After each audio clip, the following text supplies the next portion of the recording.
Welcome to the semi-annual study session of the Folsom Cordova Unified School District Board of Directors, or School Board. Let's see, if you would please stand and join me in the Pledge of Allegiance. I pledge allegiance to the flag of the United States of America and to the republic for which it stands, one nation, under God, indivisible, liberty and justice for all.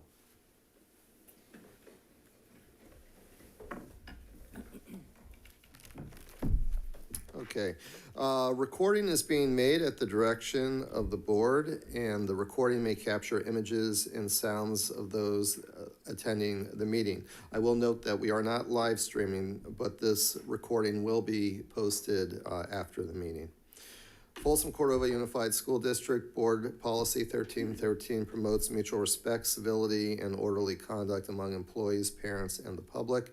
We will treat staff, parents, and members of the public with respect and expect the same in return. If any member of the public uses obscenities and communicates in a demanding, loud, insulting, and/or demeaning manner, the board will calmly and politely admonish the person to communicate civilly. Public comments during board meetings are an important component of public engagement and transparency, and all written comments submitted to the board by 3 p.m. yesterday have been read. Public commenting is open to, actually, we do not have public comment during this. Recording in progress. No public, no. No. Recording stopped. I will note that being a study session, we do not have public comment during Recording in progress. today. At the direction of the board, the superintendent will call roll to acknowledge the board received all electronic comments submitted by 3 p.m. yesterday as it pertains to today's board meeting. Superintendent, please call the roll. Yes, Ms. Perez is, that she's absent. Ms. Shrivastava is also absent, not sure if she is out ill. Mr. Reed? Here. Mr. Huey? Here. Ms. Lorette? Here. Mr. Clark? Here. Mrs. Loftus? Here. All are accounted for. And may I just clarify, the public comment will be available on agenda topics that are on the agenda today. Okay. Yeah. Let's see. Adoption of the agenda. Is there a motion? I'll move. Motion by Board Member Huey. I'll second. Second by Board Member Lorette. Superintendent, take the roll. Yes, Mr. Reed? Aye.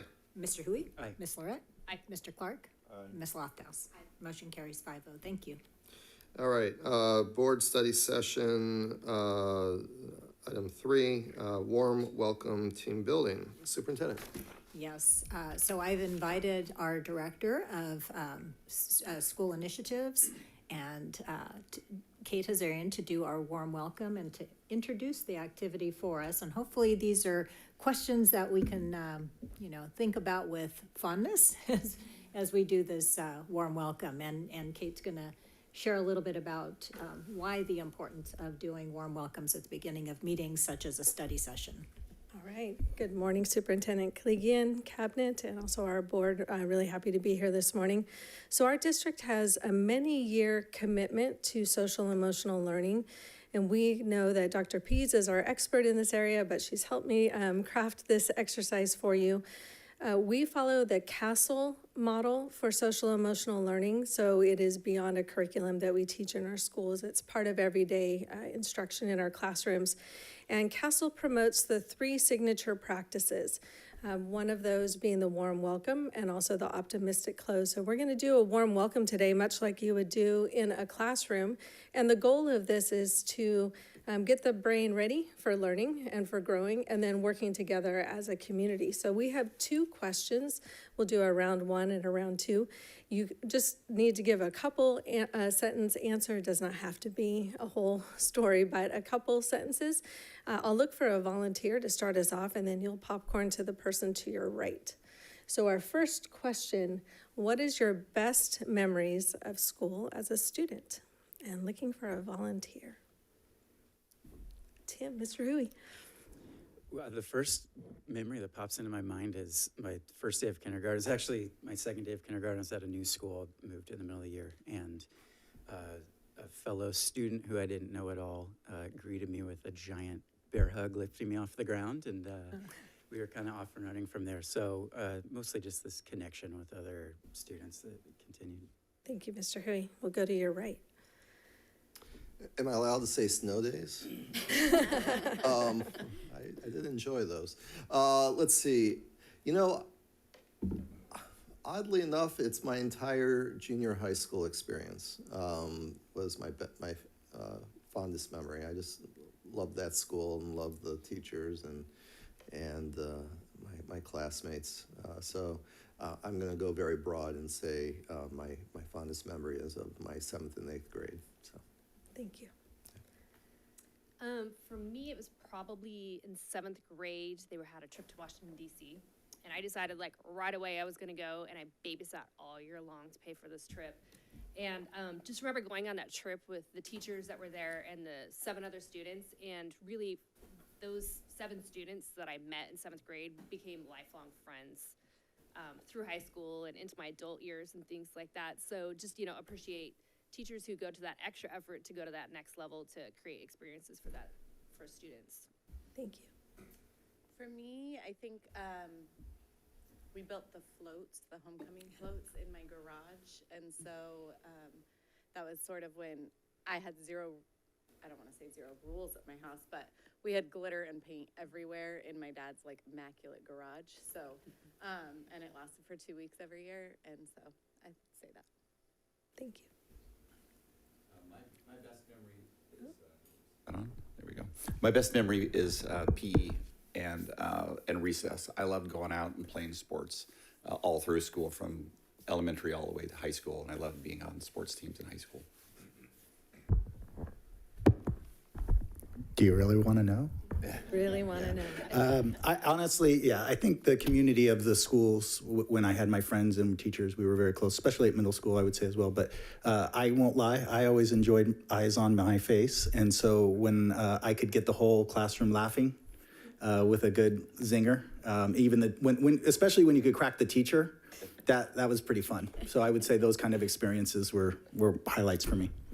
So, Mr. Martin, you were that kid? I was that. Yeah, okay.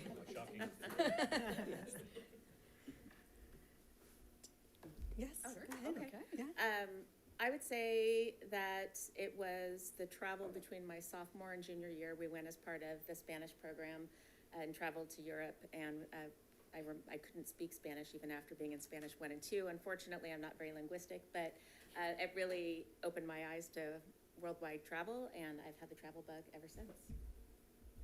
I think I would have to say probably my 8th grade year, because I was on student council and really enjoyed the opportunity to be a part of that, which then kind of pushed me into other opportunities through high school to take on that, those kinds of responsibilities.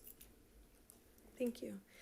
For me, I grew up in a family where we couldn't really afford to take vacations, but I was part of marching band at Kennedy High School here in Sacramento, and we got to travel to France to participate in a band exercise, and I would have never had that opportunity. Kind of piggybacking on yours, Kate, field trips. Any time at any grade level that we got to go someplace was always the height, and that's what the things I remember most are field trips. I have lots of fun memories when I was a student. I loved recess at elementary, but the one that sticks in my mind that I wanted to share was my junior year in high school. I was a student body officer, and our community project was to go paint the S on Mount Campbell. I went to Sanger High School, and there was one mountain, and one side faced Sanger, one side faced Reedley. And on the Sanger side, there was a big S, and on the Reedley side, there was a big R. So the S was becoming a little faded. So our student government decided to hike up Mount Campbell with our 5-gallon tubs of paint and brooms and paintbrushes. And it was quite a trek. I took my dad up there too, because he was, involved as a treasurer for the school, and he said he would go. We came across a couple rattlesnakes on the way, but once we got there, we couldn't see the S. We couldn't figure it out. And we realized that the boulders that had been painted, when you're up close, you can't see the forest from the trees. It's just, paint on rocks. So we said, well, how are we gonna do this? And we said, well, forget the paintbrushes, just dump the paint. And that's a memory we have because, you know, at the class reunions I've been to since I graduated high school, we always talk about, oh, do you remember when we climbed Mount Campbell and painted the S on the mountain? And it still exists today, and hopefully it will into the future. But it's a memory and kind of a legacy for the high school and the community where I grew up.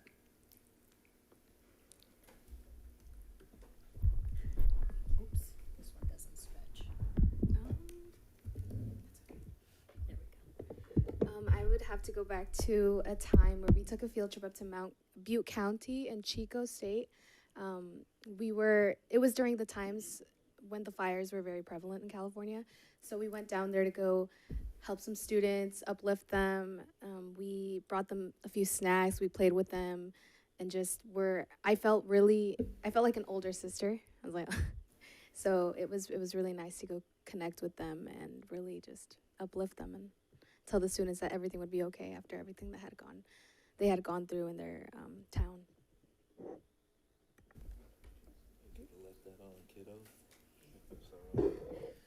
Yeah, I think for me, I had two. One was in high school where I served in student government all 3 years, and then you never forget your fifth grade teacher, and at that time, Miss Pitts was a teacher like me. She was actually from the South and spoke with a Southern accent, and me being from Louisiana and moving out here at a young age, I still kept my accent, and I related to her, and she related to me. So I think that was a fond memory. I've never forgotten her.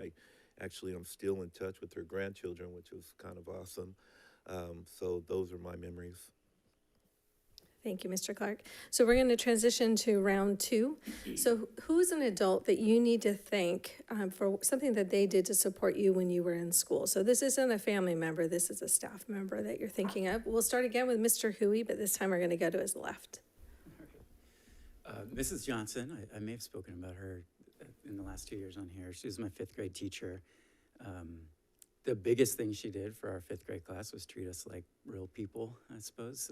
It's the first teacher that I remember doing that.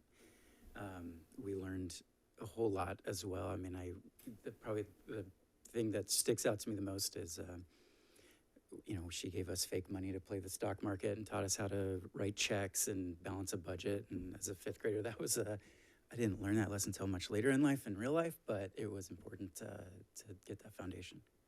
Thank you. Mr. Clark. Well, I'll go back to Miss Pitts, and I'll also go back to my high school advisor, Mr. Clemens, who was very active. And being in student government, he was the type that would go to each of our houses to take the time out to meet our parents and talk about student government and being active in the community. So I definitely appreciate him for that. I am so sorry, kiddo. Ms. Barantes, my freshman year Spanish teacher, she was the very first one to really practice mindfulness in class. She would have the students just ground themselves whenever we would enter. So it was such a peaceful class, such a cool ambient. And then she was always out there to hear me out. So I appreciate her a lot. Interestingly enough, it was also my fifth grade teacher, Mrs. Prophet, and Mrs. Prophet was very soft-spoken, extremely organized, and treated us all as, mature fifth graders. We also had the responsibility as fifth and sixth graders at my elementary to be involved with the student store. And so I was one of those people who raised my hand and wanted to work in the student store and manage, the money and the treasury and the stocking of the inventory. And she saw that I had that desire and gave me that responsibility, as well as other students too. But I really appreciate her organization and again, how she treated the students in class. Never raised her voice, but everybody knew what the rules were. And if you crossed the line, there wasn't a raised voice, but you knew what the consequences were. So expectations were pretty clear. Mrs. Phelps, Mrs. Rain, Mr. Grothy, and Mrs. Poland I had 3 different schools because I was a military brat. They're all English. It doesn't work. Oh, maybe it's just not lit up. They're all English teachers, 3 different schools, but all of them the same thing. Incredibly high expectations, but every kid in that class knew that they loved them. And I became an English teacher because of those 4 people. So. Thank you. I'd like to thank Mr. Groves from Bear Flag Elementary School, a 6th grade teacher. He took us to Sly Park. We had a large class and he was brave. And so I'd like to thank Mr. Groves for that. Is it on? It what? You were on, yeah.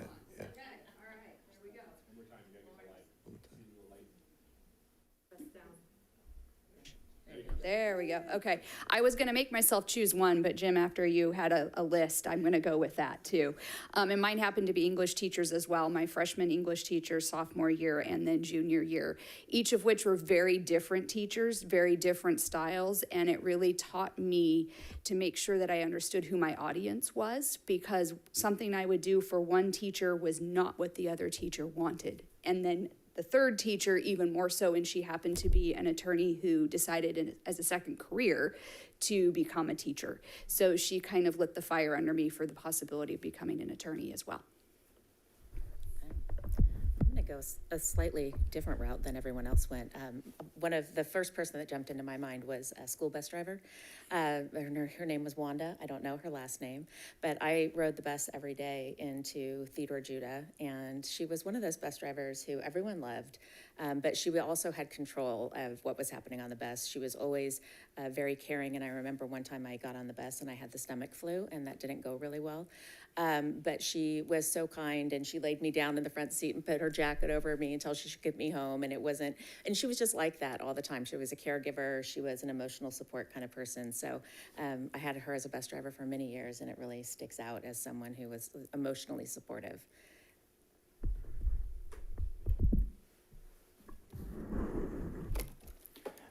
Actually, ours turns green. Ours is a little different. But yes, I actually had a very similar component. Miss Judy was my bus driver.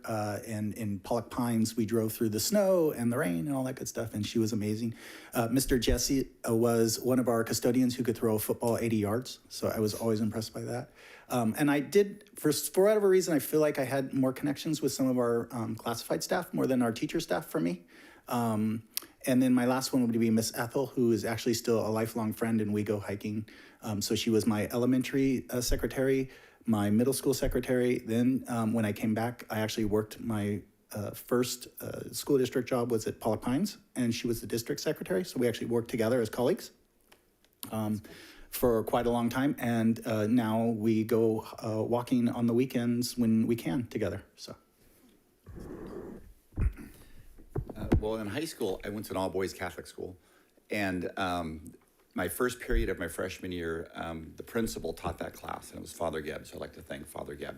He was just a real neat man, and made me want to go to school every day.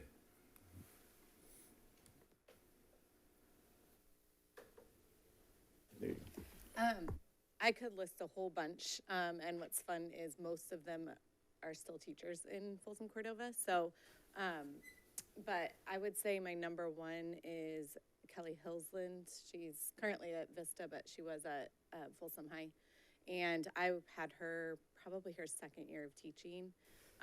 And she thinks back now and she's like, I don't know how I was anyone's favorite, but at that point. And but she saw every single person as an individual, and she allowed people to be who they were.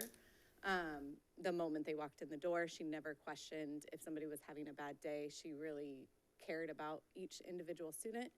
And she challenged us to really, truly think. She put things out that were difficult as a high schooler to understand or know. And she never told us the answers, but she always gave us the opportunity to learn. So she definitely shaped me as a teacher. We're still in touch. Probably for me, it probably was Stan Harms. Guy was like a legend, but, you know, dreaded math in high school. He always made it fun, and he always made you feel like you were the most important person in the room when he talked to you. You know, he was always focused on you and what was going on in your life. And it really felt like it extended beyond just, I'm here to teach you math. It was, I'm here to like be interested in your life, and I'm here to be interested in your activities. And, you know, watching him as a coach with the basketball team, you know, I mean, he made hard calls. I mean, there was kids who were not doing what they needed to do or were mouthing off, and he wouldn't hesitate to put you on the bench during a state game. So, you know, there was just a level of respect, I think, between student and teacher, but he always maintained the fact that even if you kind of maybe weren't on task, that he still really cared about you and that he really cared about what your academic career was looking like. So. Thank you. I should probably say my 4th and 5th grade teachers, Mrs. Albertelli and Mrs. Rogers, because they turned a student that was not an academic student into an academic student. But I'm going to select Mr. Pucci, who was a high school English teacher who I never had. And I did mention this story in the past at a prior board meeting. But my high school was not a pleasant experience. I was transferred from the public school system to a private school because my father thought I would get a better education there. But I didn't know anybody in the Catholic school. And I was shy and painfully shy and introverted student. And that environment did not play well. It also allowed me to be an easy target for bullies. So I remember my freshman year being cornered in the hallway by a bunch of seniors. There's probably at least 10 of them that were surrounding me, like in a circle. There was no way to escape. And Mr. Pucci was outside of his classroom, came out of his classroom and said, "Hey, break it up," and basically pushed the seniors away and put his arm around me and said, "Are you okay?" And I'm like, at the time, I'm like, "Yeah, I'm fine." He says, "Is something going on?" And I'm like, "No." But it was, it was nice to know that there were adults keeping an eye out. So. Thank you, Mr. Reed. So I'm curious, what did you learn by going through this exercise? Mr. Huber, thank you for raising your hand. That Sean is the same person he was back in. Sean is the same person. Thank you for being consistent. Yes. What else did you notice? I think one thing is that nobody talked about what they learned in the classroom. And it was always the connections. Yeah, yeah. So relationships are everything. We know that our youth will not learn, retain, and apply knowledge if they're not feeling physically and psychologically safe. And part of investing in spending a little time on relationship building on a regular basis with our students is helping to create that psychological safety and making it okay for kids to transition from their world outside of school to the world in school. And they're very different. So thank you so much for sharing your experience.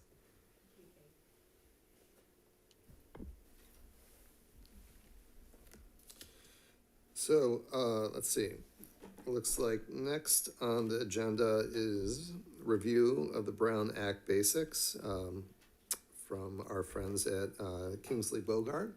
And for those who are, I guess, we got a couple people in public. For those here in public as well as watching the video, this will be a fairly long part of the agenda. So I'll turn it over. Okay, yeah. So we do want to welcome Kim Bogart and Lindsay Moore. And in our study sessions, twice a year that we hold, the one that we do in January, we revisit Brown Act basics, we revisit our governance handbook, our norms and expectations. And we spend a little bit more time when we have a new governance team and we have new members and we welcome our new members to the team. Some of us, or most of us, went to CSBA and had a chance to go to some of the sessions on the Brown Act and other parts of what the role of a board member is. But sometimes it's nice just to have our experts come to us and make it less formal and have a chance to dialogue with one another and talk about how do we navigate some of the, everyday situations, issues, challenges that we might face as a governance team and now as an elected official. So I think it's helpful, whether we're new or a veteran, whether we're a board member or a staff member, that we hear, what the roles and responsibilities are of the board, what governs the way that we work as a team at board meetings and outside of board meetings too. And how do you respond to your constituents, and how do we do it so we're all consistent and on the same page? So with that, we welcome our two team members from Yes. Kingsley Bogard, and I'll turn it over to Thank you. Yeah. Thank you very much. So Lindsay and I are both partners at the firm, and we wanted to come and just have conversation with you on Brown Act. I brought a number of things with us today. You'll get a copy of all of it. First of all, the slides, the PowerPoint, we will send to Dr. Kaligian. We'll also send our handbook. We have about a 60-page handbook with citations and discussion about the Brown Act. So you'll be able to, when something flashes for you, you can go through and search it. It'll be in a Word format, so it should be easy for you to deal with. So when we're in a group this size, what I really like is for folks to jump in when you have a question, need clarification, or have a what if. So with that, I'm going to have Lindsay kick us off, and we'll get started. And as Kim said, in an environment like this, and Dr. Kaligian, as you were saying, from being at CSBA, you've got large groups, right? And there are people who raise their hands, there are people that share their experiences, but in a small group like this, I think we get a lot more out of a training when we're engaging with one another, right? You don't have to listen to just Kim and I the whole time talk about the Brown Act, right? Which I think some of you have a good familiarity with, and some might be newer to what the Brown Act is all about. So we'll get started. You will have the handbook, right? It, as Kim said, it's 60 pages. If you really wanted to fall asleep and have your eyes gloss over, you could sit and read it all at one time. But it is there as a reference for you if a question comes up, right? And then at least it might give you enough insight to think, okay, I need to ask this next question, right? Because it can't, in 60 pages, answer all of the questions and every little minor issue or big issue, honestly, that could come up, right? But at least it's enough to equip you with I need to take a step back, I need to make a phone call, I need to ask a question. Okay. So with that, sure. Oh, too far. Okay. Let's just start with the purpose of the Brown Act. And at the end of the day, what it is to make sure that we have open meetings, right? That you as a board make the decisions in front of the public, and the public has an opportunity to provide their feedback as well. And part of that feedback comes before the board makes the decision. You are the elected officials, right? And the community then can come and speak at the board meeting, and you as board members then have the responsibility to take the action you believe is appropriate for the community that you are serving. So we have the Brown Act because we need to make sure that decision-making process is open and public to everyone who wants to attend. All right, the next piece then is, what is a meeting? And a meeting is a gathering of a majority of the members, just like this is right here, whether it's a study session, a regular board meeting, special board meeting, a gathering of a majority of the members, same time and location. We'll get into more specifics here in a bit. Teleconference, and I think this outdates the Brown Act a bit, that they use teleconference, because we all know that teleconference is not usually the means by which we have somebody remotely participate, but you can, and there's some new rules that we'll get into as well. But then when you're hearing, discussing, deliberating, or taking action, right? Oftentimes we come to the conclusion that it's when action is taken. And yes, that's what the Brown Act and the government code says, but you'll actually find, and it's in the handbook, that there are some Attorney General opinions that date quite a ways back, that even if the board doesn't take formal action, it can still be considered a meeting when there is a quorum of the members together. And then the next piece is on a matter within the subject matter jurisdiction of the agency. This is a hard one. It's very broad, right? As a school district, you have a lot of jurisdiction. You make a lot of decisions, whether it's at, for a single school site or for the district as a whole. All right. So then one more. We have what is not a meeting. CSBA is a perfect example, right? You have groups and groups, a lot of boards that are there. A conference is not a meeting, right? If you're sitting in the conference and you're listening to somebody give you a presentation, right? However, if you walk out of that conference and you as a board sit down around the table and you start having some discussions about what's going on the sites, what's going on at the district, that's when you go from conference, because you're there collectively together learning and listening, to actually starting to deliberate and talk about certain specific issues that might be within the jurisdiction. Meetings called by another person or agency. So an example of this could be if you, the board, decide to go to a city council meeting, right? That does not constitute a meeting for you as a board. Social, ceremonial occasions. I have had the question before. We have all of our board members come to graduation ceremonies. Do I have to post an agenda for that? And the answer is no. Then meetings of non-standing committees. That this is also addressed in the handbook. Oftentimes there will be committees created, right? So that you can maybe break off in non-quorum pairs of two usually is what you have, right? And you might include other staff members or others to get feedback, and then the committee can report back to the board as a whole. If it is a committee that is designated by the board and the board is setting the schedule for that committee, it falls under the Brown Act. So, but if it's a non-standing committee where at a board meeting a couple of people volunteer and say, okay, I want to sit on this meeting, and it's not an ongoing committee and it doesn't have a specific set schedule by the board, that's where you can get to a non-standing committee where it's a little more informal, that is not under the Brown Act. And those there can be a very fine line there, and it's always good to pose the question, do we need to agendize this? Is this a meeting that falls under the Brown Act? But they do not always. Can you give some examples? What is that? What was that? Yeah, so I'm gonna give you, yeah, go ahead, Don. An example might be, we have a committee that spun off of negotiations, which is a special ed committee, right? So that's not a board committee. It's a superintendent's direction committee. And so even though it is not necessarily standing, it's ongoing, but that is not something that we would need to agendize to have board members attend. Correct. So let me give you another example of one that does clearly fall under. So some boards might have a facilities committee, right? And you'll have two board members that sit on the facilities committee because that might be something that you have a greater interest in, right? And at a board meeting, you have two board members that volunteer, yes, I want to. That facilities meeting meets ongoing. It's not an isolated issue, as well as the fact that the board says, okay, this committee will meet every fourth Friday in advance of the next board meeting. So there's an example of a standing committee that would fall under the Brown Act. I have had some other situations where maybe it's a minute, like a small issue, and somebody brings it up at the board and asks a question. Let's say if it is trying to pilot, I don't know, some new instructional materials, and you have a couple of board members that are interested, and you raise your hand and say, yeah, I'd like to join that group. Usually it's going to include staff members, like Dawn's example there, right? And board members might want to join and provide some feedback. But the board isn't formally taking action to say, this is that committee, and this committee is going to meet on these specific days.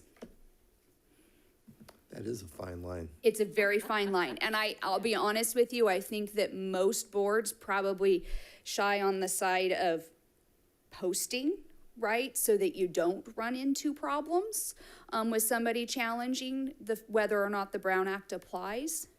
But it is something that is used, and it's great, you know, if there's board members that have a specific interest in a particular topic to kind of specialize, and then you can come back and report to the board for the board to formally take action on those items. So Superintendent, for our purposes, all of the lists of committees that we went through on the organizational meeting would be formal committees of the board, so that the Brown Act would apply to all of those, correct?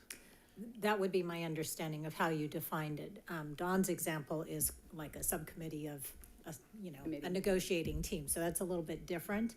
But we had two board members volunteer for many of our different committees. Okay.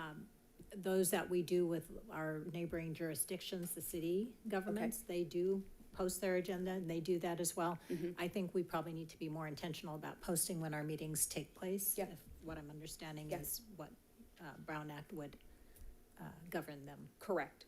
Correct. Because, sorry, there's one mic, because you really are, you're taking board action to create those committees, right? As part of your organizational, you're saying we are gonna have these committees, they're gonna be looking at these issues, and it's ongoing over the course of the year. It's very broad-based as opposed to, someone volunteers to go off and look at a specific facility issue versus the facility committee all year long.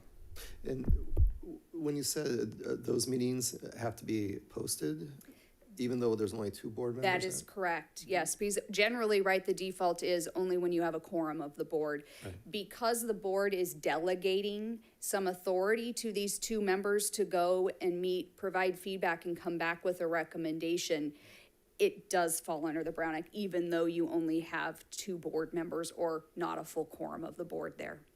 And would all of them be open to the public? Yes. What Depending about, upon the topic of, the same rules for open versus closed session could come up, right? So let's just say it's property, you're visiting properties and you want to negotiate the purchase of a property. Well, that is a Brown Act exception, right? If it's a personnel committee and you're reviewing or analyzing some specific discipline or other issues, that's a closed session topic. But if it's just overall, let's say we're facilities planning, master planning out into the future and we want to review and we have a consultant come in, that's open session, right? Because you're not going to fall under one of the exceptions to the Brown Act. what about 2x2s with the city of Folsom and the city of Rancho Cordova? I don't believe in those circumstances. It probably is. I mean, I would assume that with the 2x2s, I mean, I could be wrong, right? But it probably rotates and it's not something formally that the board is saying 2x2s will happen every Tuesday or every other Tuesday and setting the specific topics of what the communication's going to be about. Maybe, maybe, okay. Yeah. Again, fine line, right, on what would or would not be. And the key really is the board choosing, right, delegating during a board meeting, nominating, you are on the committee, and here's the topic, and here's when you will be meeting. So formally scheduled, set, ongoing meetings. Yeah, we do at the organizational meeting, we publish, these are the standing committees. Yes. Any other committee created by the superintendent Would not. would not be. So Correct. anything else other than that published list, it would be a superintendent's committee, which would not fall under the Brown Act. That's correct. That would be. And board members could go to those, Sure. superintendent could invite people to Sure. those. Yeah, I guess I would defer to the superintendent and in chatting with our legal counsel and have the city, the 2 cities discuss with their legal counsel on what we should be doing in those 2x2s. But I would take that, for example, in 2019, we had several meetings in the public related to redistricting. And at those meetings, I think we had situations where we had at least, 2, maybe 3 board members or 4, but we had no role in the meeting other than sitting in the public. Yeah. And that would be an example of your non-standing. Yeah, no, it would be. It's site council, right? Maybe there's a site council meeting that's coming up that has a topic that a number of board members have an interest in. You're sitting, you're listening, right? And you're not there acting as a board member to participate and provide the feedback, but as a listener, that is fine. Okay. And just to piggyback on that, there is an ed code section that talks about the fact that school sites committees are exempt. So, going back to the 2x2s, you mentioned that if the members rotated, so that might be what we look at rather than having designated people assigned. That could be one. Yes, that's correct. And again, the key in this situation is that the board is actively designating or delegating particular people to take that responsibility on and report back to the board. And what they don't want to have happen in those situations, if it is the facilities committee, let's say, for instance, you're talking about, site improvements at one of your older school sites, new roofing, new HVAC system, something along those lines. The board's really looking to you as those 2 committee members to come back and make a recommendation. And the board has selected you because they believe you have the expertise and they're going to rely very much so on your recommendation.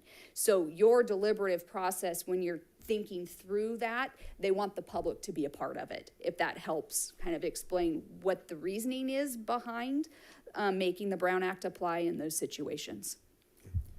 Can I ask another clarifying question? You know, with our whole list of trustee committees that the board approved at our last reorganization meeting, we have committees such as our policy subcommittee. We actually meet this Monday. Okay. We have a budget advisory committee, and we've folded in our LCAP review as well. So we have 2 board members that sit on each of those committees. Those are just a few examples. And I think our goal was to have board input before it comes back to the board for recommendation. But when it comes back to the board, it's an information item. Okay. And there's discussion before it comes back for formal action of the full board. But to have board level involvement, is an important piece of that. But they may or may not be taking, most of the time it's coming back for informational item at the next meeting. And then the key there too then is that the public, if it's not coming back to the board for them to initially take action right out of the gates, is the public still has the ability to provide that input before the board is taking action. That's really what they're trying to protect against here with creation of committees, recommendations, and then the public doesn't ever really get the opportunity to provide their feedback and input before the board is taking that action. Because when a committee makes a recommendation, generally speaking, it happens every once in a while, but generally the recommendation is taken and approved and that action moves forward. Okay, that's helpful. Thank you. Yes. I think the other thing I just wanted to comment on is I know that sometimes it's nerve-wracking to think about the variety of different meetings you might be engaging in and whether or not that's a Brown Act violation. So I think, and we're going to get to remedies a little bit later, but I just want to remind folks that as a general rule, you're going to have time to cure and correct things if you do something unintentionally, right? Now, obviously, we'll talk about that at the end. If you do things intentionally, that's a problem. But unintentionally, you will have time to cure and correct. And most of the time, if you're taking action on a really important issue, make darn sure, right, that you have the key information from council and the superintendent about whether the meeting is properly agendized or not. But many of the times we're having conversations and not action, and because of that, those can be easily cured. So just to give you a little sense of relief that you're not walking into legal trouble for yourself every time you make a minor misstep. All right, then the next, and this is probably a topic that came up during CSBA and some of the presentations, is this idea of a serial meeting, which means you're not sitting, that picture we had of everybody sitting around the table, it's when you're not sitting around the table, but you're individually having communications outside of a board meeting that can become a serial meeting. Oftentimes the intent in the initial communication is not to work your way into a serial meeting, but unintentionally, sometimes it does. So what is a serial meeting? A series of communications, each of which involves less than a quorum of the legislative body, but then when you accumulate all of those conversations, you now have a majority of the body involved. And in those circumstances, that is subject to the Brown Act, and we have to be careful about that. And this is sometimes where unintentionally we create a serial meeting, and we didn't ever step into that or send that email or make that phone call with the intention of doing that. And just to go back to one of the things that Lindsay said in the beginning, she talked about the fact that, a lot of times people think about whether a meeting is, whether it constitutes a meeting because you didn't take action. Well, you might talk to people who were in the business several years ago. It's actually 2009 since it changed. But you used to be able to talk when you weren't making an actual decision. And of course, the courts back in 2009 went through an analysis and said, listen, you can't have these conversations where you're depriving the public of the right to listen to your deliberative process. It's not okay to have all of those conversations behind closed doors and then come out and just take a vote with no discussion. So they reached a new conclusion, which was deliberating about it, talking about it, sorting through, right, the process. All of that is part of what should be done on the dais. And so one of the touchstones that I always ask people is, do you think the public wants to hear this deliberation? Is this part of your rationale understanding for why you would vote a particular way? And anytime you say yes to that, right, you're in the danger zone if you're talking to more than one person. And then if you look next at what are different types of serial meetings, and we won't spend too much time on this, but you may hear a couple of different terms used. So there's a chain, which simply is a chain of individuals, right? Member A to member B to member C. And now, as you go through that chain at the end, member C now knows how the other two members, and you've got a quorum, right? So that is one example of what could constitute a serial meeting. The next is the spokes, where you have one person who's talking to both people. Again, you've got a quorum of the board, a majority of the board, and you've already had that preliminary discussion and understand the thought process, and you're deliberating with one another in those circumstances. Then the next is actually utilizing intermediaries where you might have a conversation with someone and that other person then is communicating your thoughts with them. So by proxy, right? It's still happening because the thought process, the deliberative thoughts of each of the members is getting shared in advance of and outside of the view of the public. So those are three common different terms you might hear about what constitutes a serial meeting. How would intermediaries seems very Oh, complicated. this is very much like the legislature, right? These are where they have their their staff and they're going back and forth. Going back and forth. I mean, that's how I see it, right? I see this is really made for a large legislative body where you've got all kinds of assistants who are maybe running back and forth and sharing information. All right. I was just picturing someone coming up at me at the grocery store and saying, David, what do you think about X? And I say, well, I think this. And then they go and tell someone else that David Reed says X. Yeah, no, I think it's uncommon. The chains and the spokes is definitely the more common way, right? When the board members are actually the ones communicating with one another. But intermediaries is one that you might hear somebody talk about. Uncommon in this, in a school board scenario, though.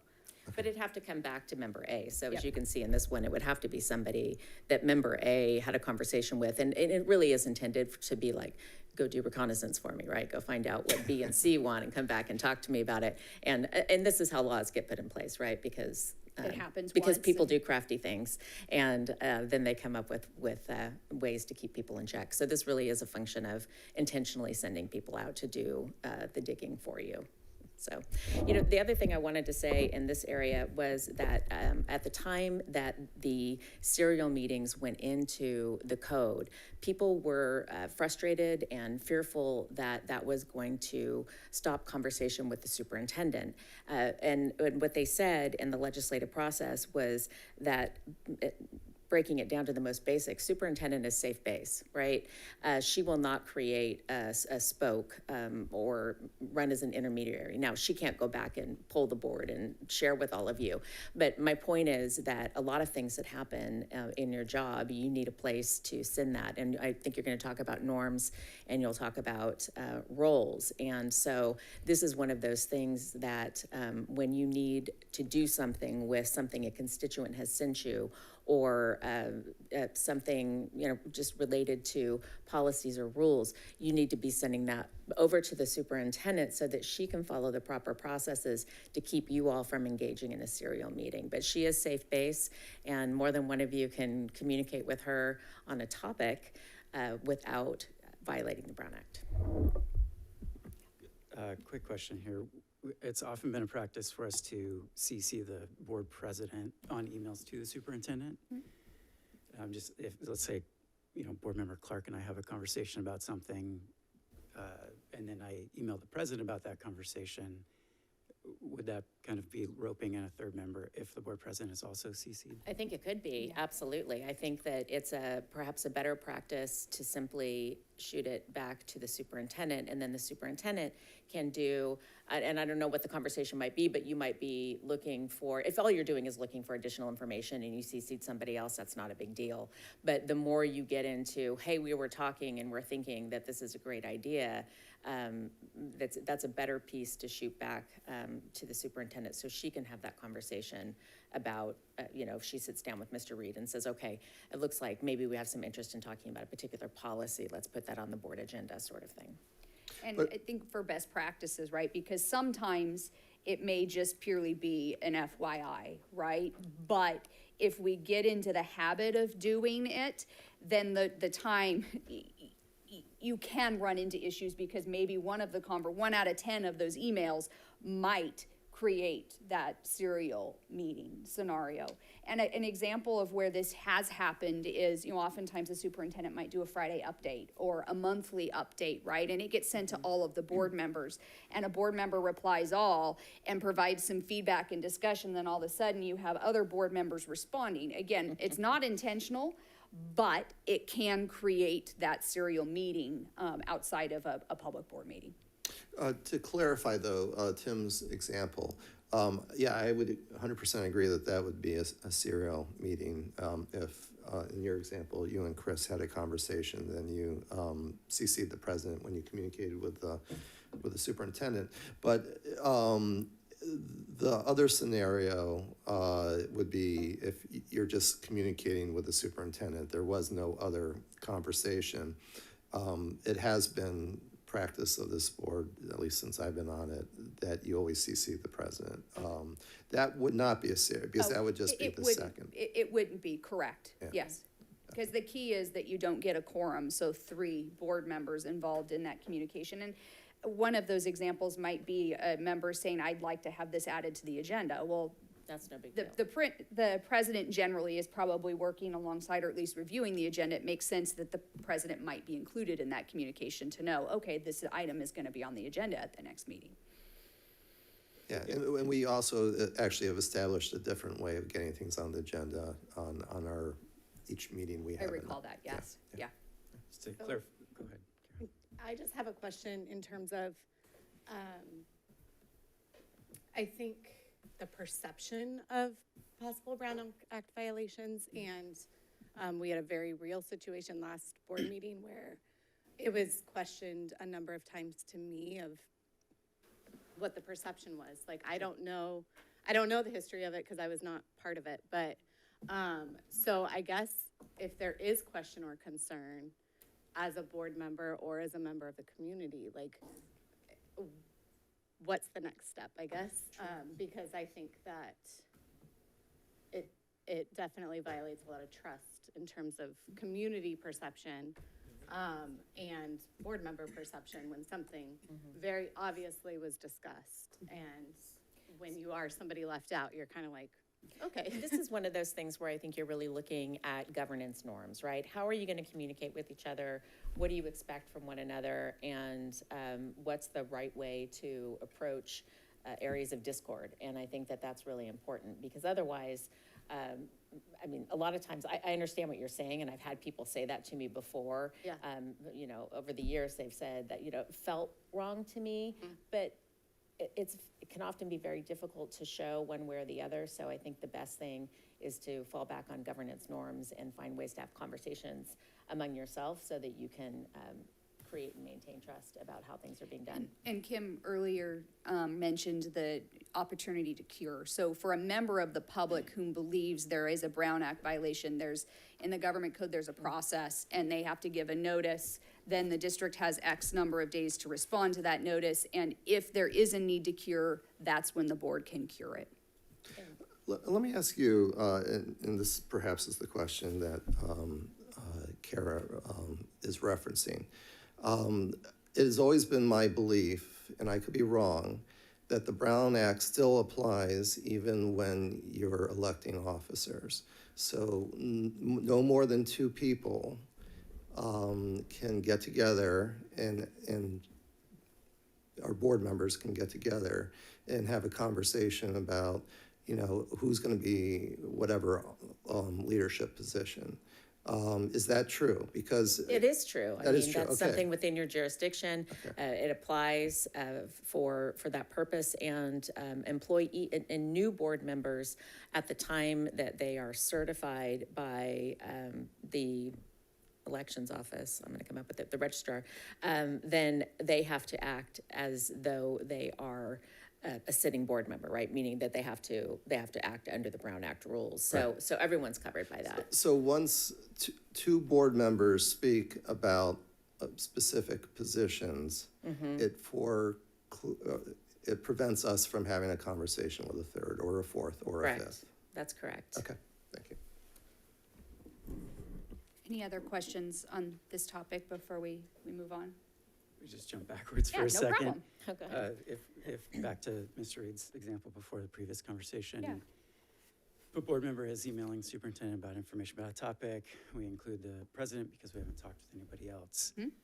I guess my concern is that might preclude us from talking to somebody else in the future, since the president already knows what we're. It could.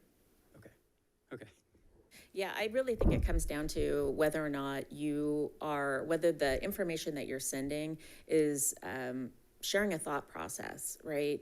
It's one thing to say, I think we need a meeting, I'm available on these dates. Things that are very mechanical are fine, right? We really have to worry when we're starting to talk about how we feel about an issue. Anything deliberative or thought process in nature is when you really need to start to worry about what you're sending and how many people you're sending it to.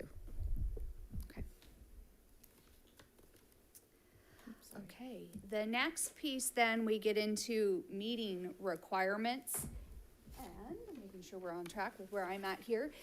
For regular board meetings, right, which it's your organizational meeting, you're setting, okay, we're going to meet every third Wednesday or whatever, whatever the schedule is.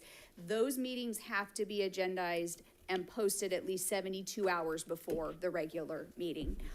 You do have to have the agenda posted on the local agency's website. This was something new that came into effect in 2019, and then they further revised because, like Folsom, Cordova, there are different systems out there that can, I'm trying to remember what they call it in the statute, but whether it's through CSBA or through Gamut, you have an agenda portal, right? So as long as you have the link on your page that gets you to there, you are in compliance with the law.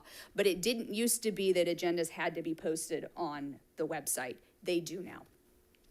The agenda contents, of course, have to have the time and place, and then a brief description of items to be discussed in both open and closed session. For closed session items, you're probably, if you look through agendas, there is what the government code calls safe harbor language. So you'll probably find that the language reads very similar meeting after meeting, except that for personnel exceptions, you might have to identify how many matters you're discussing. If it's negotiations, and we'll get to this, you have to identify which labor groups you're going to be discussing in closed session. You're also going to find in the government code, and why they arrived at 20 words, I'm not sure, but the government code actually talks about a description of not more than 20 words. The key for the agenda descriptor is that it's putting the public on notice of what the board's going to talk about. So if the public sees the agenda, they can look at it and say, oh, that's something I have an interest in, I want to go. That's really what the reasoning behind that descriptor is. Okay, and then for special board meetings, the agenda has to be posted at least 24 hours before the meeting. Again, posted on the website just like a regular board meeting. The agenda contents, exactly the same. You're going to list the time and place. You're going to give a brief description of items to be discussed in open and closed session. We actually heard at the beginning of this meeting, I know this is a study session, but treated much like a special board meeting, one of the distinctions between a regular and a special board meeting is members of the public at special meetings have the right to comment on items on the agenda, not items within the jurisdiction. So as you often will open your board meeting and say, is there anyone here for public comment on items not on the agenda? You do that at your regular meetings, not your special meetings. So for clarification, on this agenda item, should we at a point ask if there's any public comment on this agenda item? For items that are, on the agenda today. On the agenda today? Yes, just for items on the agenda, yes. Okay, Just not an open-ended public comment period. Correct, Right. correct. Where somebody can stand up and bring up, let's just say, there's a facility issue at one of your sites. I keep using that because it's an easy example to use, right? It's not on your agenda, but a parent wants to bring up bathroom problems at Theodore Judah. It's not on the agenda, but they can say that and bring it up at a regular meeting. At a special meeting, they would not, because it is not an item on the agenda. No, I think that's helpful. I don't know if we've done that before in our planning meetings. I don't recall. I think we've had public comment on agenda items. We have? Okay, all right. Okay. Even if they're not action items, they're Yes. Still an typically we're item on the agenda. discussing. Yeah, right. Okay. All right. So then for non-agendized matters, the general rule is no action or discussion shall be undertaken on any item unless it is properly agendized. Because, again, the public needs to be aware of what the board's going to talk about, have the opportunity to provide their feedback. There are some exceptions to that general rule. Advise that if you're going to be utilizing one of those exceptions, we make sure we look at it very closely. Emergency situations, and historically, we're gonna get to emergency meetings, we always used to say, those never happen, right? You're never gonna use that language. Well, lo and behold, for about 2 straight years, we were under emergency orders and we utilized the emergency exception a number of times. A need to act, a continued agenda item. So this does happen sometimes for boards, right? If there's an item on the agenda for a meeting and the board chooses to continue it to a following meeting, that would be a time where you may not have to have the item on the next agenda. I think it's best practice to put it there. But it would give you the opportunity, again, if the member of the public was there at that regular meeting, knew that was their opportunity, heard it was getting continued, they should know it's going to be on the next agenda. And that's the thought process behind this, but I would always suggest best practice that if it does get continued, even if you put on the agenda continued item number, at least you're putting it on the agenda. You don't have to, but I think it's wise to do that. This really comes into play as well about what do you do when you have public comment, and this comes up all the time. Folks come to the podium and they want to talk about something because it's a regular meeting, so they can talk about anything that's not, even if it's not on the agenda. So you have folks come in and they want to tell you something about that they're unhappy about that's not on the agenda. Sometimes the human reaction is to answer their questions. And I've seen this happen, right? Folks come up to the mic and they say, tell me why, what are your reasons? And it's easy to fall into a practice of wanting to respond to folks because you want to respond to constituents and you don't want to let a statement just sit in the air when you know it's not right. But the problem with responding to folks on items not on your agenda is you're going to start to engage people in a deliberative process. And I didn't get notice. I'm really interested in curriculum, right? I come to every board meeting about curriculum. If someone comes to a meeting where curriculum's not on the agenda and you all start having a conversation about it, I missed it all. And I had no reasonable notice that you were going to talk about it. So when it comes back for an actual meeting on another time, that's all you've already had that conversation. You're not going to re-have that conversation. So I really missed out. And that's really why letting the public comment, acknowledging the public comment, perhaps asking for follow-up from staff on a comment or ask for the information to come back at a later time. I think you can be very kind to folks and let them know we really hear your concern. Unfortunately, we can't have that conversation because it's not on the agenda, but we can talk about bringing it back at a later time. Or maybe we had this conversation in depth 2 meetings ago. I would really encourage you to go back and look at the minutes. There are a variety of things that you can do, but engaging in conversation is a problem. I know I hear people say with regularity, this is a meeting conducted in public. It is not a public meeting. So this is you sitting at the dais doing your work in front of a public crowd. Kim, and if it's a specific topic that really needs staff follow-up, and I know our board does that too, they redirect to the superintendent. And I think that comes part of your board protocols, and because oftentimes that will be, right, if it's a topic, and I think, David, you mentioned about we have a practice for identifying agenda items, right? That's oftentimes, if a member of the public does get up and speak, that may result in a board member asking, can we place this on the agenda for the next board meeting? All right, meeting location.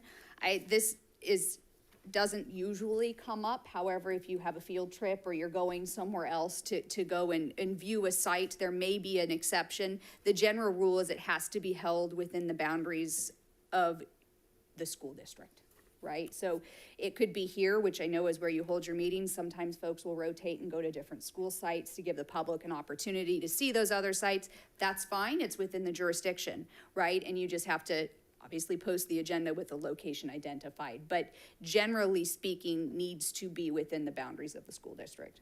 Yeah, there are a couple of exceptions on location meeting, and that includes meetings of a JPA. If you were part of a joint powers authority with someone in another jurisdiction, you could meet there.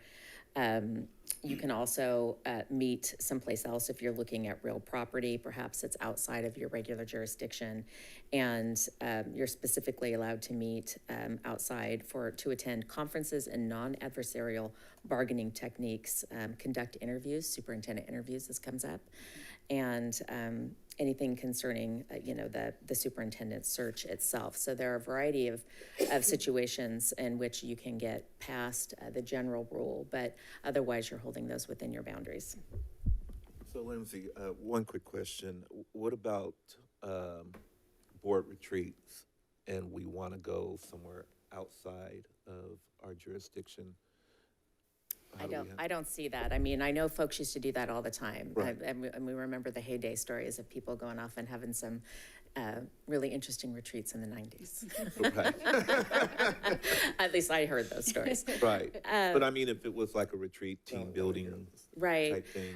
I think that you run a serious risk by going outside of your jurisdiction, because I can't imagine what you're going to do that isn't going to come back to matters within your jurisdiction. I mean, you're going to, at some point, you're going to be talking about something that the public has the right to be part of. Okay, I just needed clarification on ahead. that. Thank you.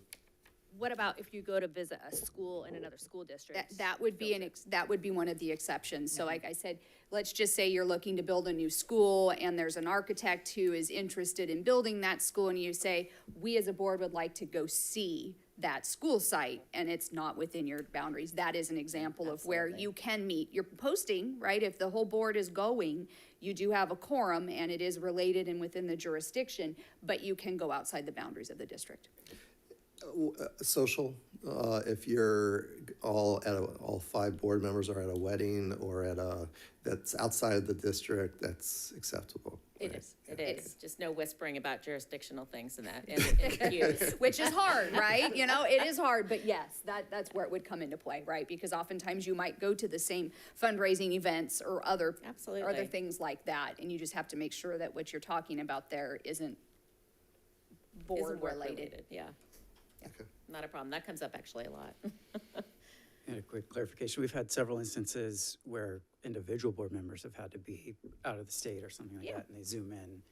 As long as the meeting itself is being held in the jurisdiction, that's fine. Correct, yes, and we're actually going to get to that one next. Yeah. And we've given this presentation a number of times, and I finally decided it was time to add to the top teleconference/virtual. Right. Because teleconferencing, generally speaking, is not the means by which a board member is going to participate anymore, right? Maybe, we used to put a phone in the middle of the table, put it on speakerphone, and whoop, there they are. But there are some rules specific to that. The individual does not have to be within the jurisdictional boundaries. And in fact, this is one of the areas that probably had the most change in the last year legislatively. Just again, I think recovering from COVID and the need to have so many virtual meetings through that process, right, to make sure that the board can still get together, can still take action and continue the business of the district. So 4, meetings held by telecom. Did I go too far? No, you didn't. Oh, okay. All right. So in any situation, the quorum, and I think, Tim, you said this, right? A quorum of the board needs to be within the district boundaries. Folks from outside of the boundaries, as long as it's no more than 2 members in your circumstance, right? You can continue to hold the board meeting. Now, the general rule is that each teleconference location must be open to the public, accessible to the disabled. You're posting an agenda. So let's just give an example, right? You're on a business trip. You're staying at a hotel in San Diego. The general rule would be you post the agenda on the door of your hotel room and the public has the right to come in. Let's be honest. Is anybody going to come in? No, but that is the general rule. I did have one board that said someone showed up at someone's hotel room and actually came in for the board meeting. They said it was ridiculously awkward. And it was someone, they knew, right? Someone that was regularly at board meetings, but for whatever reason, I always said it would never happen. One time. But I guess it has. One time. But do know that there are some exceptions to that general rule of posting the agenda and having that open to the public. Right now, we still have the same exceptions that we had this last year that came through in some of the emergency legislation, COVID related again, where the board can make certain decisions, has to be at a public meeting, but you're making a finding that for public health and safety, we need to move to virtual meetings, right? So those exist through 2024. There are also some rules that have gone into place that are effective through 2026. Now, it's very possible that what's through 2026, we could see extended beyond that, but as of right now, it's set to expire. Those circumstances are for individual board members if you have a personal emergency or just cause, a sick kiddo at home, you're sick. There are some circumstances where a board member, after giving notice to the board, right, and those can actually happen at the specific meeting they're going to be participating in virtually, but would allow you to participate virtually during that board meeting. There are rules and constraints. You can't have a board member that always chooses to do that. Right.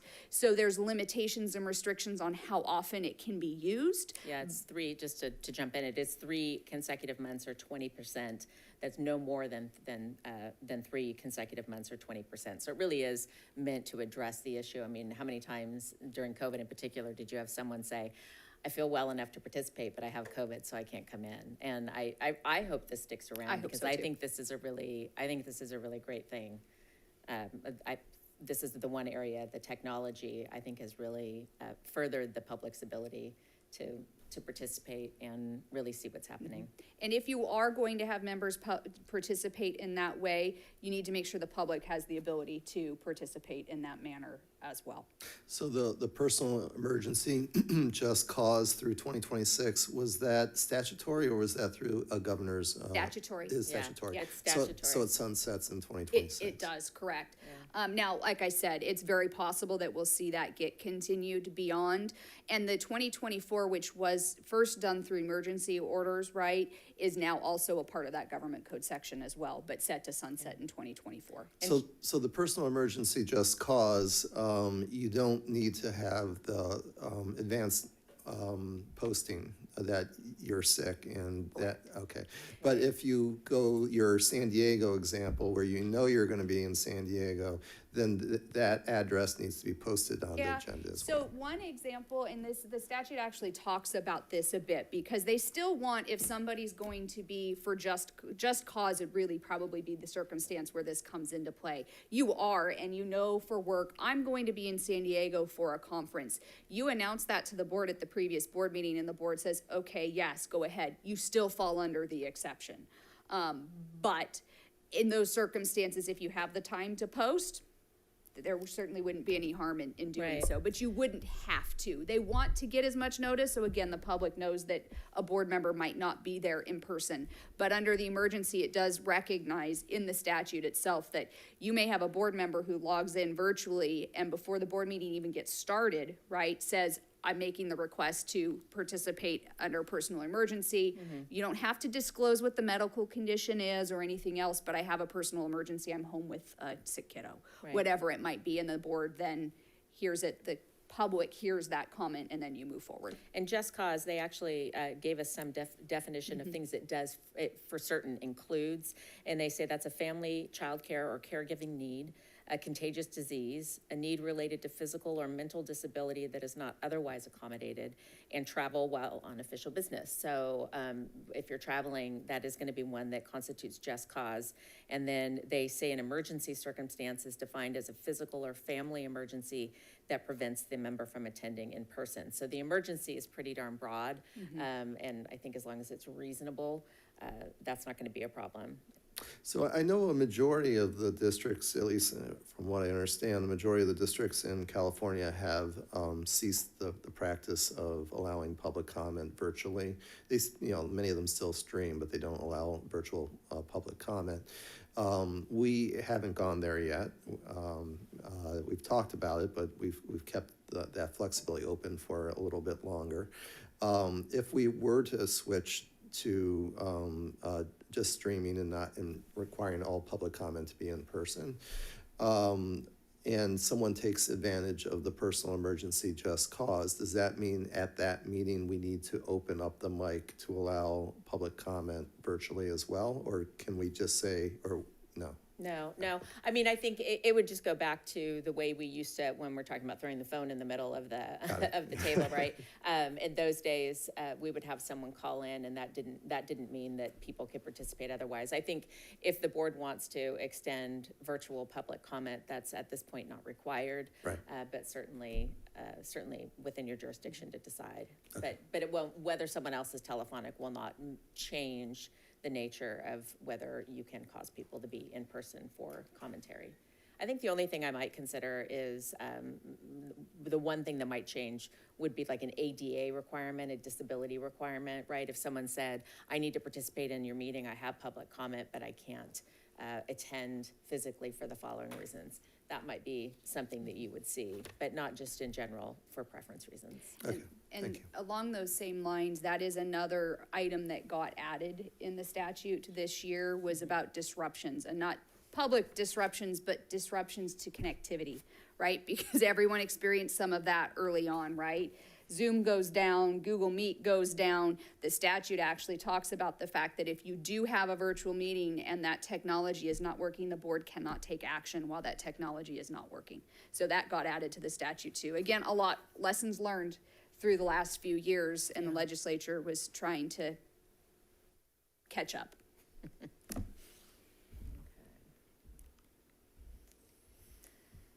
All right, we did talk about this one already, public participation in open meetings, the ability that they can come in and talk to you on anything on the agenda. That includes closed session.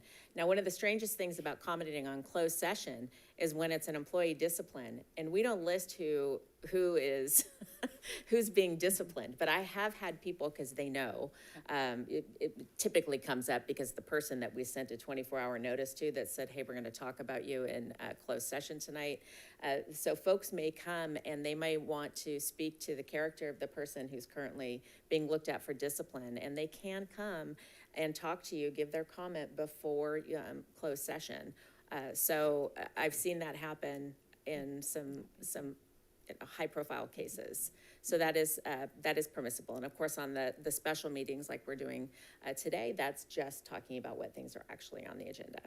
And the key, again, for public comment is that the comment is provided before the board is making that decision. So let's just say, for instance, you have closed session first, right? If there are comments on the closed session agenda, those comments should be called upon and taken before the board goes into closed session, right? So that there is the ability for the public to make those comments before the board goes in closed session, which you absolutely have the right to do in a personnel matter, right? But you have at least heard the public's comment before you go and deliberate and make the decision. Yeah. And on the public participation piece, you do get to make reasonable rules and regulations about how long people can speak and how long you will allow speakers total on a particular topic. And the reason for that is you have business to do, right? You want to hear from the public, but you also need to get your business done. And you don't want to be strung out until 1 o'clock in the morning until you actually get to your deliberative pieces. So most people set a 3-minute per person and a 20-minute total per topic. I know that that's sometimes extended. The board certainly can extend their own regulation if you've got a really hot topic and you feel like people emotionally, we really need to be heard on this issue, but that's not required. And the other piece is just to remember that folks who require a translator get double the time. So if you have someone who's not, English is not their first language, they have a translator, they get 6 minutes instead of 3. You know, one issue that we definitely, this board has been over time fairly generous on not capping conversations. Occasionally we do. We definitely do the time limitation. It's usually 3 or 2 minutes, and then we also provide the board, or if there's a student speaking, we give them an extra minute. So if we're at 2 minutes, then we give the student 3. If we're at 3 minutes, we give the student 4. But what I'm wondering is, with these limitations, when you have someone who gets up to speak and their time expires, we've had this scenario, which I honestly don't know the proper way to handle, where someone then gets up and says, I want to give my time for that individual to finish their remarks, whether it's virtually or in person. Is that allowable? Is that not allowable? I think technically speaking, that's not what the statute intended.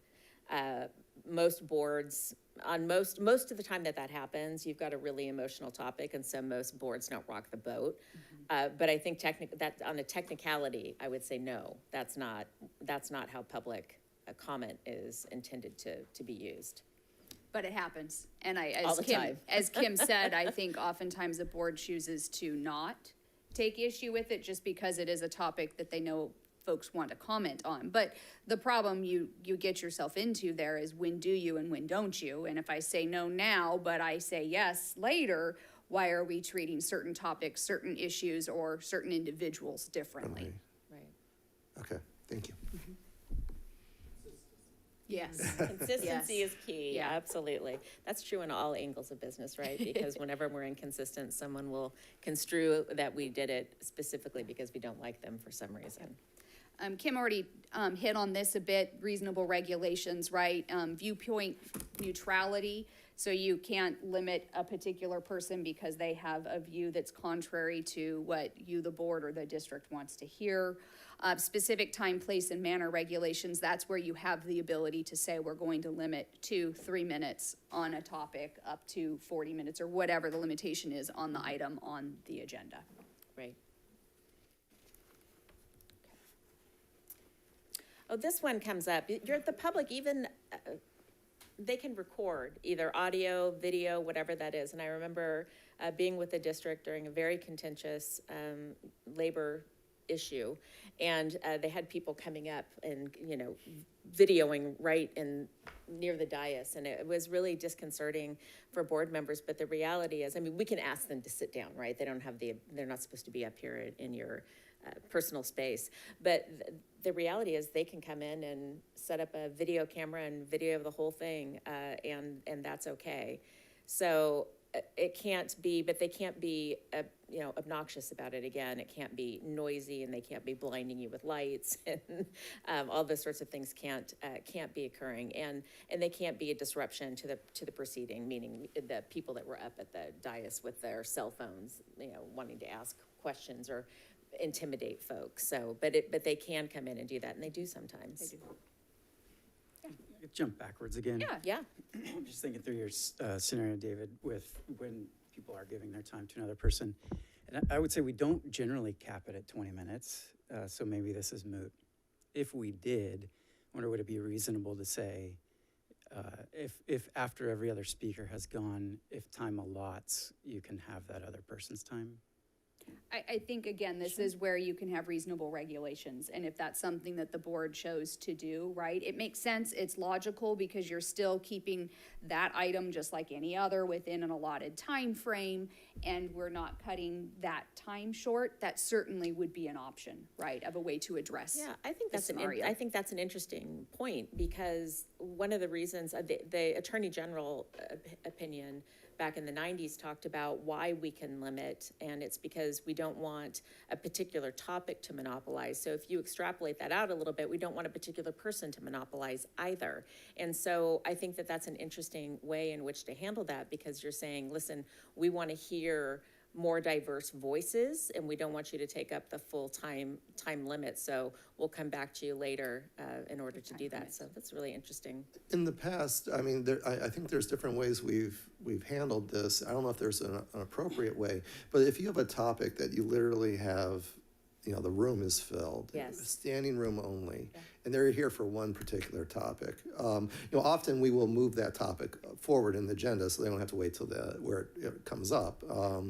But when that does happen, even if we did 2 minutes a speaker and everybody wants to speak, we'd be here till midnight.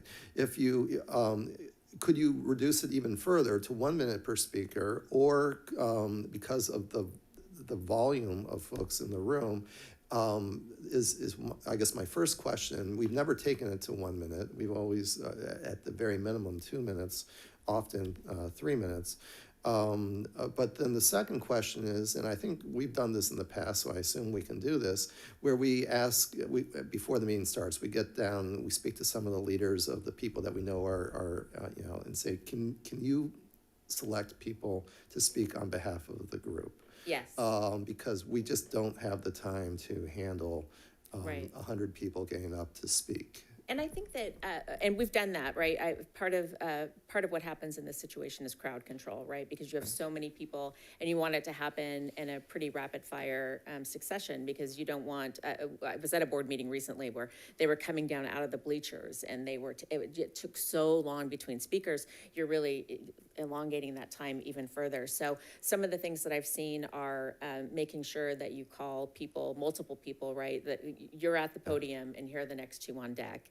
And then saying, the board wants to understand whether you agree with a particular person. So if you pick a speaker, all 10 of you can stand behind the speaker to show us that that's your same voice. Okay. And I think they feel more heard that way, I think, because then they say, it's not just one person and you have no idea how many people feel the same way. They all get to kind of show their unity in numbers. So we often ask them just to stand together with one speaker.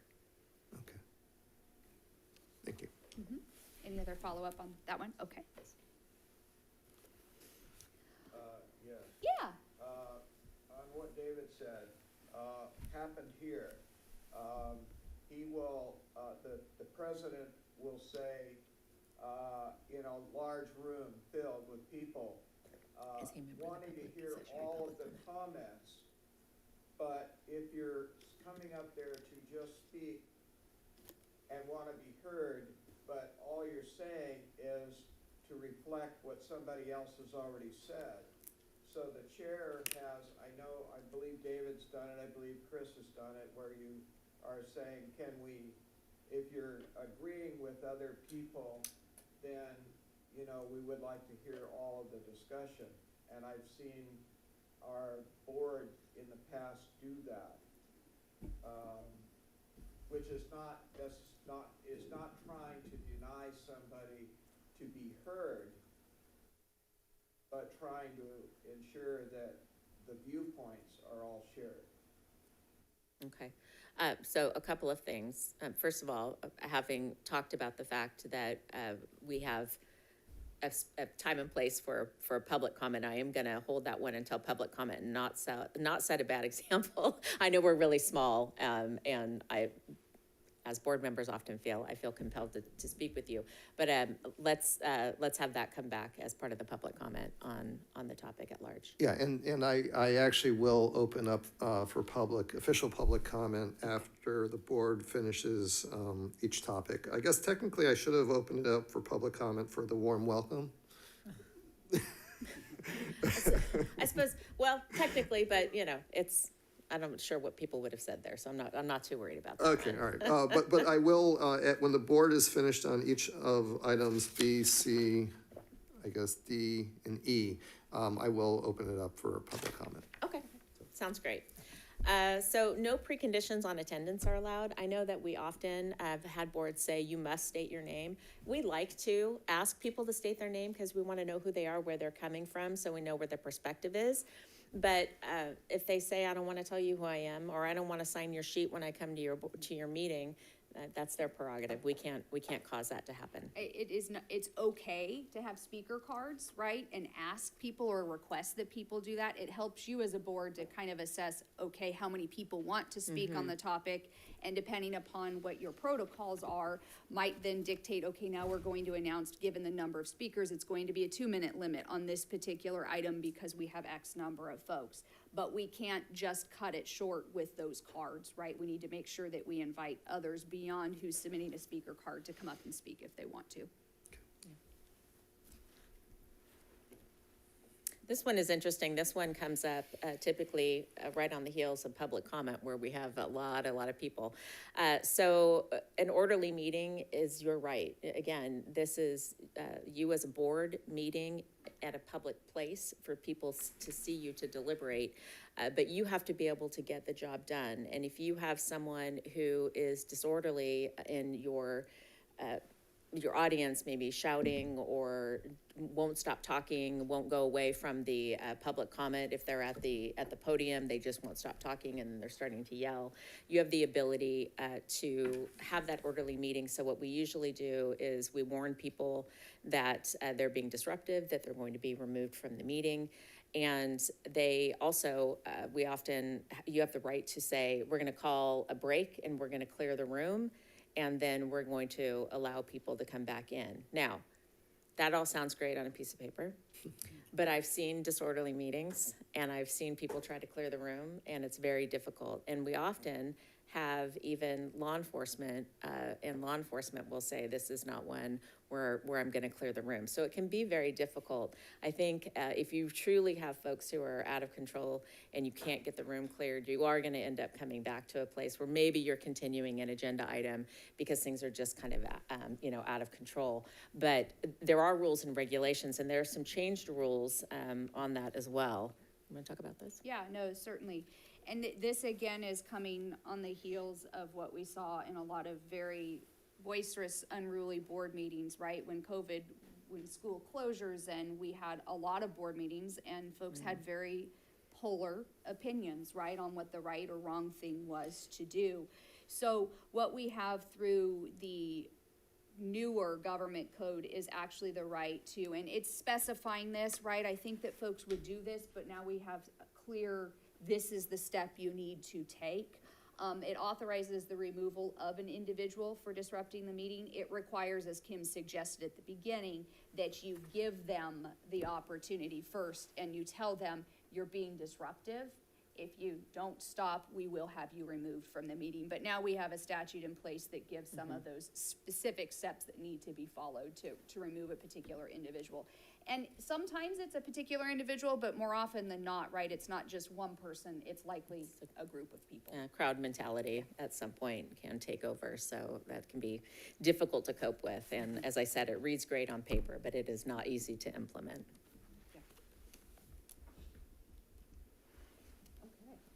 Gosh, emergency meetings, something that we always said people would not be familiar with, but this is what people are terribly familiar with now.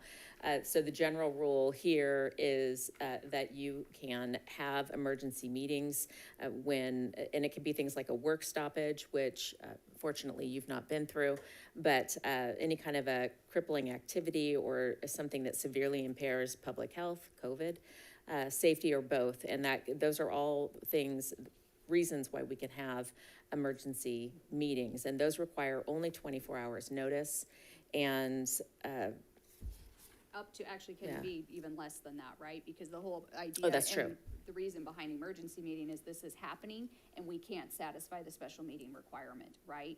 So the statute talks about 1 hour notice before the meeting, and generally speaking, you're able to do that, right? Because what are the odds of being able to get your whole board together for an emergency meeting in less than 1 hour? It could happen, right? But unlikely.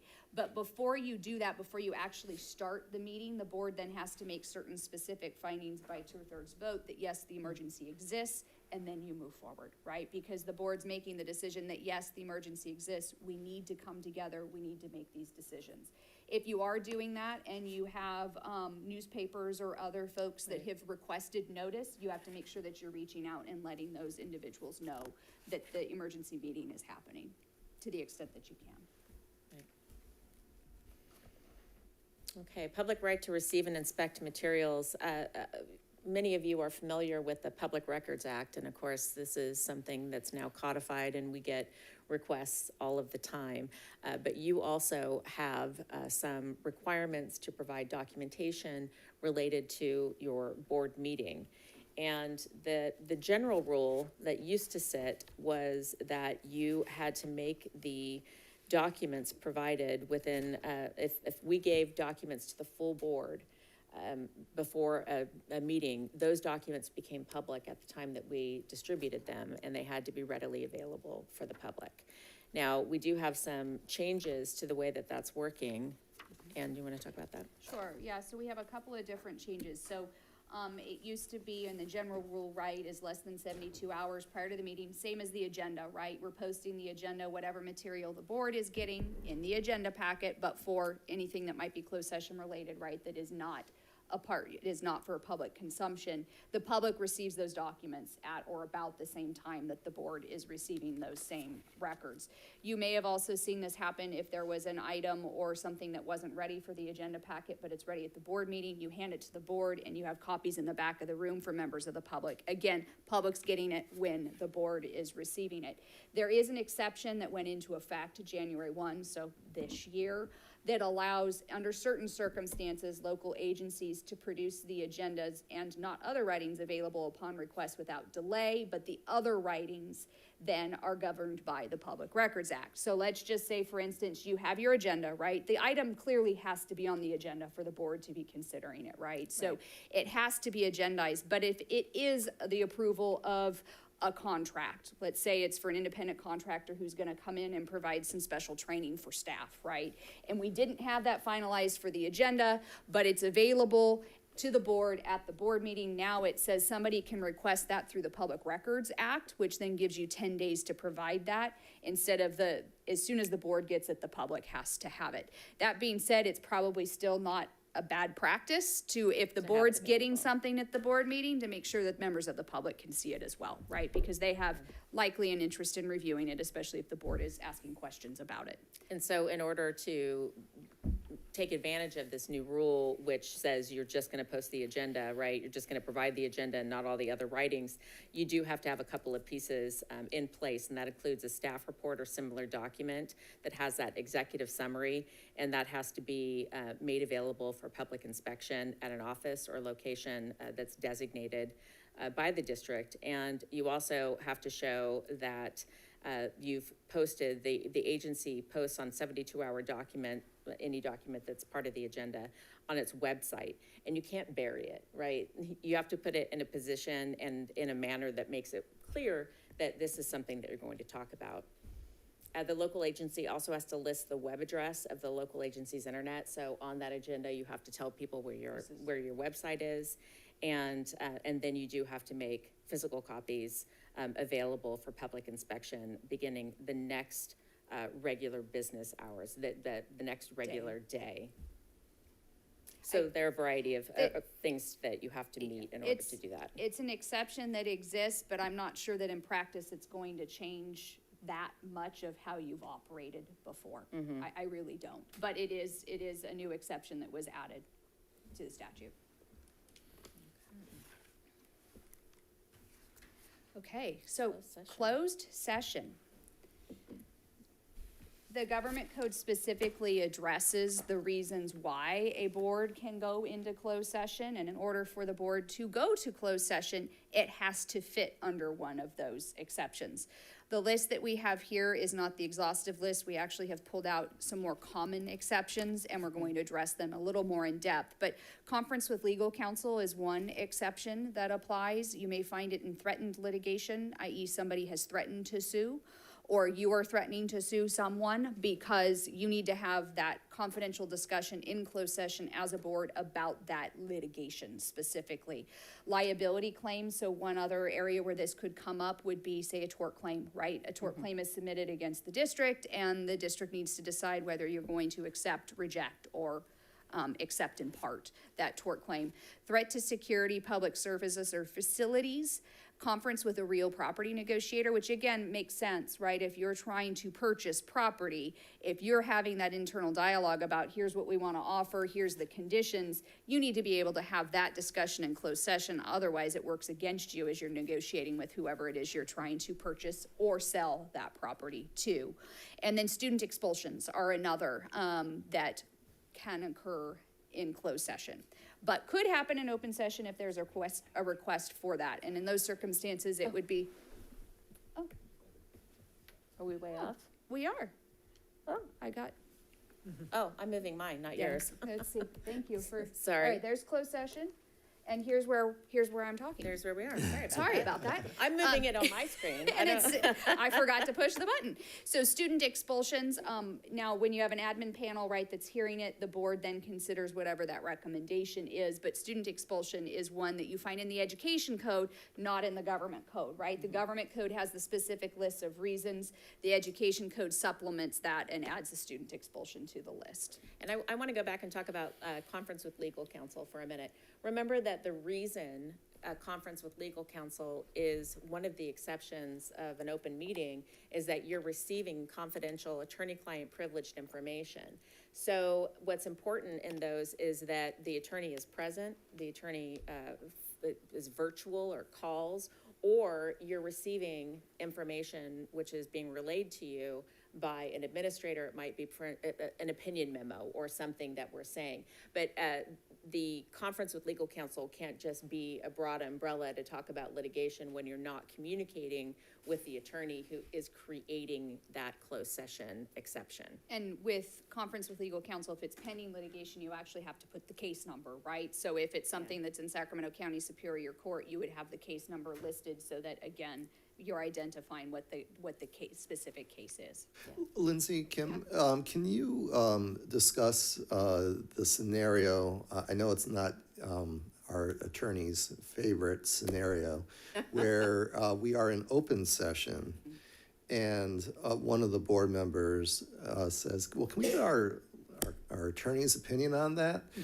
I know attorneys do not like being put in that situation. I mean, obviously, if it's a closed session issue, it's done in closed session. But even if it's a appropriately open session, it's not that we can't do it, but maybe you can give us some thoughts on that with you. It makes us attorneys squirm when we're asked for that. And I say this because oftentimes what we appreciate by being able to provide that guidance is that it is in confidence, right? And that it can't then be used against the district or board members if you choose to go against what that attorney's recommendation might be, right? And this did happen in COVID. I keep going back to that, but there oftentimes would be somebody turning to the attorneys to ask, right? So I think there's a line between what does the law say versus what is your opinion, right? Because oftentimes we might be at a board meeting and somebody says, well, you can't limit my time to speak. And the board president looks, legal counsel is here, can you answer that question, right? That's different than what's your opinion or what's your advice, right? So I think in those circumstances, if we know that, or a board member knows ahead of time that this issue is something I really want legal counsel's opinion on, that you reach out to the superintendent, pose the question, and that way legal counsel can draft a memo, or we can utilize a conference with legal counsel opportunity to provide that feedback. Yeah, no, I think I'm on the same page there, which is whenever we don't want to disclose information that is valuable to you as part of protecting you from liability, right? But I have had people say, you know, we're going to have a board meeting, we're going to have a packed room, there's a common misconception on X. And so what I'd like to do during the meeting is ask you to explain what the actual rule is. And in that situation, I'm not giving away any privacy, confidentiality issues of the board, but I am communicating to the public about the actual law or rule versus the misconception on that rule.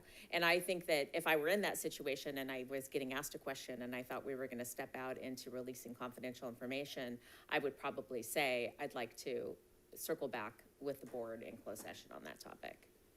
Okay, and also I assume that sometimes you have to do research too. You do. You don't all Oh, yeah. just have the answer on the top of your head. We'd like to be able to do that, right? And I'll tell you, I think Kim and I have both probably been placed in that position. And there's one of the ways that I have gone about doing it is, you know, give us an opportunity, we'll draft a memo that can then go to the superintendent, and the superintendent can distribute it to you, right? So some of that is also us thinking on our feet to know, okay, where is that line, and what do we do in this circumstance? Because we can almost always give you the general rule, but how your specific nitty-gritty facts apply become problematic.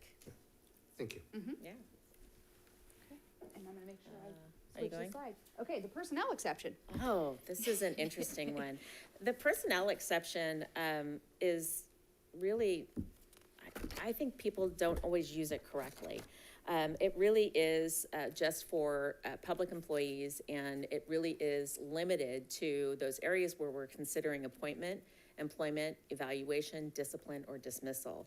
Sometimes people view the personnel exception as this really broad umbrella that you can talk about folks without having to fall under these very specific issues that are in that first bullet. The second thing I want to talk to you about, and this is one of my major concerns with all boards, is boards want to be informed, right? You want to know, you do not want to get caught at the grocery store with a deer in the headlights look when someone talks to you, and I completely understand that. But when we get to complaints and charges about employees, it is critical that we not communicate with you on those topics. And there are a couple of reasons for that. First of all, there is a government code section that talks about the fact that we have to tell people before we're going to have a conversation about charges and complaints. Now, charges and complaints are not, that's a legally defined area. It isn't everything we might talk about. But if we don't give the 24-hour notice requirement and we wander into charges and complaints, we cannot use, we've basically invalidated the discipline, just to break it down to super basics. We've invalidated the discipline, and any of the charges that we talked about, we're not going to be able to use moving forward. And the other reason that it's so important that we go through the right process is that for classified employees in particular, you will be the trier of fact, right? You will be the ultimate decision maker in what happens with a classified employee. You're at the end of the line in due process for that employee. It's not quite the same for certificated. Certificated do go out to what we call a competency panel, and that gives you a binding decision. So the rules are slightly different for certificated, but there are a lot of dangers and risks in particular for moving forward on any discussion about classified employees. The minor exception for your certificated folks is it's a probationary employee, because then it can fall, then that does, much like a classified employee, falls on the board to be making that final decision. And there's options available to the board in those types of proceedings. And it's the specific complaints or charges and the 24-hour notice that has to go before. Just a couple of other things to keep in mind, right? It's always wise to have that conversation with legal counsel beforehand. Okay, what are we going to be talking about? What are we going to be presenting? Do we need to give that 24-hour notice? The other piece that comes into play is, why do we give the 24-hour notice? Number one, it's so the employee knows, but number two, so that the employee knows that they have the right to ask that it be heard in open session. And they do. They do. It does not happen very often, but it does happen.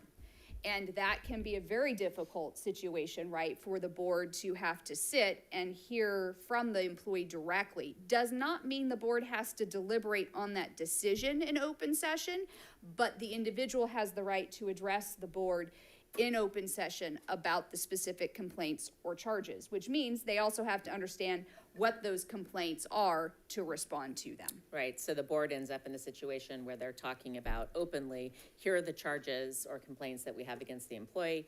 They then get a chance to respond. You then go back to closed session and talk about it. But we do periodically, more than a handful of times, have had folks decide to have that heard in open session.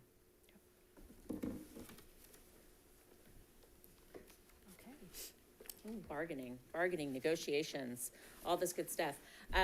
You do get to meet, and I'm sure that you do regularly meet with Don Ogden about your bargaining groups, right? This is one of those areas where you get to be in closed session because it would disadvantage you to have the conversation in front of the union who will be in the audience. So this is really your opportunity to talk about what the salary and compensation will be, what your overall goals are, and give direction to your negotiator. So that's for folks who are represented in nature, but you also talk about unrepresented employees too, right? You have a lot of people who aren't necessarily covered by the union, confidential folks, and folks who, well, confidential mostly, management and supervisory.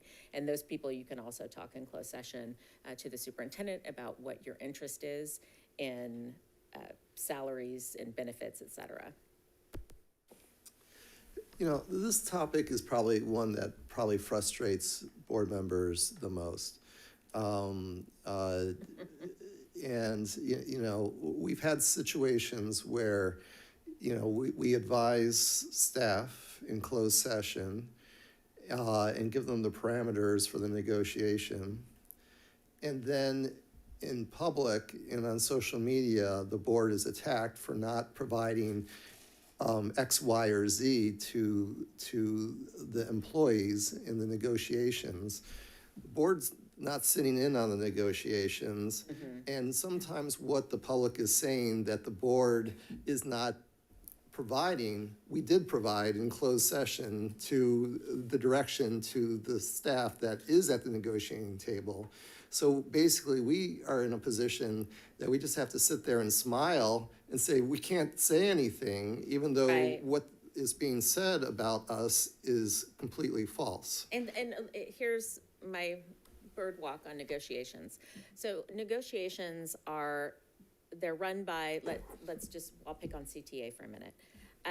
CTA is a very large union with very good organizational skills, and they have a process for how they intend to publicize what it is that they want and apply pressure in a way that they get it. And so what can be difficult in that is that they have a publishing timeline, right? They have a game plan for how they're going to continue to put pressure on the board to listen to the things that they want. And so it really kind of comes down to having those relationships at the table, and that doesn't necessarily, and I know Don has good relationships at the table, but sometimes their organizers are not in sync with what's happening at the table. So the best you can do in those situations is have public communication that talks about what kinds of offers are being made, or what the board's priorities are in negotiations. I mean, I wouldn't go too far on that piece, but just having open communication or dialogue with the public at large about what's happening at the table from your perspective. Now, you have to be careful, because if you're not going to do that all the time, it will look like you're being reactive when you're mad, right? The board only talks about it when they're angry, as opposed to that's their ongoing practice. So I guess part of what I'm trying to say is you may, no matter what you do, you may feel that way, because they Kind of like a lose-lose. It is a little bit like a lose-lose, I think. And that's the organizational component of the union is intended to do, and make you feel exactly how you feel right now. And that isn't to say anything negative about, teachers who belong to the union. I'm speaking to the overall organization and their skill set, right? Their job is to get the best working conditions humanly possible for the workers in their union. Now, in the prior year, we obviously it took place in closed session, so we couldn't talk about it. But when a member of the union in open session put it out to the public, what we had offered, then at least from my standpoint, that was now in the public, and we could then talk about it. Right. So I think a couple of things. There's a legal component to this, and then there's a board norm component of this. So the legal component says that we can talk about and we can write about and publish things that are purely factual in nature. So if I get asked to write a public release on a negotiation document, it must be, from my perspective, factual in nature. I can't put out some document that is where I'm interpreting maybe what I think they mean, et cetera. It has to be very factual. But the flip side of that is, what did the board as a whole decide their negotiation strategy was? And that's where your norms are really going to come into play, because when things get heated in negotiations, and they can get heated from year to year, right, for a variety of different reasons, there has to be a common understanding of how you're going to handle the pressure that gets applied to you, and how administration is going to respond, because it's typically going to be administration responding on your behalf. And so I think that becomes a really critical plan when negotiations, and if they in any year get really kind of ramped up, to go through those expectations and have a game plan for how you're going to communicate with one another and communicate through administration. I would also say that is one of the reasons why there is an exception to the Brown Act for negotiation topics, right? When it gets heated, you do have the ability to bring the board together.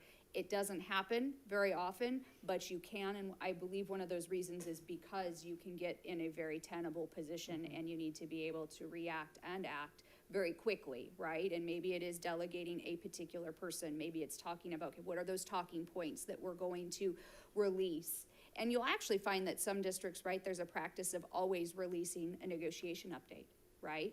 And that's where Kim's talking about, right? Is it your practice to always do it, or are you just doing it now, right? When it's heated. And when it's heated. And some boards or some districts will have a joint statement, right? Because that being said, if it isn't something you have done in the past and all of a sudden you do, you get a lot of the union's going to say, well, why? Now you're sharing information we've never shared before. That's not our practice, yeah. Then that's where some folks will at least first start with, do we want to have a joint release about the status? We've met X number of times, this was the last proposal. Which we sometimes do. Yeah. The other thing, I was going to go back on one other thing, but I forgot what it was now. Sorry. Okay.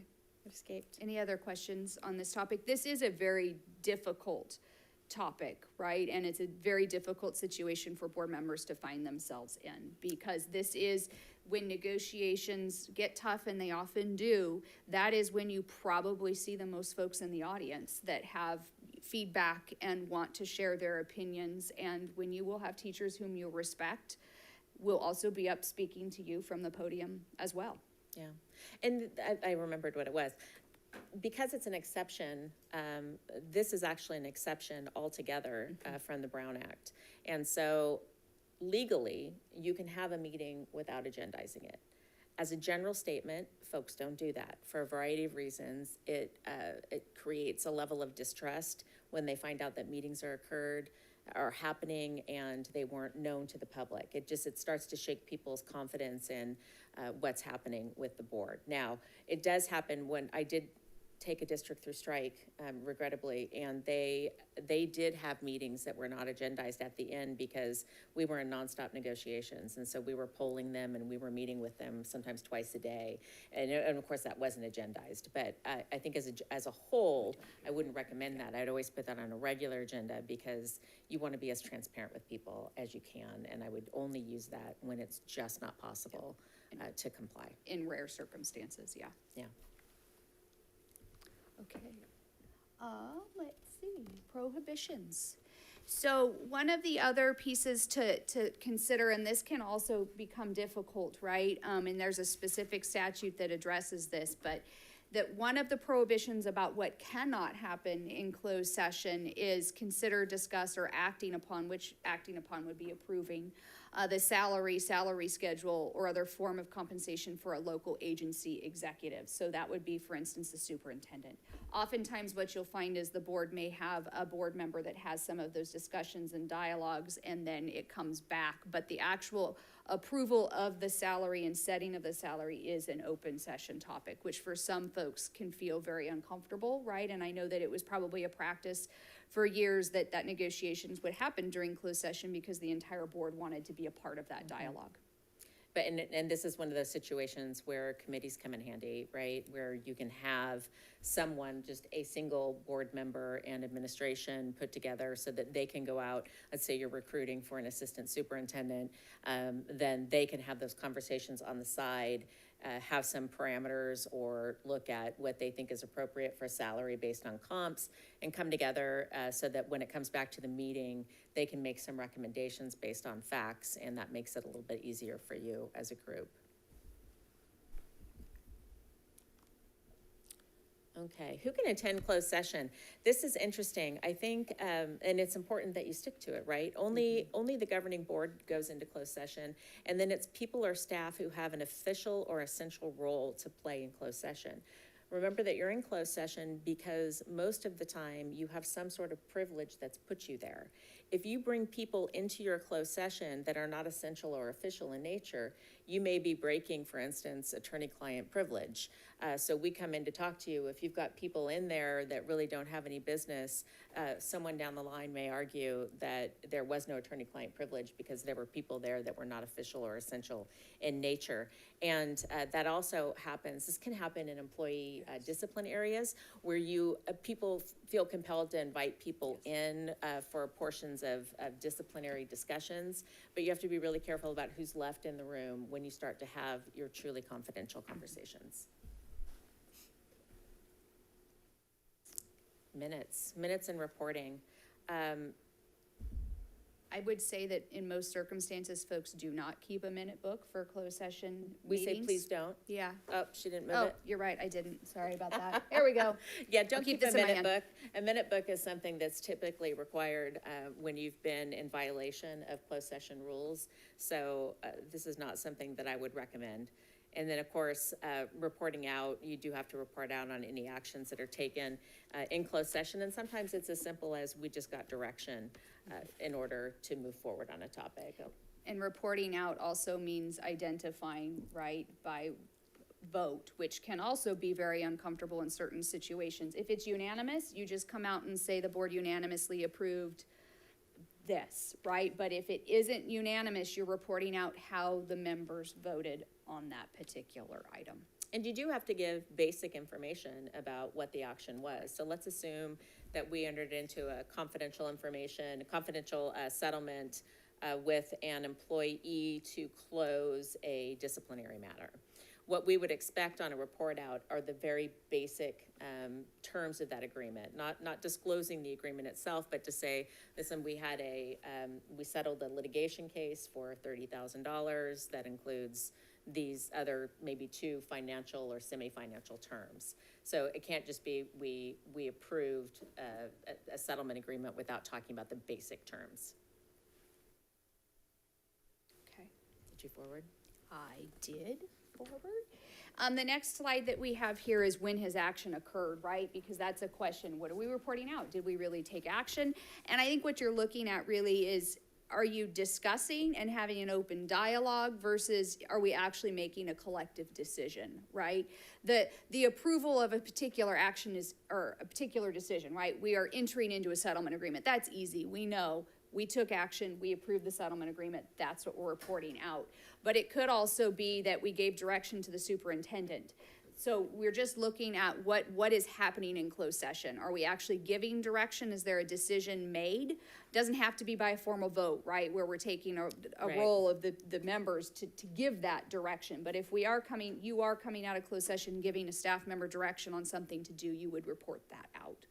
But it does constitute action, even if it's not on the agenda. If you came in and you said, let's all vote this way on the next month's agenda, that's taking action, even though it's not a formal vote that night. So that's a problem. Talk about voting. And I will switch the slide, yes. Okay. So a general rule for your voting is that it's a majority vote of the board. And you'll see, I'm always fairly upfront about it when I come in. I'm looking for a majority of the board to give me direction on what you would like me to do, because you act as a majority of the board. You act collectively. And so it's important that we're always looking for that majority. There are some special rules when you're looking at abstention versus recusal. So these are probably, generally speaking, an issue that the superintendent would probably know up front, especially if it's a financial interest, if there's a conflict, right? A true legal conflict of interest. There's certain circumstances where the first one here is there's an absolute bar, the board can't enter into the contract at all. Let's just say, for instance, one of the board members has a company that you're a contractor, you want to enter into a contract with that contracting company, you can't. You just effectively cannot, as long as that board member is employed, or let's just say the owner of that construction company, you can't enter into the contract with them. But then there's other situations where there's remote interests, or maybe somebody chooses to recuse themselves, right? It's not a legal conflict, but you don't want to be a part of the decision-making process because the public perception is that you are biased, or you know somebody that's involved, and that can happen too. So there are some special rules. What happens, right, if we have 2 people that have recused themselves and now we only have 3 board members? Does that mean it has to be unanimous, right? So there's some special rules and defaults when the votes are unequal and there's a tie vote. And those do come up sometimes, not very often, but sometimes. So under Political Reform Act, conflict of interest, the vote just simply isn't counted unless you get to a locked place where it has to come into play because we need to be able to make a decision, right? We're not going to stall out the action of the board as a result of somebody with a conflict of interest under the PRA. Yeah, I want to go back for a minute on financial interest. So whenever you think you have potentially a financial interest in a contract coming forward, so let's just assume that we have, well, first of all, I mean, if we had someone who ran an accounting firm and wanted the accounting firm to get the contract with the district, that's a clear financial interest. There may be other times that maybe it's less clear. Maybe you have a partial ownership in a company or you own stocks, maybe a substantial number of stocks. These are the kinds of things that get weighed and balanced when you run them through the superintendent, because you say, gosh, I think I kind of have a financial interest in that. And we want to make sure that we know whether or not the board can move forward, because sometimes what happens is you have a remote financial interest. What comes up all the time is board members who are married to someone who works in the school district, and you're approving a collective bargaining agreement, right? There are exceptions like that say you have the right to approve a CBA, even though your spouse will benefit from that because it's part of an overall larger piece for more than one person, not just for you. So there are a variety of things that you just need to disclose. If you think that there's any chance that this impacts you. School closure was another one that came up for me. And that was a school district up north. They were closing, and 2 board members lived in close proximity to one of the schools that was going to be closed. So we had to do an entire analysis, which was, do you have a financial interest in what's happening here? And it came down to how close you live to the school, because that would impact your property value if the school stayed open or the school closed. So there are a lot of ways that financial interest can crop up. So always be kind of on the lookout. If you feel like you're close, or there's something that some reason why people would say you have an interest in voting for that, make sure you're talking to the superintendent so that she can really look into that with council, because these become very fact-specific issues. And albeit a conflict of interest can be a totally separate topic, totally separate training, aside and apart from the Brown Act, but it can come into play when you're trying to count votes and who's taking action and who's not. Right. The other thing that comes up frequently is people say they want to know when they can abstain or recuse themselves. And sometimes they say, I just don't want to vote on this topic. My answer to that is the public elected you as officials to be here and to run the district. And unless you can show that there is a need for abstention or recusal, it's our recommendation that you always vote, because that's why you were voted in by the public to do this exact job. And sometimes it's hard, and sometimes people don't want to vote on a particular topic, but it's really important unless you're actually legally knocked out for abstention or recusal. All right, and then vote reporting, we actually heard that right when you're approving the agenda. I think the practice is now that you're taking roll calls, so you have the particular individual and you know the vote rather than just an oral aye, nay, taking the vote. And there used to be some very specific rules about under what circumstances you could take a roll call versus a non-roll call vote. I do think most folks at this point in time have defaulted to roll call so that you don't have to walk the line of, is this one that's roll call or not? And there is for us a government code section that says no secret ballots, right? And then they've continued to strengthen this by putting out additional requirements like reporting who is in favor or not in favor, or the roll call votes. Those types of things are becoming stronger and stronger, and we know and have known for some time that secret ballots are just not acceptable.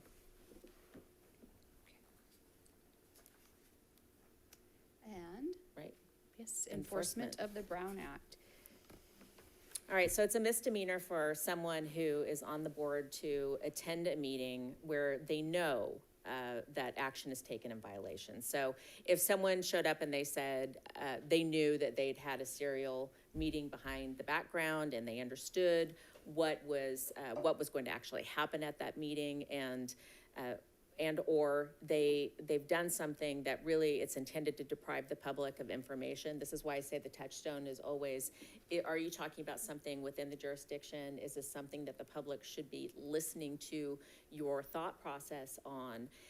These are the areas where there are criminal enforcements of up to $1,000 and to 6 months in jail for intentional violations. Enforcement of the Brown Act, and this came up briefly where I said, members of the public, if they believe that there has been a violation, this is where you may see this come up.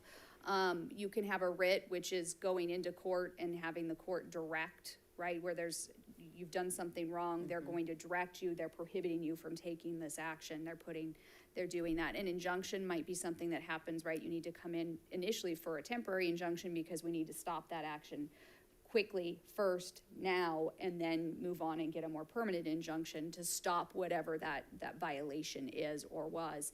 Declaratory relief, so it may be that if there was a violation, they're seeking the court to say there was, and here's what we're going to do to remedy that violation. And the district attorney can commence an action as well if there is a need to, or somebody believes that there's a need to enforce the Brown Act. Doesn't happen very often, but sometimes it may be that a member of the public reaches out to the district attorney to bring it up. It's very rare that the DA would be paying attention to what's happening within your boardroom and at your board meetings, but a member of the public may write to the district attorney and ask that the district attorney step in to try to enforce what those requirements are. But before you get to any of those pieces, right, people have to come to you and say, we think that there was a Brown Act violation, and we are demanding that you correct it. Now, sometimes, and what's happened is there was an issue with maybe it was not, let's just say it wasn't properly agendized, and someone entered into a contract for services. And folks said that was agendized improperly, or it wasn't agendized at all. You have to cure and correct. So what we do is within the 30-day window, we bring it back properly agendized and then go through the process to make it comply with the Brown Act. And you can almost always do that. There are situations, obviously, where if there's intent to violate the Brown Act, those are not something you can necessarily cure. But that all has to happen before they go back and file that civil action, which can include having the court say, stop, you can't go any further on this topic, or I mean, you went through them, there's a variety of reasons why they might give us something in writing. And sometimes when this happens, right, when you're responding, there isn't anything to cure and correct because you did in fact comply with the Brown Act. So this is where you might be working closely with legal counsel to analyze, okay, what are they identifying? What did we do? Let's look at the agenda language before you're responding.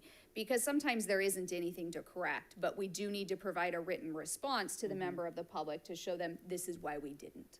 And if it's close to the line at all, sometimes we say, look, we don't think there's a violation, but we're gonna run it back through one more time so that we limit liability to, 2 to 4 weeks. And we'll cut it off by bringing it back again, even if we think that we've already done it correctly. Disclosure. Yes. This is one that comes up all the time, and individual board members are often asking, hey, we think there's a leak out of closed session, right? This comes up all the time in school districts throughout Northern California. And what happens in this situation is, and it's hard, right? How do you prove that someone is talking or leaking information from a closed session? And you can go off and get injunctive relief, or you can ask the grand jury to look at it, and you can discipline employees, right? Let's assume that it is a director that came in and then they talked about what was talked about in closed session. You can discipline them, but that same role doesn't apply to you all. You are not employees. You are elected officials, which means the board cannot move forward with disciplinary action of another board member. That has to go through something like the grand jury or the district attorney, or someone else is going to have to take that issue up. We sometimes see something called censuring. That's about the most that you can do as board members, is to make a public call out about someone's behavior where you say, we don't think that behavior is acceptable and we're distancing ourselves from that. But you have to be careful in making accusations you can't back up with some level of evidence. And I'll give you another example of when this can come into play sometimes in disciplinary matters, right? We have actually run into situations where a board member finds their way on a witness list and they want to ask the board member questions during the hearing about what has happened. And if it's your personal opinion, right, what you know personally, there's nothing that blocks you or prohibits you from doing that. But if they're getting at questions about what the board as a whole talked about in closed session, you need to have the permission of the entire board to be able to disclose anything that is going to be asked in those kinds of situations. And of course, whistleblowers are accepted here, right? If we're doing something in closed session that someone believes is a violation of law, they always have the right to go out and blow the whistle on that, and that is not considered improper disclosure. The effect of a violation generally is that the action that was taken is null and void if it violates the Brown Act, right? And to a certain extent, when we were talking about this earlier, it may be something that you can cure and correct, but ultimately, generally, it would just say whatever action you took is null and void. There are opportunities, though, if somebody does challenge and say there is a violation of the Brown Act for costs and attorney's fees to a plaintiff. So somebody who brings forward the allegation, a member of the public comes forward and says, you violated the Brown Act. If awarded to a plaintiff, they are to be paid by the local agency and not a personal liability of the public officer or employee. So where would this come into play? The member of the public writes a letter, right, a demand. For whatever reason, there is no cure or correct, there isn't action taken, it's not fixed. They then file a lawsuit in court, right, to enforce the Brown Act. The district then can be responsible for the legal fees of that plaintiff if the plaintiff prevails, okay? But for a defendant, the award will only occur, so you, the district who's defending the action, right, you can be awarded those same costs and fees, but only where you prevail and find that the action of the plaintiff, the member of the community, if we're going to say that's who it is, was frivolous and totally lacking in any merit. Which is pretty rare. It is. All right, so we've gotten through the vast majority of the things that are in the handbook. What other questions have come up? Have we stirred any questions or concerns on other topics?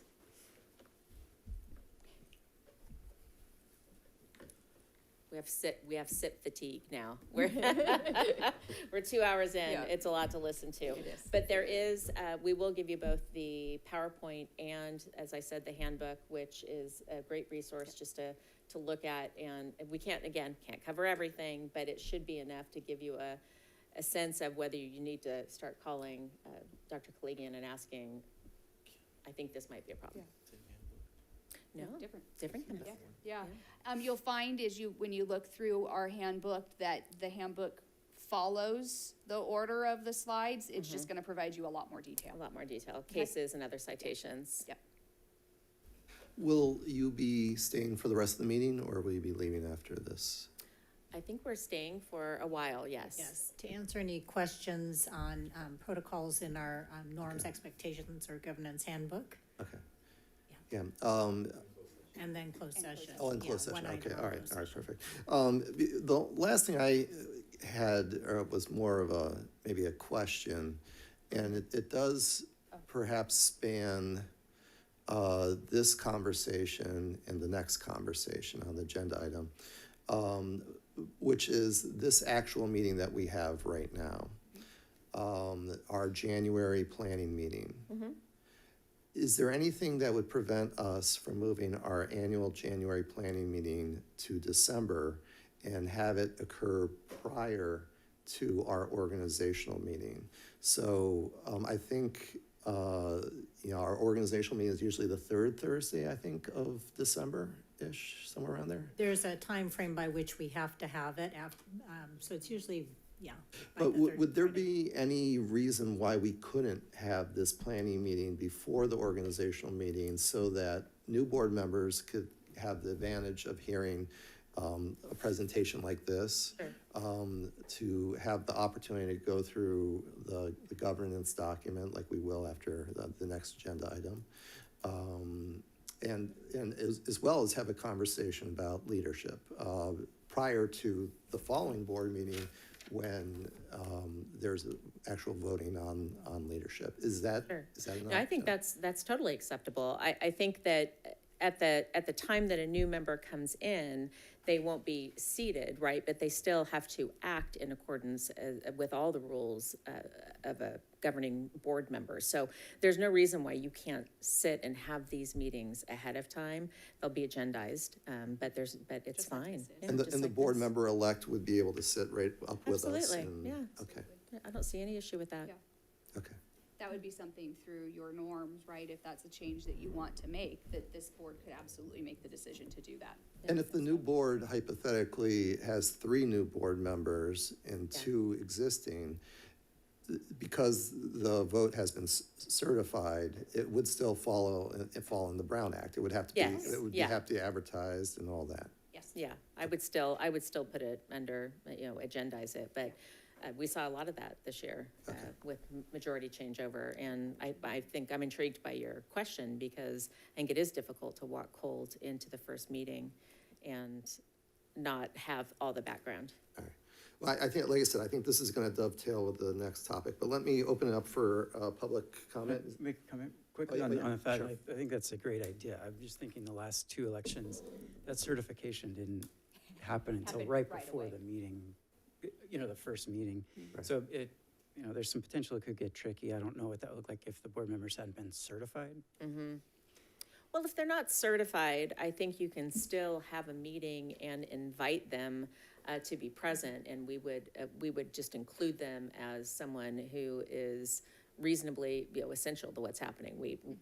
Maybe one of these people won't be certified, but I think it's still fine to invite them. I mean, just like we have the meeting today, right, and the public's here, it would be a public meeting just like this. So you would invite any of the electeds, right, that hadn't been certified, if there's a close vote, right, then you would invite both to attend. I think in reference to it, going to the conference, we got a lot of this information. However, walking into a board meeting, we didn't know, I've attended board meetings for years and years and years, but I didn't know specific rules of like, when can I talk? When can I have a discussion? When can I ask a question? Yeah. And so going into a meeting where we're voting for leadership positions and we don't know how to have that conversation. Yes.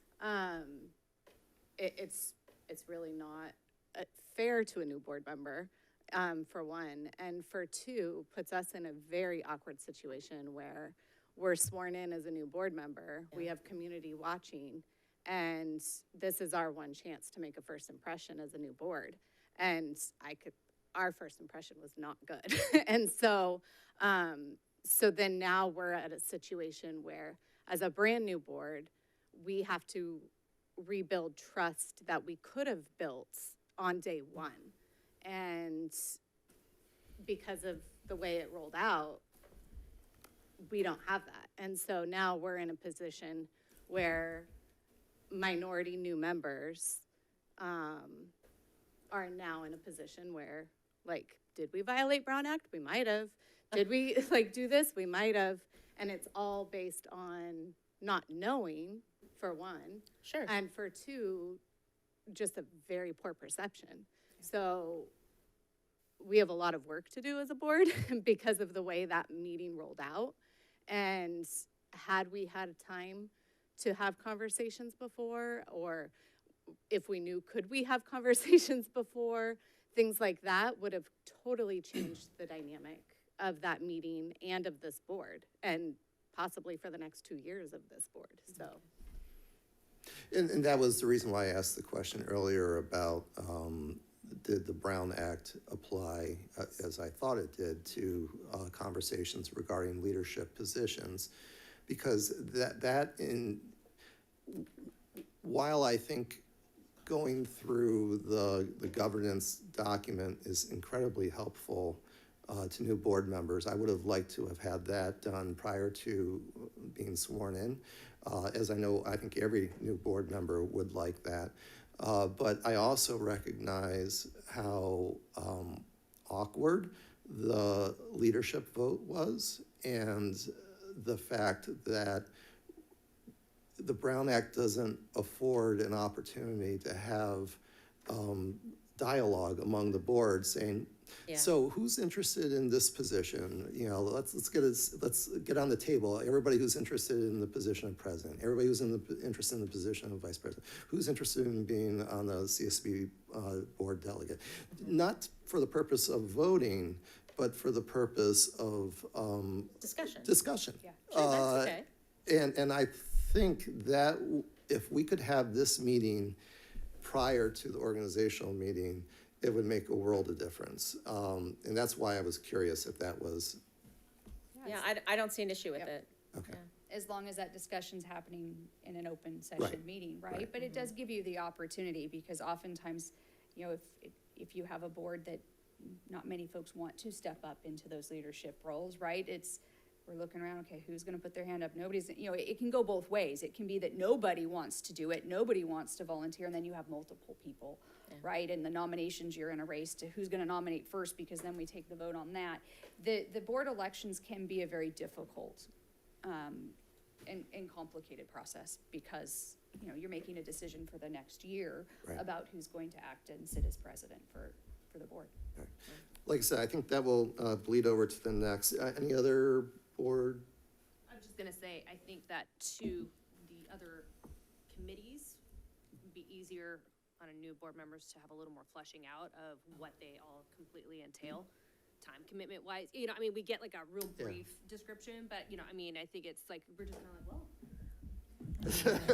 Okay, yeah, sure. I feel like maybe we can take that on. I don't know, and everyone's like, and it's hard too if you're coming in, because you don't necessarily know like how long someone's previously been serving on something, and so I think getting a little more details would be helpful. Then because you're really kind of like on the spot to just make a quick decision on things. So I think being able to have, this meeting, the next meeting, the next discussion, and a little more in depth on the leadership and those committees would be a very helpful breaking in, I think, for newly electeds. So. Okay. All right, members of the public, anybody want to speak? All right. Then I guess we are finished with this agenda topic. I know there was one question that was posed from the member of the public. Is there any interest in getting some feedback? We can certainly discuss. There was a question posed, I think, about it had to do with the order of people standing up and coming up to the podium, and it tied back to the idea of asking, I think this was what it was, the board asking a question, or at least making a statement of, we really want to make sure that we get to hear everyone's point of views. To the extent that your point of view has been heard already, would you mind deferring so that others can speak? Oh, yeah. Right? And I think that's along the same lines of what we were talking through, right? That the key here is that the board gets to hear from as many people as you possibly can, and you want to hear as many of those interests as you possibly can, right? Because oftentimes there will be a lot of people there with one particular opinion and a very small group with the other or a different opinion, right? And you want to make sure you get to hear from everyone. So it isn't uncommon for the board to say, you know, just a suggestion, we can't require it by any stretch of the means, but a suggestion that if you wish to defer, or if you feel like your opinion has already been heard, to not speak when we call you up, please say so, right? And we'll move on. And if someone's speaking your point of view, and maybe you didn't know they were going to do that, sometimes we ask people, we're going to ask you not to say the same thing, but while they're speaking, would you please stand up so we can see the number of people that are standing up? And again, that gives you the same kind of concept of why don't you come up in a group and have just one person speak. Is there common language that is written for those situations?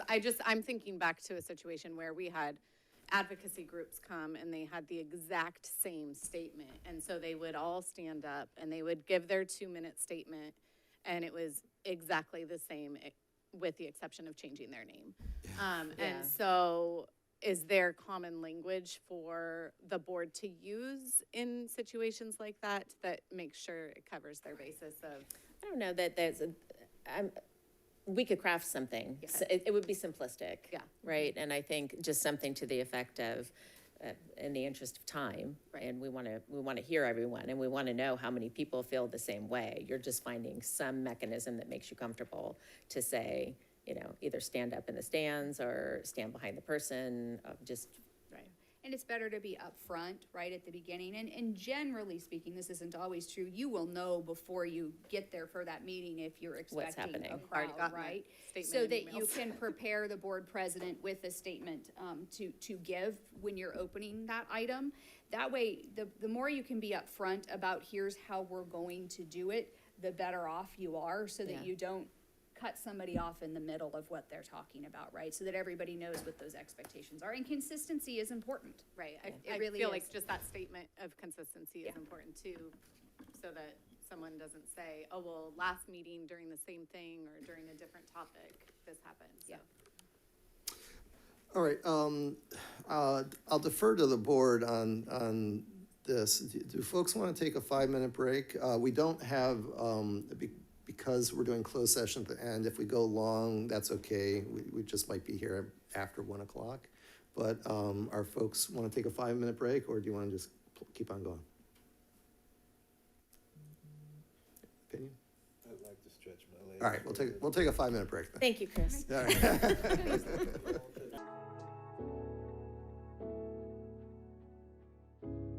Be agenda item C, review board governance handbook. Superintendent. Yes. Sorry, I was just finishing chewing. Recording in progress. So you each have a hard copy of our governance handbook. It's also posted on our website, and it's also posted to this agenda item. But each year during our study session that has taken place in January, we take a look at that governance handbook to review it, to ask any clarifying questions, sometimes to revise it, and come back, and then we bring it as an action item after we've had discussion about it, and we bring it to a future board meeting if any changes are going to be made. So we have it in front of us. The purpose of it is to define what a governance team is, roles and responsibilities, norms and expectations, and then we have a section that's called protocols. You know, how do we handle this scenario or that scenario? And those are some of the talking points that we've usually had at a study session, is to say, well, how do we navigate putting an item on the agenda? What's the process? Or how do we navigate, if we get an email or a phone call from a member of the public, you know, what is the protocol? And how do, we want to make sure we're all on the same page because we act as one body, as a governance team. So our handbook is kind of that framework to lay the groundwork. And if there's something that's not clear or it's missing, the handbook is a good place maybe to capture it, because if one person has that question, others might too. So it gives us that ability to do that. So we do this annually.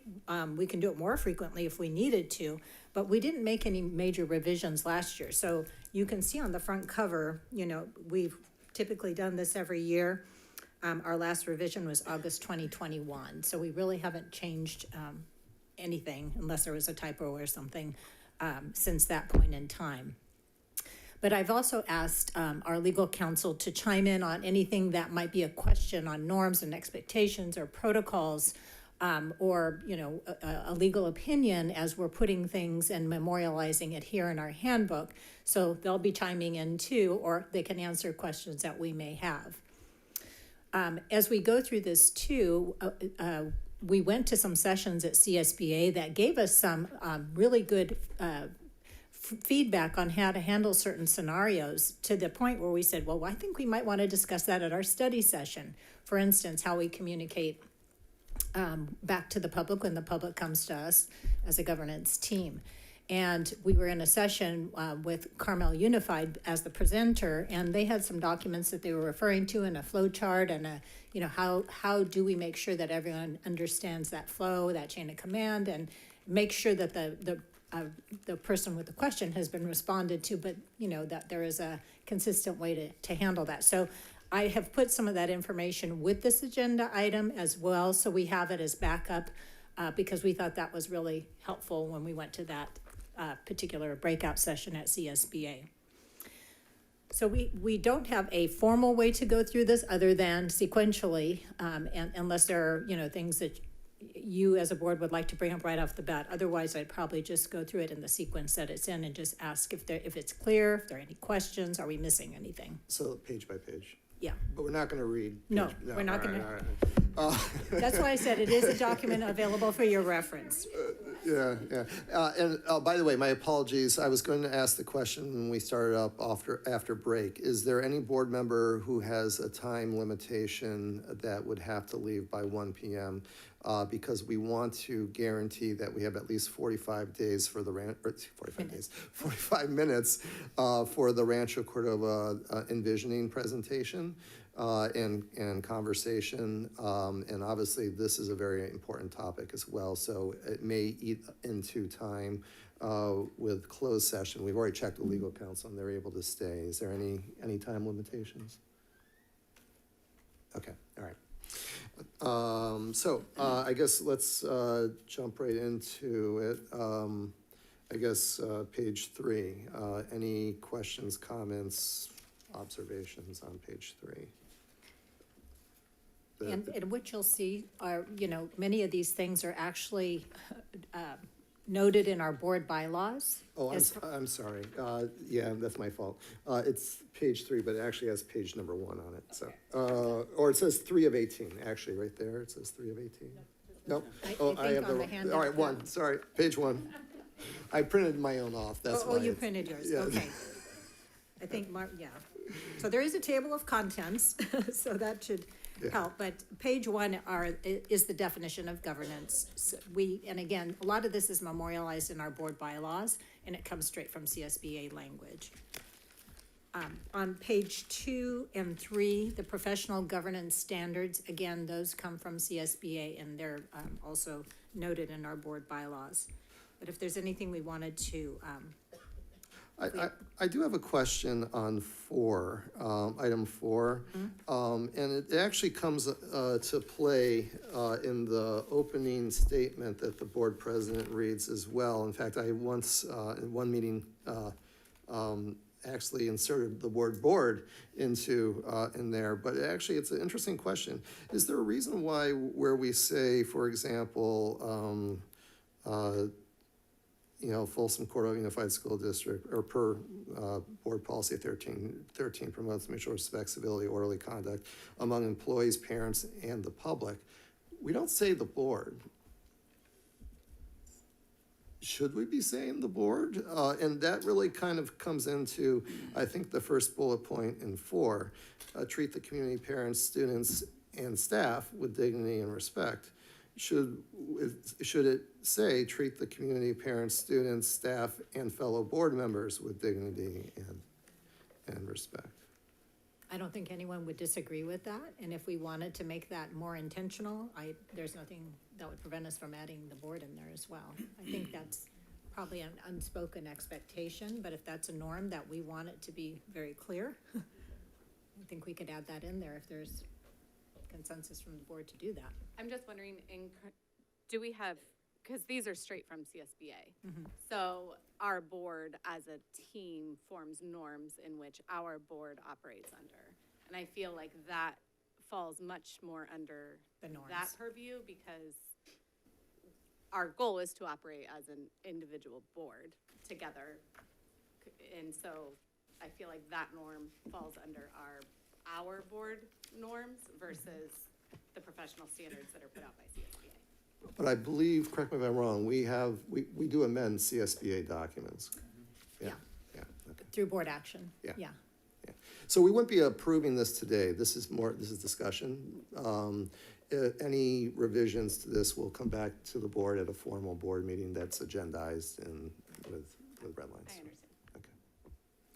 I don't think it could hurt to add that language. I'd hope that we would already follow that norm or attempt to, but I think it would be worthwhile. I mean, under item 4 as well, I've never been a huge fan of that last bullet point, work together to build consensus for decisions. It seems to me, in my time on the board, that it often feels like if we don't have consensus, it's felt as a threat.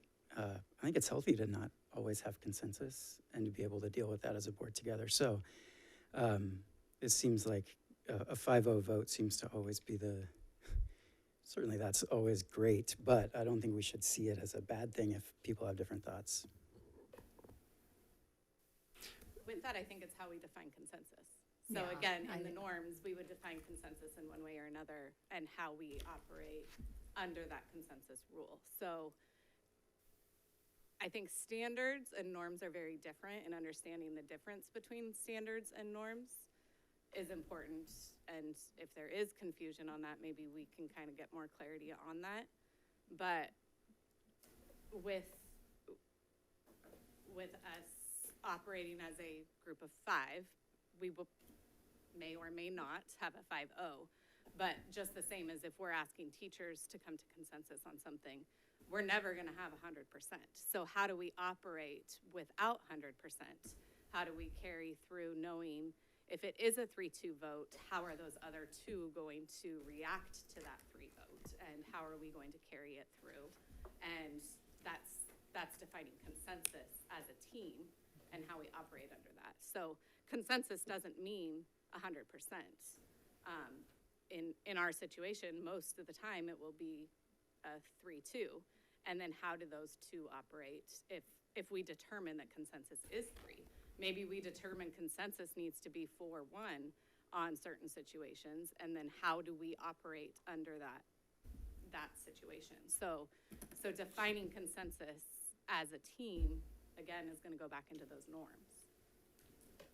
I also think there's perhaps a misnomer that the vast majority of our decisions aren't 5-0. Actually, I think the vast majority, I would argue over 90% of our decisions are 5-0. The problem is when it's not 5-0, they tend to be,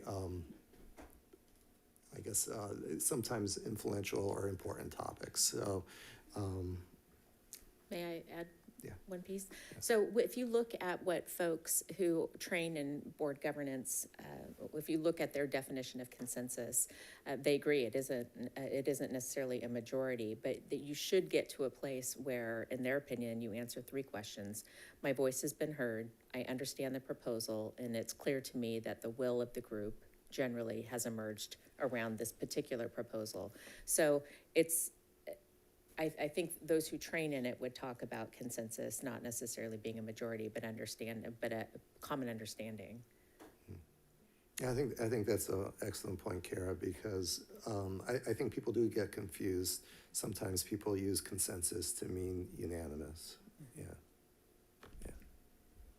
Can you list those again, Kim? Because I think that might be something we might want to add to yeah, our notes and- as the definition of Sure. consensus. So for groups who are doing the training, they talk about consensus asks all participants to consider and eventually affirm 3 points.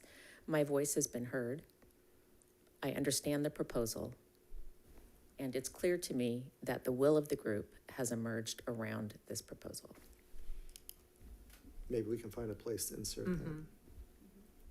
How does that sound? Yeah, could we do like, I know this is maybe silly, but like a definition of terms? Like at the beginning, I almost feel like having those like main terms that might come up and have questions, have like a glossary of terms for things like that. Yeah, and we can go back to page 1 and list that as another item to define. And maybe we'll come up with others as well that we want to put at the front end under definitions. That makes sense. Okay. All right, so Martha's note-taking. do we have a consensus on the? All right.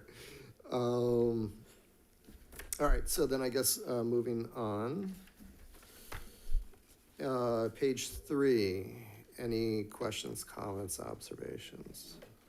That the will of the group has emerged All right. around this proposal. Moving on to page 4, our, Can I back up on Yeah. page 3? Sure. On number 7, this is a topic that has come up at times, and it's also listed under our protocols too, but periodically evaluate our own effectiveness. And again, this is a standard from CSBA, that the board evaluates their one employee, which is me, and we do that informally mid-year, and then we do it formally at the end of the year. But that the board also annually has a way to evaluate performance as a governance team.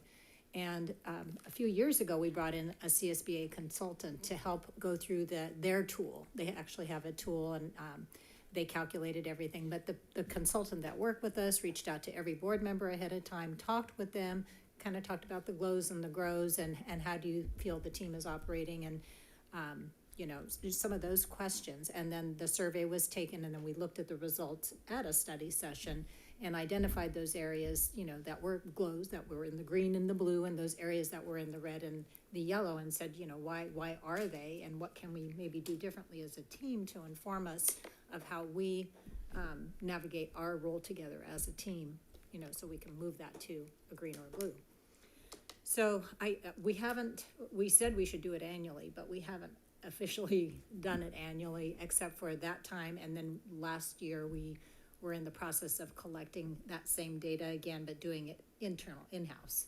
And we received 4 of the 5 board members' feedback. So that one hasn't been finalized either. But I guess with the new board, we might want to think about, do we want to use a formal tool because we're a new team together?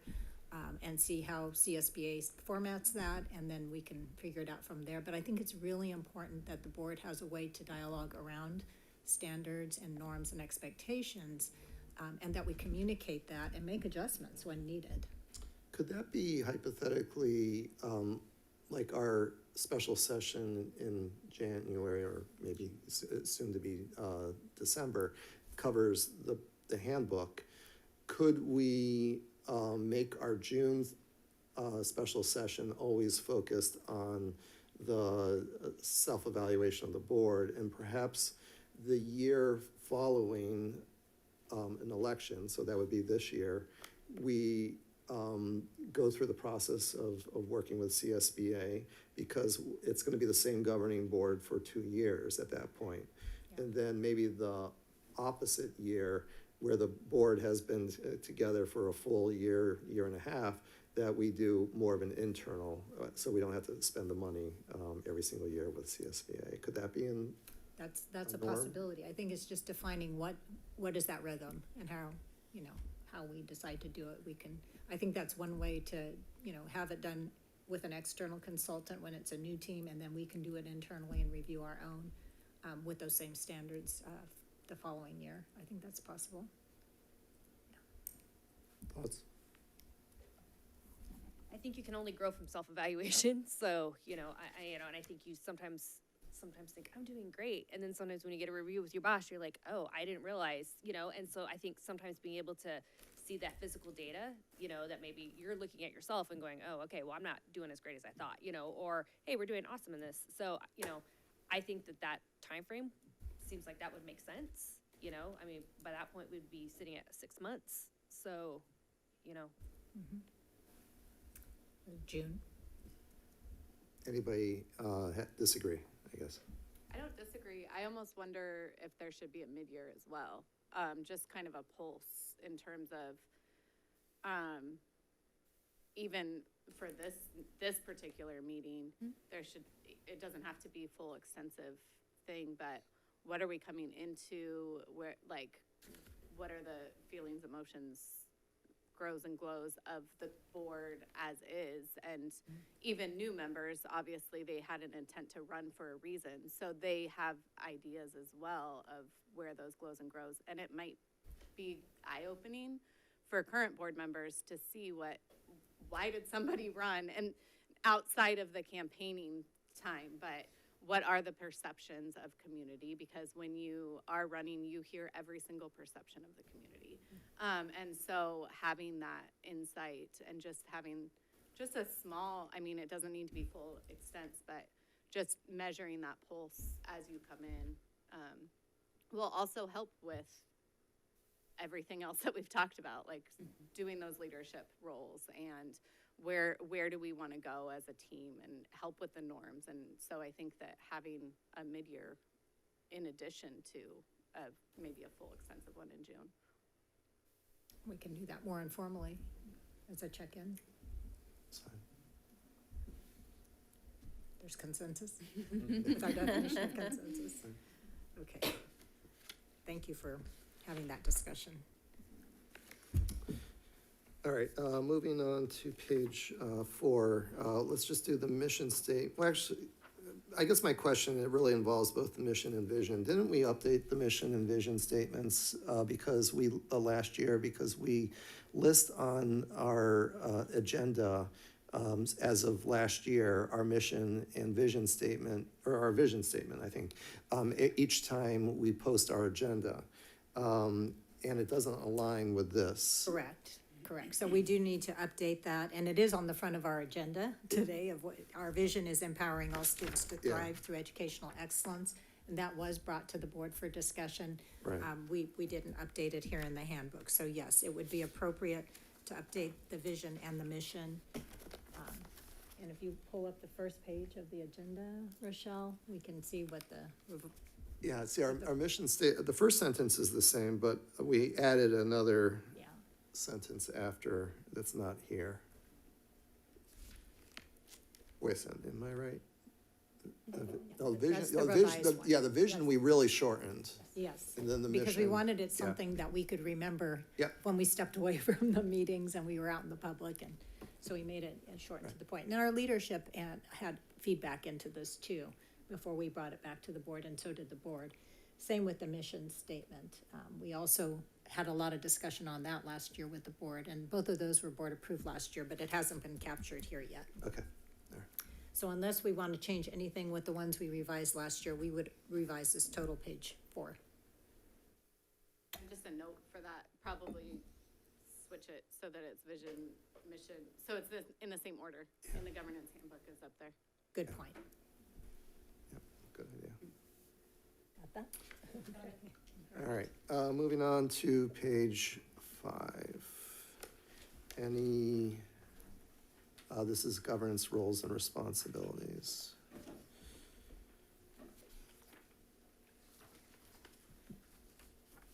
And I think what's important, I mean, the whole page here is important, and it comes out of our board bylaws, but the section about 3/4 the way down on page 5 that says the board carries out these responsibilities in each of these following areas. Again, those are coming out of CSBA governance standards. They have actually a graphic that shows that, you know, that this is what board's roles and responsibilities are, and this is what superintendent and staff's responsibilities are. But setting the district's direction, and that happens through our goal setting, through our approval of board policies, establishing procedures, monitoring student achievement and student learning, assuring financial stability, maintaining safe and healthy facilities, establishing effective human resources practices, assuring compliance with legal requirements and guidelines, and advocating for the community. And those, again, come right out of the CSBA standards. I think one of the, there's two, I think the two most important sentences in my personal opinion here for the purposes of board members. One we added in 2021 because we broke into districts, and I think it's important just for everybody to see it's there, which is the second paragraph, which says each board member exercises their responsibilities on a district-wide basis and represents the interests of the entire district and all of its school students and families. I know because we were forced into election by district, there was a concern of the board that we became a concern that we would become too parochial of the schools that are actually in our district and not the district as a whole, the school district as a whole. So we added this sentence to remind the board that each board member is responsible for the entire school district, not just their boundaries. And then the other one, which is an obvious statement, but it's in the fourth paragraph, which says, therefore, board members fulfill these responsibilities by working together as a governance team with the superintendent. And actually, I guess the sentence before that, where it says authority is granted to the board as a whole, not each member individually. Technically on that sentence, the superintendent is part of the governance team? Yes. Not with the super, so I Yeah. guess technically that sentence should say, by working together with the superintendent as a governance team. Just a little change. For the board. Governance team is the board and superintendent together. So you're saying, where it says therefore, board members and the superintendent, well, adding the word and superintendent we could do it that way fulfill. Okay. Therefore, the board members and superintendent will fulfill these responsibilities by working together as a governance team to make decisions. Okay, It's a little different. thank you. I'm trying to find the exact language, but on CSBA, I know that part of the roles and responsibilities, they make it very clear that we are the elected officials like we are the only elected officials that can voice for students, and I feel like that's missing in this, because I think that's our number one responsibility. And so I'm looking for the language exactly on the CSBA roles and responsibilities, but I would love to see an addition. Everybody fine with that? Can you restate what that Um, would be? Actually, once you find it, can you send it to me? Yes, and then I can. I'll- Yeah, Okay. yeah. No. I think that makes sense. I'm not sure, maybe this gets toward it. I'm just not sure it's exactly what you're talking about on that next page under access community leaders. That last point is advocate for children, district programs, and public education to the general public, key community members and local, state, and national leaders. I don't know if there's room to kind of spin that off into. It is slightly that, but I feel like they make it very clear that we are the voice of students, and I think that's one of our main roles and responsibilities. So I'd love to see it as like a paragraph on that first page rather than a bullet underneath a bunch of things. Personally. Okay. Let's see. Moving on to page 6, thoughts, observations, comments.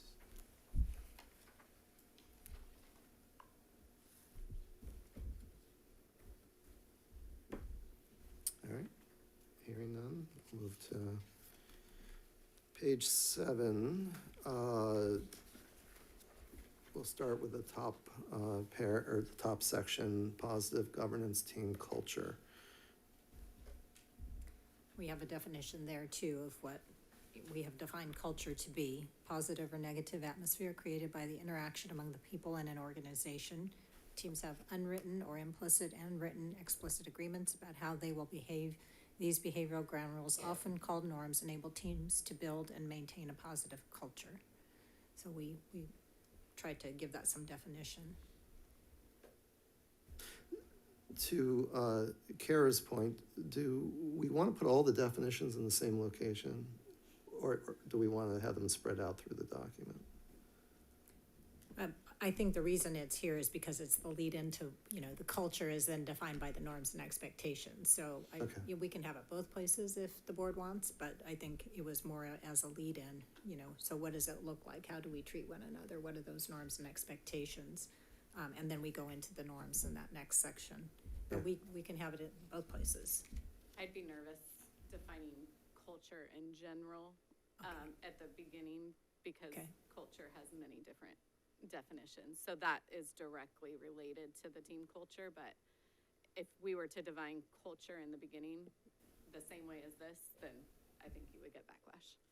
Just because there's multiple definitions. Okay. But in the context here, is everyone agreeable with how it's, okay. Would you propose we say team culture is the positive or negative impact in that case? It might be, yeah. Or governance team culture? Mm-hmm.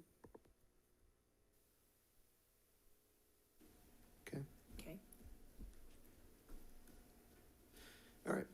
Moving to the second section, FCUSD governance norms. And this actually ends up, well, it somewhat goes into the protocols and the following, but any thoughts, observations on the quote-unquote "we agree to" section?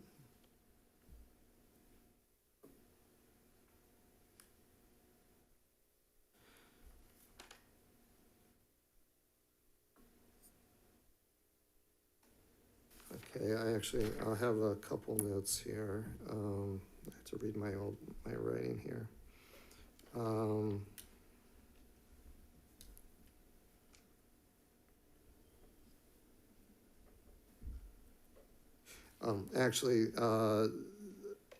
I had written about what we had kind of talked as the transition, whether we add a bullet point here that indicates that one of the things we agree to is prior to our organizational meeting, that we have a special meeting to go over, to review the handbook, as well as discuss leadership roles that would be voted upon in the following meeting.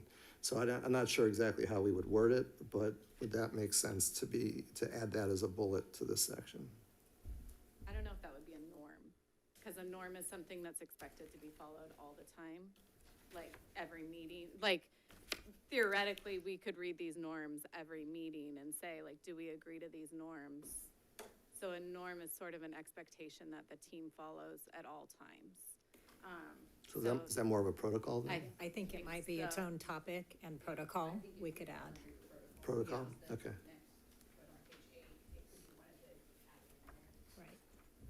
Under the other protocols, maybe. Okay. All right. Any other comments on page 7? I'm wondering, I think the listen to each member's ideas, I would love to hear everyone's voice. I think that listening and hearing are two different things. And I know it's sort of a language thing, but I think that it's important that we hear each other, not just listen. What bullet? Where is that? Third one down, it says listen Okay. to each member's ideas. So you want to change listen to hear? Okay. Anybody have any concerns? And you want ideas and voice? Or Sure. just, okay. So how would it read? Third bullet. I got that, but you would. Hear each member's ideas and voice? Okay.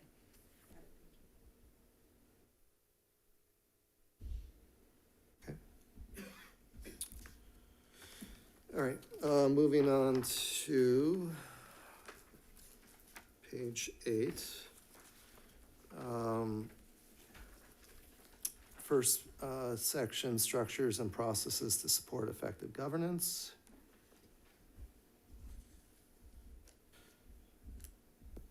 This is more like the how-to section. Yeah. Okay.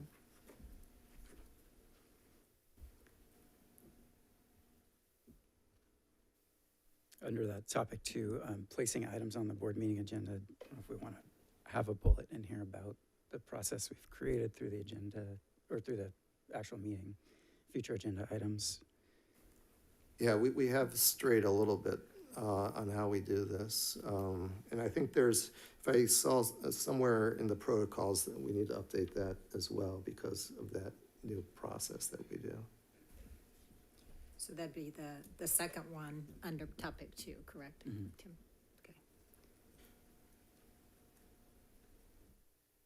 And that actually is agendized on our agenda now, so we can talk about future agenda items and get consensus from the board for placing that. And then I look at timelines to see when we can get that on an agenda. So that's topic 2, second one, right? Is that right? Mhm. Yeah, okay, all right. I'm just adding that it taking any of those out. So. Well, I guess that's the question for the board. Our old process was any individual board member may request that an item be placed on a future agenda by explaining their interest in a particular issue or requested action. The way that we've been doing it for the last year, it's a consensus. But so a consensus in this case would, is 3. We've been working in that instance of 3 board members are willing to agree to put it onto an agenda. So in some respect, we've decreased the ability, I think, to put things directly on an agenda from an individual board member. I don't know if, was that intentional or unintentional? Well, I don't think we were looking at this No, I specific don't think we were language. either. I think just through practice and what we were experiencing, we thought it would, it would be more transparent if everybody heard what the topic was and the reason for wanting to put it on the agenda. And sometimes we have to ask, does it fall under, the direction of the board? Is that a board policy that we need to come back and revisit? Is it a procedure? Those kinds of things. I think we need to vet it that way. So Yeah. I think just through our lived experiences over the last year, I think it was, we came up with a way on our agenda to do that through board consensus. And I think in some ways, then we might want to change this wording that's already there, or maybe even eliminate those 2 bullets if we're gonna agree that it's gonna be, or we leave it there as as still an option. Well, and I think, the reason why we kind of evolved into the way we did it was if any single board member had the ability to put something on the agenda, it could potentially clog our agendas and staff time on things that may never actually have the ability to get 3 votes to move forward. So I think the reason why and I could be wrong, why we evolved into this at the board meeting, seeing if there was 3 people who agreed to put it on the agenda, because then we wouldn't be potentially wasting staff time in the research and development of but again, I don't know if that's the right way to do it, or do we maintain our current system in the agenda, but only 1 board member can place an item on that future agenda list? What's the appropriate way? Currently, our board bylaw reads the way with that state these 2 bullets, so we would have to update it too. Right. And I don't know if there's anything legally that prohibits us from doing it the way we've been doing it with when we changed our template of our agenda last year. Yeah. So it's basically board's decision here. Which way do you want to approach it? I feel like, for now, I feel like what we have in place works. I think that the more you open up, just anybody who wants to put something on there can just put it on there without explaining why. We will get bogged down, and that's a lot of requests of staff. So you put something on the board agenda and it's hours of work. It's not just put it on there. It's hours and hours and hours of work to prepare. And if it's not something that who we represent, because we're not representing ourselves, if it's not something that who we represent wants, there's no reason to request hours and hours of work. Yeah. So it sounds like maybe keep the system that we created last year, but change this language to reflect that system. Correct. So I think we'll probably eliminate most of what was there and restate it with our new format. I'm wondering if, oh, sorry, I went to the next page, but Go ahead. also with the board meeting protocol, if we had something regarding closing comments. And I think that just being able to speak our minds at that point without judgment, I think is really important. So I don't know how we put it on there. Which item is this, topic 3? It would be under board meeting protocol. So for like possibly adding a adding section one. on closing comments. I think that's covered under that topic 7, the next page. Look through there, see if that actually covers it, but I think that's probably what you're talking. We may want to still, Yeah, that's probably where it should be updated. Yeah. Okay. Anything, so we're on page 9 right now. Excuse me. I think, excuse me, under topic 3, I'm sorry. under topic 3, third item down, introducing new ideas for board's consideration. I think that's also where that needs to be updated and maybe added a bullet point that says under advanced planning, which is where our agenda topic, where we place it. And maybe we remove the first bullet point because we no longer need to, we have a dedicated agenda item for that, so we don't need to have it under board comments and reports. Advanced planning though comes prior to. After. Right? When does it come? After. It's Sequence. in sequence, it's board reports, and then after board reports, advanced planning, So at the very end. the very end. Okay. Yeah.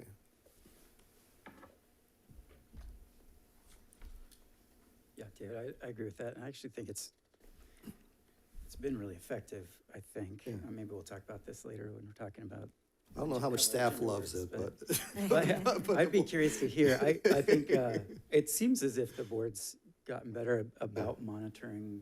I mean, right away, we probably put way too much on the staff's plate. I think we've gotten better about self-monitoring how much we're giving. You may have different thoughts. Yeah, well, and I appreciate those comments because it does take hours and hours of staff time, you know, and some topics more than others, and some we have to look at the flow of that person's, other work that they have and agenda items that they're preparing. So that's why I look ahead on our 12-month board calendar and I ask my staff, how much time do we think we need for this? And sometimes it might be warranted as just an information item because it's not really an action item, but the board is, there's a consensus of the board to want an update on a particular topic. So we bring that back as information so everybody has access to that. And in those cases, if they're not time sensitive, I appreciate having that place on the agenda to do it as information. If it is time sensitive or does warrant a change in policy or practice or a board decision, then, you would see it probably twice on the agenda at least. Okay.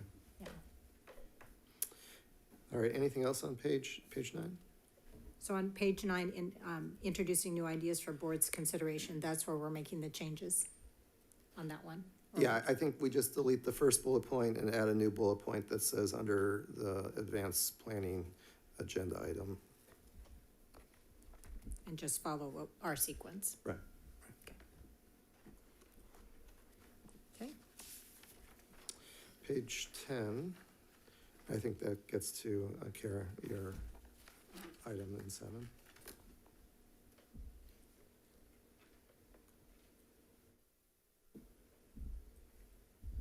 On topic 7, I do have a question.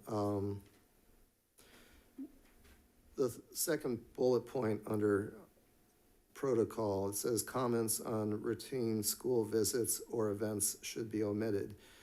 I think that's probably one of the most violated bullet points in this governance document.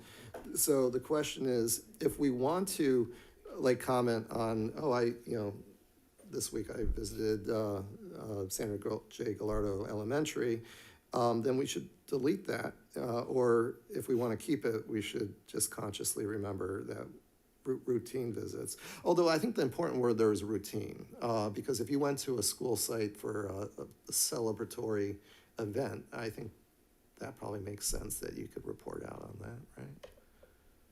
I think that's kind of restrictive. Yeah. I mean, I don't see any reason that we wouldn't delete that. I'm not sure what harm it would do for a board member to comment about I agree. visits he's made or she's made. All right, So let's delete that one then? that one out. Okay.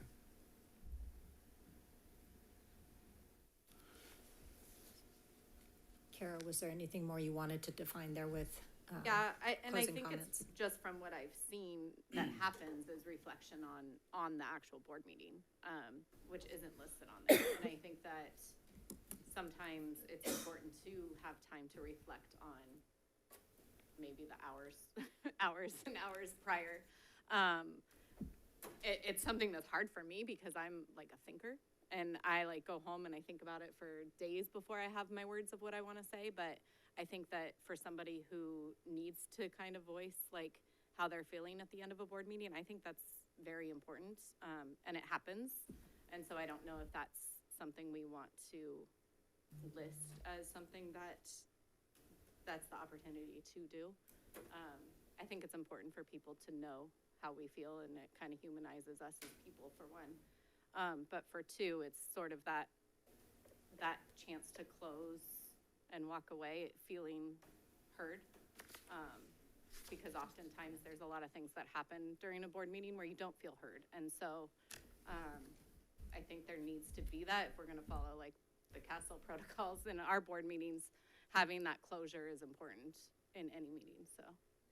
Well, and I think also too in the public, if it has seemed contentious in any way, that has been an opportunity I've seen where board members have said, hey, I know we didn't agree, but we're moving forward.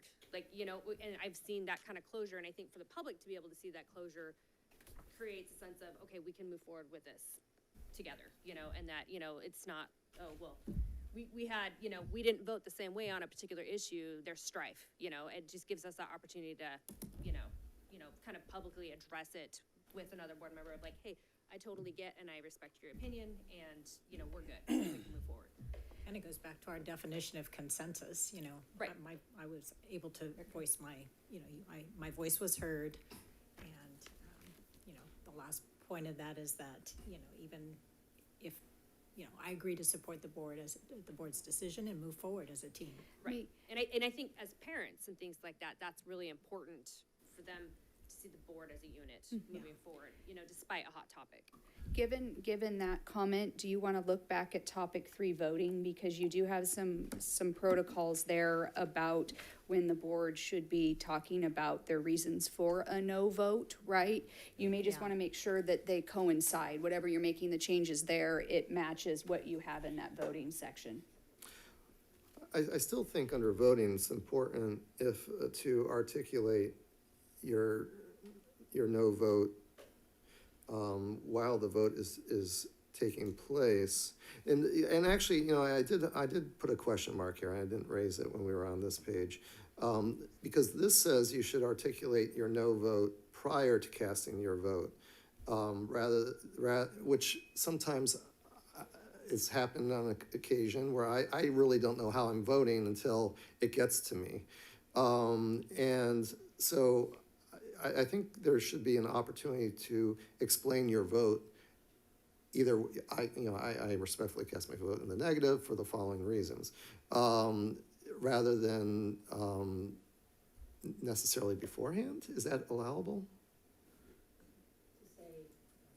I don't know that I would say there's a right or wrong answer to that, but I believe the intent from that language was probably if you're giving the explanation for your no vote and other members have already cast their vote, they may be influenced by what your no reason is, because it could be a part of your deliberation. So that's probably why the language there exists, to make sure that everyone feels like before the vote is taken, you're being heard, right? Or everyone is listening, so that we're taking into account everyone's thoughts and the yeses and the nos before anybody takes a vote. No, that makes sense. Well, and can those things just be addressed in your comments prior to the, Yeah. know, I mean, well, I'm leaning towards this because, you know, and that gives you that opportunity. Otherwise, I feel like a vote would just really drag out too.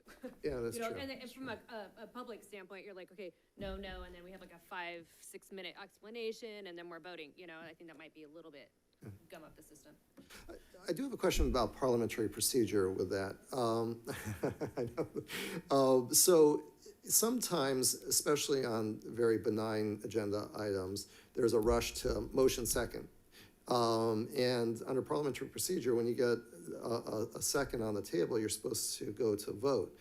But sometimes that rush to, I make the motion in a quick second, it deprives people of the opportunity to discuss or to explain their no vote. What do you do in that scenario? Or is that a protocol that we consciously make an effort not to rush that process? I think you kind of stop the process to say, well, before we get a motion, we need to make sure, we need to find out if there are people that have discussion points on this. So hold the motion for a moment and then go ahead and have the discussion, and then you can come back to the motion and look for a second. But if I agree with you, if someone rushes out to make a motion before anybody's had an opportunity to share their concerns, that's problematic. And that would be a board protocol too, right? Because oftentimes Robert's Rules of Orders and parliamentary rules are what boards will default to, but you don't necessarily have to in every circumstance, right?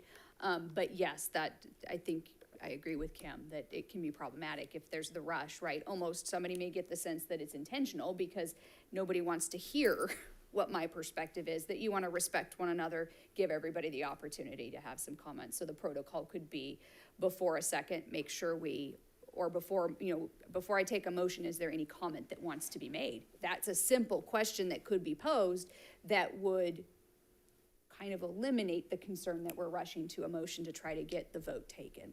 Okay. Do we want to write that in as a bullet point so it reminds us that before a motion is made, that we ask if there's any board comment?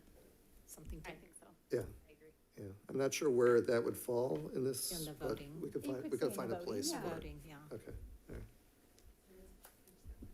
So we'll receive, before a vote or a motion is made,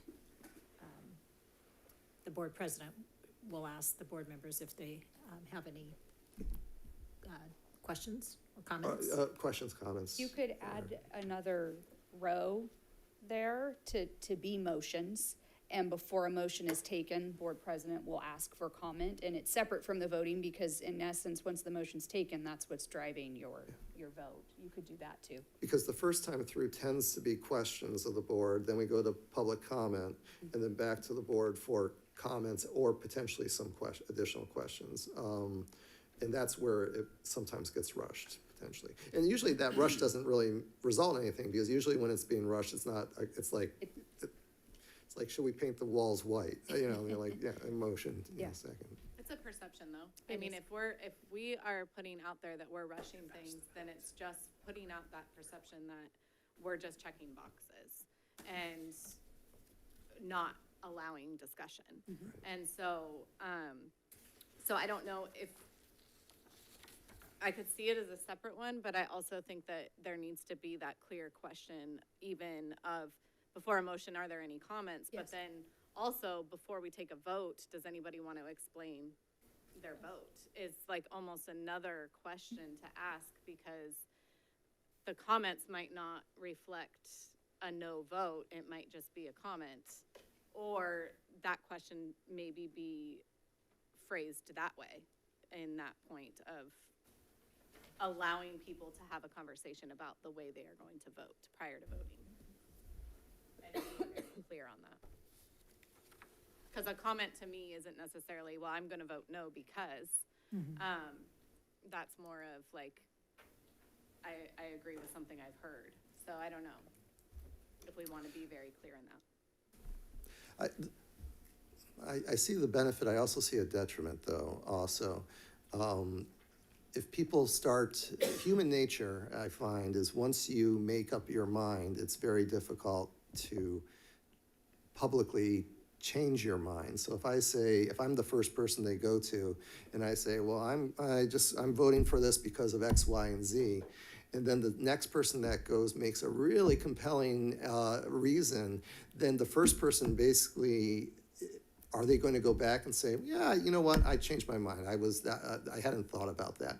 Some people do that, but some people, once they make their mind up, you know, dang it, they're going to stick to it, even if, and that's, I mean, I guess, I don't know. And there's actually, if we go back to the parliamentary rules, Robert's Rules of Order, there actually is a process by which somebody can ask for a motion for reconsideration. It has to be the no, then voting yes, right? So if you heard something later on, you can do that. That's getting into very, specific rules and procedures for that reason. But there is a process that exists to address that anomaly. Well, then that brings up, to me, maybe like going back to norms. Like, do we want a norm that says we will act in humility and be willing to admit if we're wrong? Like, I think that that's something that as a board, we have to accept that we might hear new information and we might learn something new, and we have to be willing to, and it's slightly said there, but I also think that like, if we are wrong, like we have to be okay amongst ourselves to admit, you know what, I was wrong. And like, I'm gonna say it out there so that so we can move forward and we can grow as a team because of that. And I almost like what you just said kind of struck that chord, because I think as a team, everything is constantly changing. Like we learned that through COVID, like we were getting new information and we had to be willing to adapt and change. And I think that education is moving in that direction every single day. And so as more information becomes available, we have to be willing to grow and change and act in humility and be like, you know what, I was wrong last time. All of what I've learned in the last 2 weeks has totally changed my mind, and be open and willing to have those conversations. If I can comment, I mean, I love that as an idea. I don't know that I'd want to prescribe that as a condition of being a board member. I mean, board members are going to choose to act that way or not. And I suppose, I guess my thought is we shouldn't be able to necessarily put that in as a norm or something that we're trying to control. Yeah, I like where you're going in this respect, that I wonder if we couldn't put language here, and maybe it is already here, but board members are encouraged, if they feel compelled to explain their vote, to explain it during the comment period after public comment. But I guess one thing I'm a little nervous about is having the president every single vote say, do the board members have any comments or wish to explain their vote? Because I think over time, we might be all on the same page of what that means, but over time I could see our board meetings getting drawn out because every board member feels compelled to say, well, I'm going to vote for this purchase of school buses because I think we need school buses. And then literally their fellow board members feel compelled to say they're going to vote for something, even though it's a 5-0 vote. We go through that process. So I'd be a little concerned that we create that perception of reminding the board members every single time before a vote. Please provide your comments and the rationale for your vote. Well, I think on here, it clearly states that if you have a no vote, Right. to explain. So I think the yes vote Yeah, is that's- self-explanatory, but I would have loved that opportunity at the last board meeting and been able to explain. So I think that that's an important piece. Yeah, I agree. I mean, I think having that opportunity for the no vote, because sometimes there's things that are going on the public can't see, right? And so they're going, well, why would you do that? That seems weird, that, and so I think take that moment to have that opportunity to say, well, here's why. Yeah. Because sometimes you might get vilified for a no vote, but they might not see, sometimes the public, maybe in negotiations, they can't see the forest through the trees, right? They can only see what is like right here, and the board might be looking and staff might be looking, miles down the road, right? So I think to be able to have some of that opportunity for a little bit of clarity, because sometimes votes here maybe translate to the 5 up here. They're not necessarily maybe translating out here because there's maybe not that time for explanation.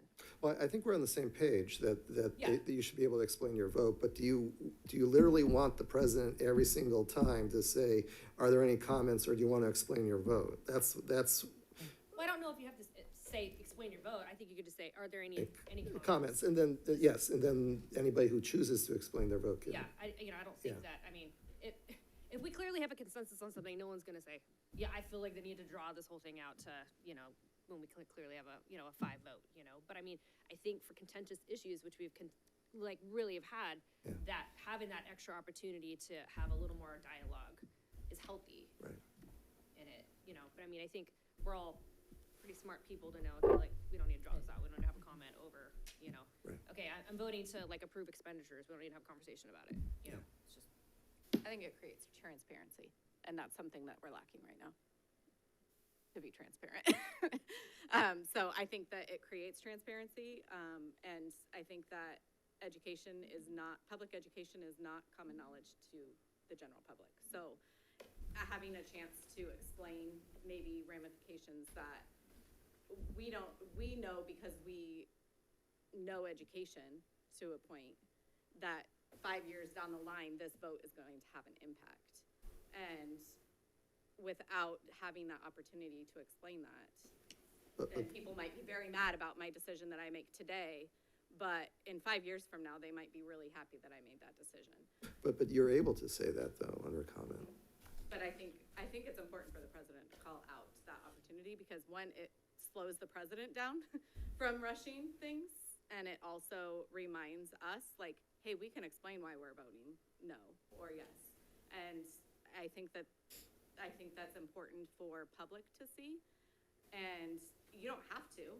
I could still vote no and choose not to explain it. But if I want that opportunity to explain it and voice why, I would love that opportunity to be called out and say, like, here's your chance to say if you're voting, like, if you want to explain your vote. I think it allows the public to see that we have this opportunity to have discussion, and it's not just rubber stamping things.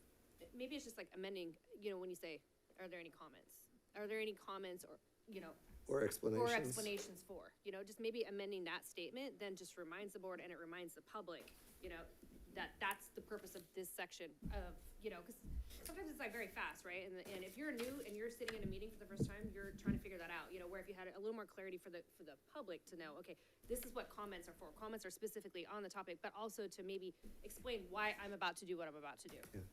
I think that would flow faster. Are there any comments or explanations? Rather than are there any comments, or does anybody want to wish to explain their vote? Yeah, I mean, yeah, I think just adding, I think in that phrase of and I think it just is, again, explaining to the public what the comments section is specifically for. If you do it before the vote is taken, it brings closure, right? Because if the vote is taken and you're inviting people to explain their no vote after the vote is taken, it never brings full closure to the item itself. So from my perspective, if you're going to ask for that, right, it comes before the vote is taken. So that once the vote is taken, you have the consensus, right? Because you've taken the action that you're going to take, and now it's time to move to the next agenda item. Well, and you still have closing comments if you feel like really compelled. Well, this would be this would be right before the vote. No, yeah, but closing. Oh, closing. Yeah, closing. Yeah, Yeah. Still, I mean, if you have something that you're like, okay, and that now 20 minutes since that vote has happened, Yeah. I'm feeling very compelled to say, you know, something, then you still have that opportunity. It's not like you've closed the door on that. You know, there's still that opportunity to say something. And I think that's what that second bullet says, that it's a courtesy, you know, for our governance team to explain reasons for a no vote, either during the deliberation or before casting the vote. Yep. And then, you know, I think it's just the dynamic or that statement And that how is that reminded to, you know, how do the board members know that comments that's an or opportunity? explanations Right. maybe is the question. And you're free to change your mind. If you're the first person and you say you're voting for something or against something, hopefully you don't have to say why you're voting for it, but if you're saying you're voting against it, maybe you could surprise everybody when it comes to the vote. You'll say aye, right? Just because you heard something that you didn't think about. Not to drag this out even further, but what are we doing? Are we adding the PD? Sorry. So I think what we said, we'd add an extra line for the motion part. Okay, I got that You part. got that. And I think the 3 bullets, are they okay as I is? felt like those stood, it was just more of a parliamentary procedure. I think Yeah, so. it's just the president will now say, when it comes back from public comment, we'll just simply say, are there any final comments or explanations from the board? I think Chris had something to say. Yep, that was it. I mean, I think the whole discussion was whether we provide a comment on a no vote. I mean, that's the second bullet point. I don't know why we're talking about changing it. Am I missing something here? No, I think that's right. Yeah. All right, excuse me, back to page 10. So I think we talked about, again, deleting that second bullet point under topic 7. Any other, Kara indicated, in addition to the protocol under topic 7, I'm wondering, would it go under the first bullet point as a new hyphen and something that would potentially read reflections on the board meeting? I think so. So reflections on the board meeting would be. That would be another hyphen. Another hyphen under the first bullet. Reflections on the board meeting. Yeah. Okay. Did you get that one? Yes. Okay. All right. Page 11.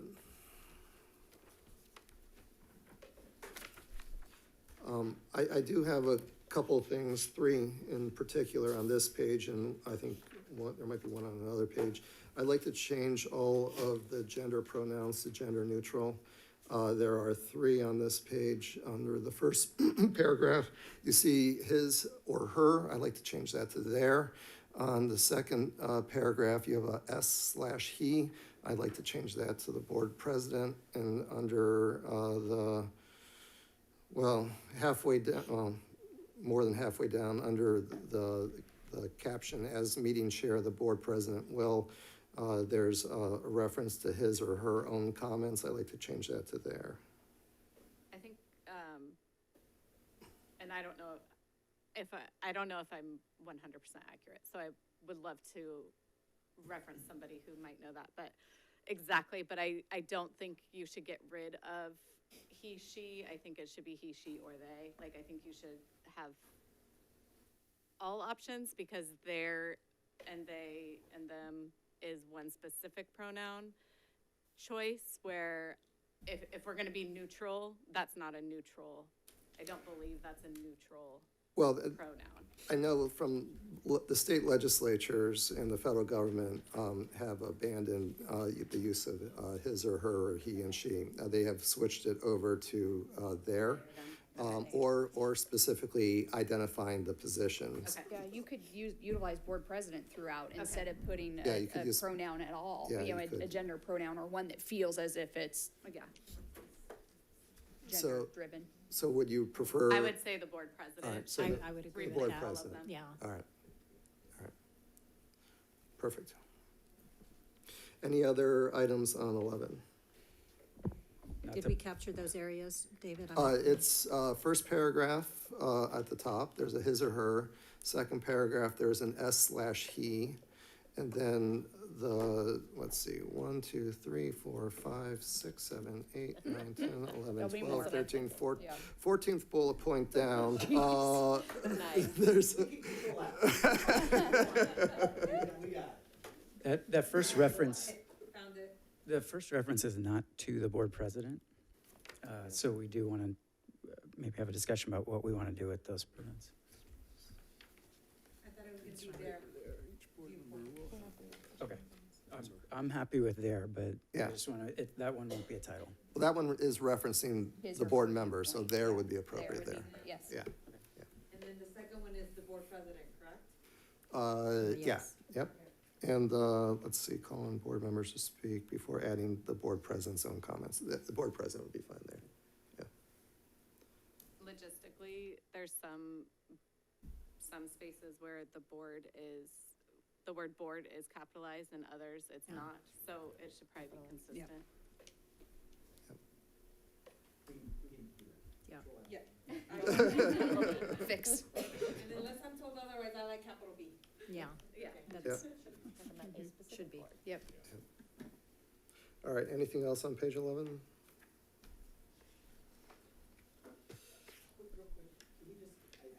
know we have a 45-minute presentation as well before we go. Would you like us to look at bringing pizza for lunch? Yeah, I think the earliest we're gonna be out of here is after the closed session and everything else. I was working on it, but she was taking notes, and so was I. I was willing to, I'm an operational guy, so I'm people like that. Would you guys like us to bring pizza in for everybody? It's up to, including staff. Are you hungry? We'll be by 2 o'clock. All right, let's do that then. All right. All right, page 12.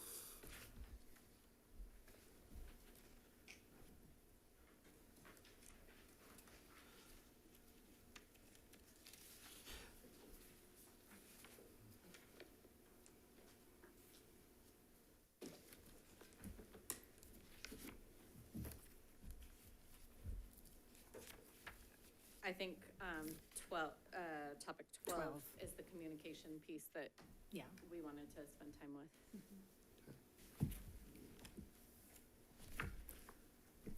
Did you, Superintendent, did you have some notes on that?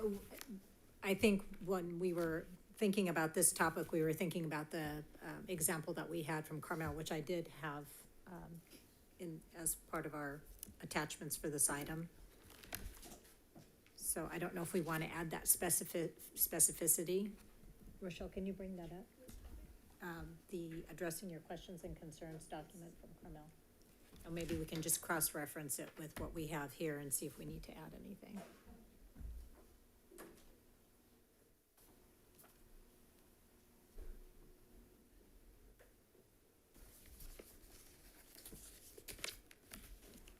I'm very much in favor of being very specific on this one. I think that, it helps in a lot of areas, and especially after that presentation, being able to see the positive impacts of being very clear in their communication. And just how we distribute that information, I think, will also be important. And this kind of, and I didn't attend this one, but this, what I'm reading here does align with what at least our unwritten guidance has been, is that, you know, first, have you spoken to the teacher?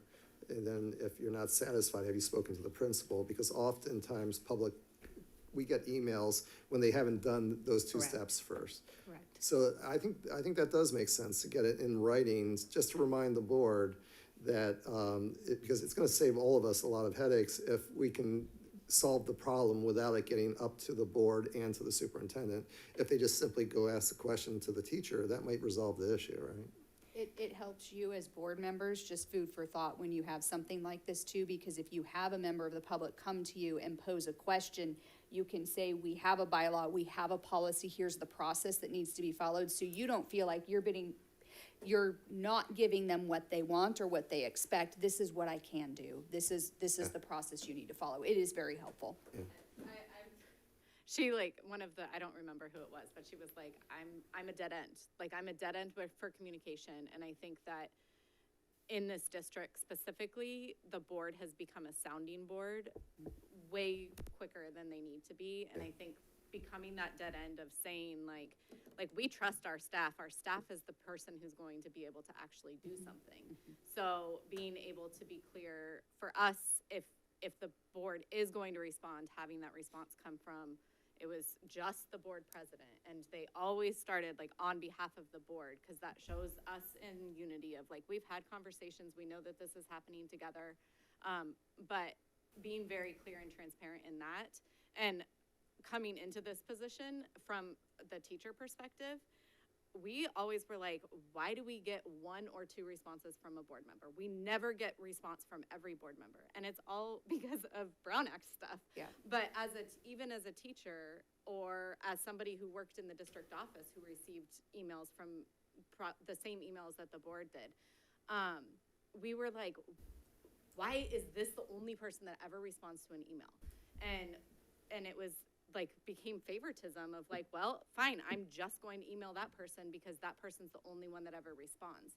And so having that clarity of our process and procedures in terms of, this is how we communicate as a board. Like, we're a new board, this is like fresh, we can totally roll this out. And you're not going to get individual responses. And then there's not going to be this, well, why did you send it to that person, and then I'm just hearing about it at the board meeting. And so making it very clear of, it goes to all the board members, and you're going to get a response from the board president, who might say, I'm forwarding this to the superintendent because this is a staff decision. But having that process very clear on, like, it should be on our website of like, here's your communication process, and this is what's going to happen, and then there's no confusion of, why is Mr. Clark the only one that ever responds to an email? And so, or why is this person the only one that seems like they can get something done? And so just making it very clear that we trust our staff. Like, we have a staff at our district that we trust, and we trust them to make the right decisions, and that's why they're here. Puts it back on the community too, to understand, like, the people here are willing to help you and work with you. Just creates that avenue of communication. We kind of did that in a way in the prior year. We did change our directions when you go to the board webpage, where it says, when communicating with the board, please CC the superintendent. And the board did give the superintendent the power to do what you just described, to say on behalf of the board, so that we wouldn't have every board member or the like, or do it. Now, whether it's the superintendent or the president, I don't know if it matters. I kind of like the superintendent, but Internal Unified, they determined Right. who was All the right, speaker. right.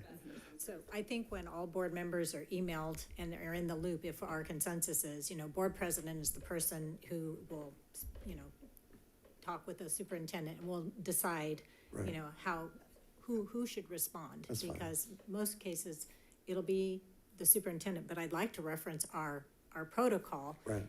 Have you spoken to your child's teacher, and on all those steps, and if it's something involving board policy, that's gonna come back to the board most likely, somehow, some way, at least for discussion.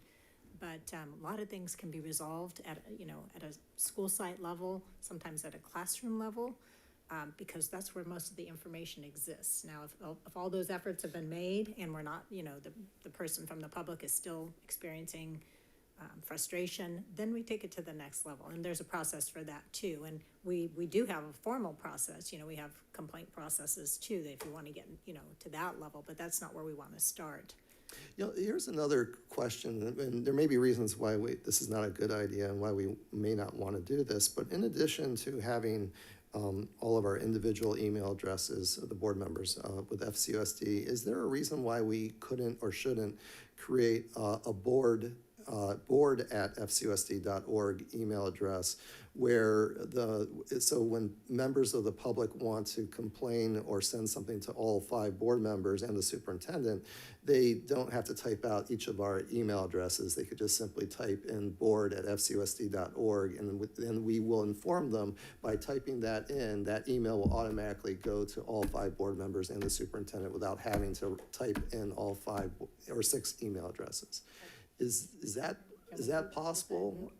Would it be a, risk Yeah. of Brown Act if people start responding? It could if all of you decide to respond, Yeah. right? If you have the practice of, we received an email, the superintendent will be the point of contact who will then reach out to the board president, and not everyone isn't responding to it, that's fine. The only thing you can't do is by creating that general email, that's the only option. Right. And not every one of the board members gets to review whatever that email or comment is. That would be the only, you'd need to make sure if you were going to do that, you still have the individual emails listed as well. So if somebody wanted to reach out directly to one board member, they could. I mean, I'm no IT expert, but I would imagine we could have a button on the website that just says email the board and superintendent, but it still goes to our individual.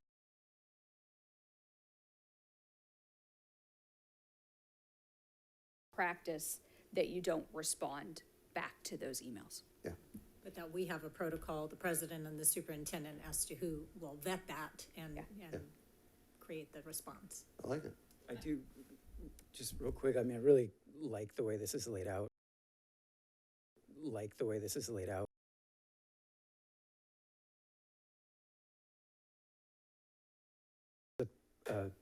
It may be better served under topic 4, which is on page 9. So just a little thing there, but otherwise I think it's a great idea. I mean, I think this is just conveying the expectation of the community.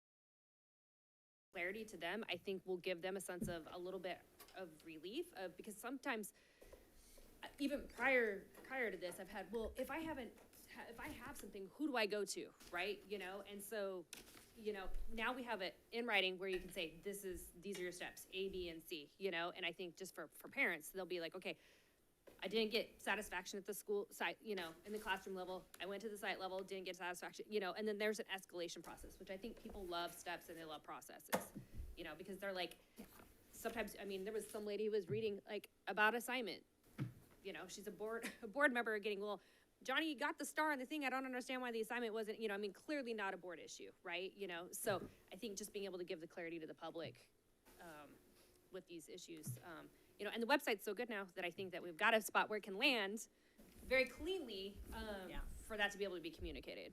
Yes. I think also important on there, and in reference to that, is, okay, well, I've done this step, and that didn't work, I've done this step, and giving them every opportunity to see the staff responsible. So in addition to that, like, okay, you're at site level, so now who's the next person? Like, there is a director over every single department here, so that should be that next person, and making that easily accessible in that step where that board email is the very last option. Right. So there's easy access, and making it, people don't read.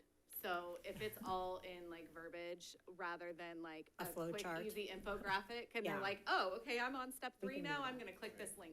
And then see the list of who I communicate with. I think that making it easy is the best, and probably the clearest way, even if it doesn't fully explain in every single detail our side of it, but.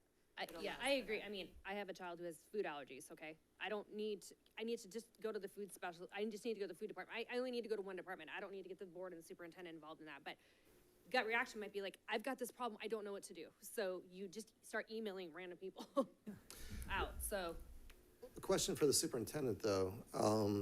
Between step 1 is the teacher, step 2 is the principal, step 3, do you want it to be the superintendent, or do you want it to be somewhere, you know, administrative staff between the principal and the superintendent? Because first of all, you know, I know the superintendent likes to know what his or her executive management's working on, and if the superintendent's office is being skipped over to your staff, you might not know their workload because, I don't know, what's your thought on and in that? some cases, the parent goes directly to the department, such as transportation. That's a really good example. You know, someone is having a trouble with the bus route and their child's pickup time or something. They're not bringing that to me unless something is unresolved. So once in a while I see those, but most of the time, Jim Snow and his team are resolving those issues directly with the parent. So I don't know if I need to see every You don't one need of to see those. that, okay, all right. So maybe we put it there, you know, if you've reached out to the principal, have you contacted the director of the school? Because really that is, or the assistant superintendent. So the principal's supervisor or the director's supervisor, and I can be copied on those at maybe the higher level. Maybe we have a 2.5, step 2.5. Yeah. So you really don't essentially get to the board. I mean, the board is, I assume, kept in the loop somehow of what's going on. But the only time that the board steps in is if the parent or whoever isn't satisfied with the response from the superintendent? No, the only time the board steps in is if it's a policy, if it is based on policy. Because that's the only thing as a board that we have power of doing anything with. So yeah, we can be kept in the loop, but in reality, we have no power over anything except for policy. So if it's related to policy, then that's when we step in. Almost everything is related to policy. What was that? Almost everything is related to, what's an example of something that's not related to If it's not policy? handled appropriately, I would say. But if it's handled appropriately, then it's not violating any policy. Unless the policy needs to be updated and changed because something's changed. And sometimes it's not the policy itself, it's the administrative regulation, and the staff drives the administrative regulations. We get the samples from CSBA, but we tweak them to meet our needs, you know, and to match our policy, because that's the how to implement the board's direction through the board policy or the board bylaw is the administrative regulation. And that's sometimes what we have to tweak, and we have over the years, because as you said, everything is evolving every day in education. So that is the way that we would do, some of those changes. And I think it's kind of where we have become backwards in things where rather than going to district first to the board, we've created an environment where we're going board to district. And that shouldn't be the way really that a board operates. And so this allows things to go the other way around. That allows all those steps to happen, and district comes to board and says these policies need to be adjusted to reflect the needs of our staff or our students or our staff or our schools, rather than the other way around, where that is how a board should operate in terms of carrying changes for policy. It should be from the district requesting that need, not the other way around. And nothing's going to prevent a parent from emailing the board saying, I'm just getting the runaround, which is fine. And then you say, let me help direct you to the appropriate person. Have you contacted this person? And they won't always be happy, but then that's when we talk to Sarah and say, hey, this person's not feeling heard. Can you have a meeting with them? Can you have an in-person meeting with them? Or they've emailed us now 10 times. I think it's time to follow up with them directly. Also know that you do have board policies about complaint procedures. So oftentimes when something like this comes up, it's a complaint concerning a district employee. And if that's what it is, it needs to be driven by that policy. And it actually mirrors very, very closely what's up here, step by step by step, right? They want an informal resolution. They want to talk to the teacher. They want to talk to the principal, and they make their way up. So the other thing you want to be cautious about is not providing yet another mechanism to run it all the way up, right? Because if it is a complaint concerning district employee or it's a uniform complaint, the board in that process is the last body and person that it comes to. So you also want to make sure by doing this, you're not interfering with your ability to sit as that final step as a neutral person for a formal complaint, right? You don't want to drive everybody to a formal complaint because they're not always that way. That's not what somebody's intending. They just want somebody to respond and help them. But you also don't want to provide a fourth complaint process that doesn't need to be so formulaic. Right, and I think on Carmel's, they've tried to capture that in that, in that right side, specific topics. And Rochelle, if you can pull up our document of complaint procedures, it's actually listed under human resources, but it defines just what you said, Lindsay, certain types of complaints, and the three specifically, that we wouldn't want to be redundant about because it is very specific, are Williams, uniform complaints, and general complaints. And then Title IX we would be adding. Sometimes it's very difficult to figure out or find out, assess where should it fall, where does this issue land, which is also important even if you are the board member that's getting that contact, if you have the protocol in place that says, I received this, I go to the superintendent, your policies give the superintendent or designee to determine which process is appropriate as well. So that's one other mechanism that you can make sure you're funneling an issue to the correct place, right? Tim, I read through the topic 4 is actually they're like during a board meeting. So that's the communication handling concerns like during public comment. So I had written it there originally and then I flipped forward and saw that. And this is just a question in terms of following this, and I don't really remember them talking much about it during the meeting, but with phone calls, because we have our phone numbers. So I don't know the best way to kind of follow that procedure when we receive personal phone calls from community members, teachers, whatnot. And whether I think that that's something that we need to become like common language on, and if we are going to follow that same thing, like, okay, I'm gonna pass this on to the superintendent and the board president, and you'll get follow-up, because they'll talk for 30 minutes, 40 minutes about something. And I don't necessarily always feel comfortable being the one that responds in any way. But I want to make sure they feel heard, because that's usually what they want. So just us having common language in terms of response in a phone call that follows that, but, making sure that all of us are clear in that.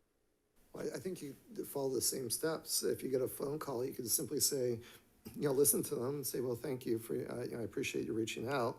We have a board policy that encourages parents to reach out to the teacher first. Have you done that on this matter? Oh, you have, okay.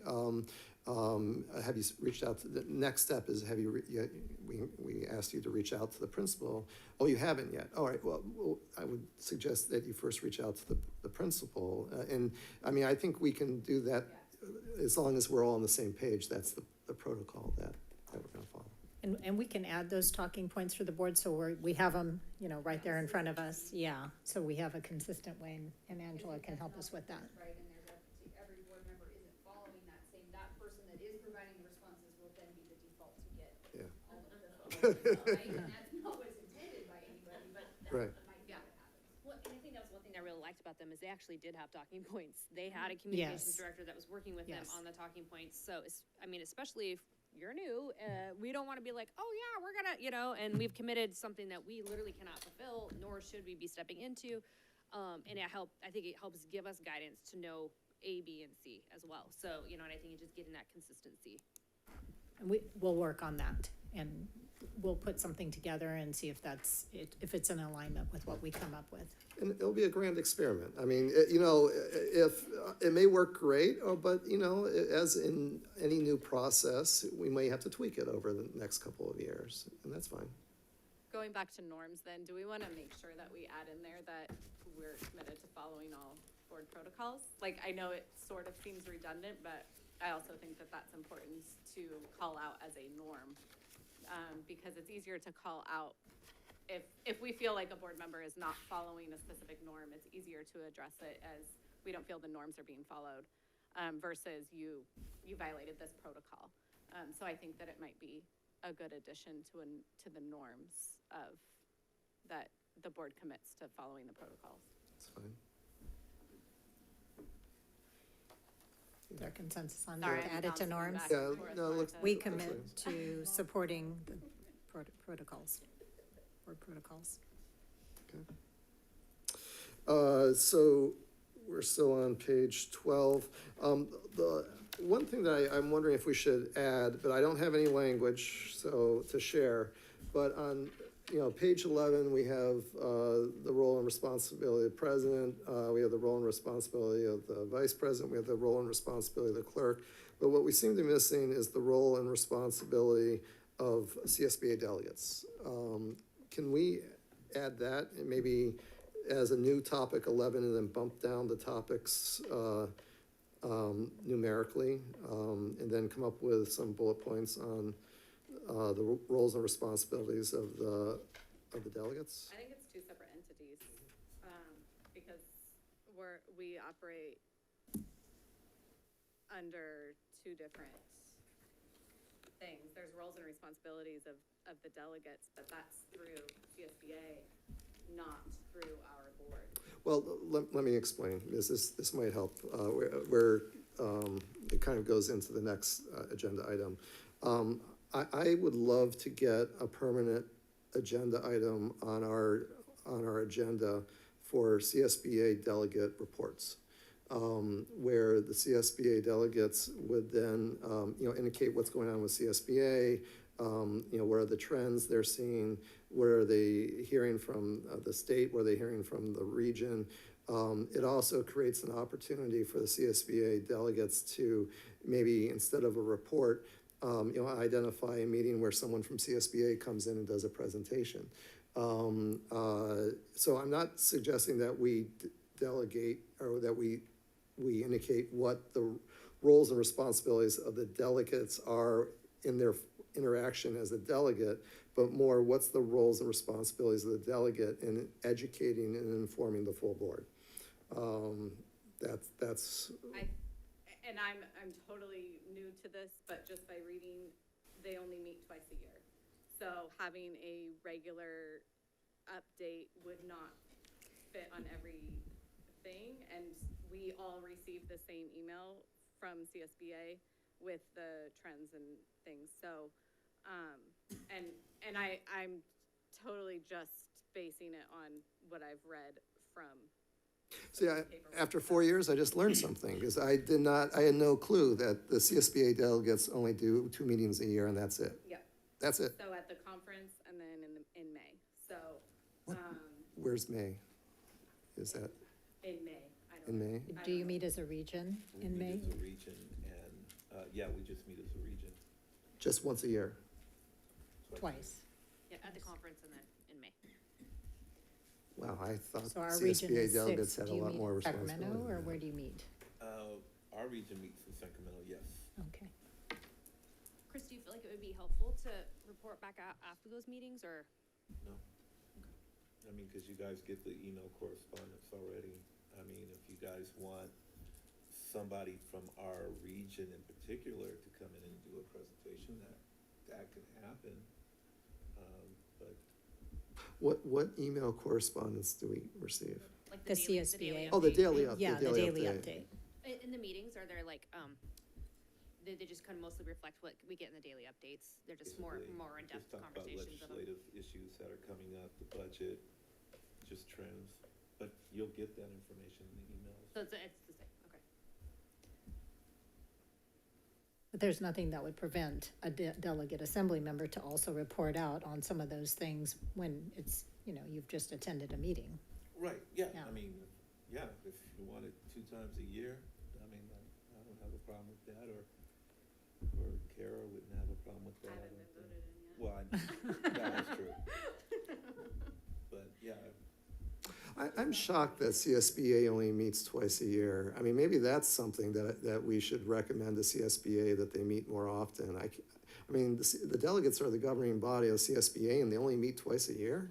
That's usually the way it goes with with statewide associations. Well, I'm general counsel to well, it's a national, but we meet 4 or 5 times a year. Okay, so what I'm hearing, maybe if we redirect Yeah, back to yeah. page 12, we probably won't add another topic there, because I think the delegate assembly member is different than the roles and responsibilities of the board. And I would probably just leave that as is. Okay, all right. Then, moving on to 13, page 13. Oh, there's the missing his, her. Topic 16, there's a his, her there, a last line. Karen. Top 14.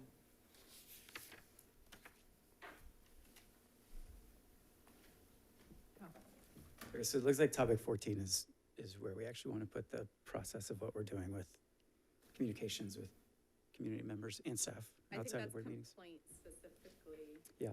Whereas the other one's communication, Okay. right? So I think it's kind of both,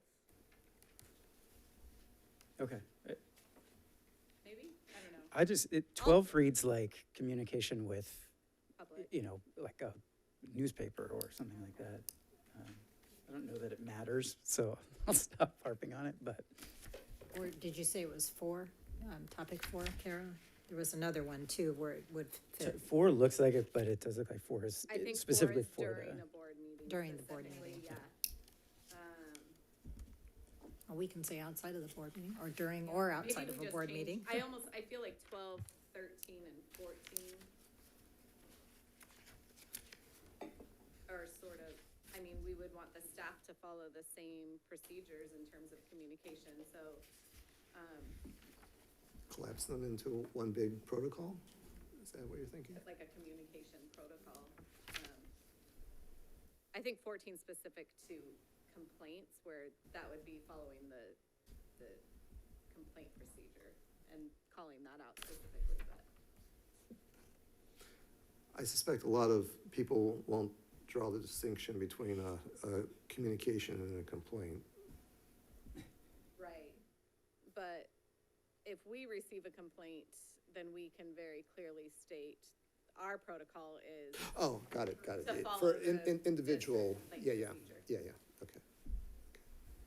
I think the consistency piece, is what we're looking for there, and that we're saying the same thing, and then you let us vet that and determine which bucket it falls in. So and- maybe you do communication with the public, and then you also expand the communication.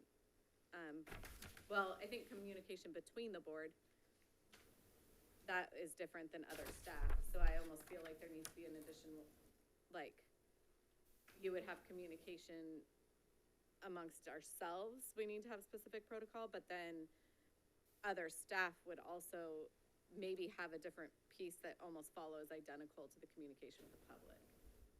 So there should be one that's communication with the public. Or maybe you add and other staff, and then the communication between the board has separate protocols, because we wouldn't follow that same policy. Maybe, Superintendent, maybe have you and legal counsel and staff just, because this is a major Yeah.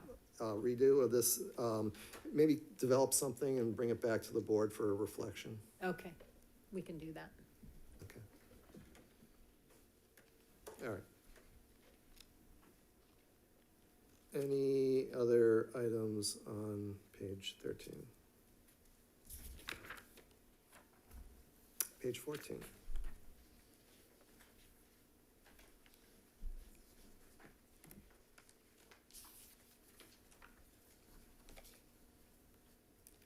Maybe topic 18 is what we said earlier about the self-evaluation. We do a mid-year informal, and then every other year we do more formal with CSBA, and then we Yeah. internally do it at the end of the year, so we can add our, what we said earlier. Sounds good. And then when we were talking about vision and mission, one thing we've added to the way that we start our meetings, whether it's cabinet, executive cabinet, or our leadership meetings, is we have now incorporated the board-approved equity questions that came from the policy that the board approved 3 years ago. And I gave you a copy of those equity questions, but when we're making decisions, I think it's really important that we consider the impact to all of our students, and these equity questions really direct us to those that, to all students, but how they're going to be impacted by a policy decision, and how have we engaged diverse community voice, and then how do we accelerate or improve outcomes for those students that, again, as you look at our data dashboard, and you look at the subgroup data, are not, they're performing quite a bit lower than the rest of the district as a whole. And I think it's important that we don't lose sight of that, especially for our groups, our Black and African American students, Hispanic and English learners, special education, foster, and homeless. Those are really more of a focus internally when we're doing, our business and carrying out our work. But I think because the board has incorporated that into our board policy, it'd be good to have it next to our vision, mission, and our equity questions. Maybe if you're in agreement, we could put them there, which is at the beginning of the document. It's fine.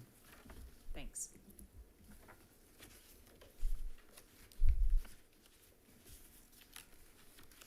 All right, I think that, oh, no, we have 15. The roles and responsibilities of the student board representative actually has to be updated because we have 2 now. And I know we're also going to be talking about, a little bit of that process as well. So that's kind of like a to be determined, right? How they're elected and. Yeah, can I speak a little more on that? So Bria and I have been discussing, and we still need to discuss with Dr. Pease, Dr. Kaligian, and SAB on how we want to move forward with the election process and discuss logistics. And in the meantime, though, I think it's still essential to consider that we must codify that one student board member must be from Rancho Cordova and the other one from Folsom. That way we have a diverse representation from both cities. And then I also just wanted to implement adding emotional on the 3rd bullet point. So where it says that the SAB and student board representatives are encouraged to consider and report on academic, safety, emotional, and social issues affecting students.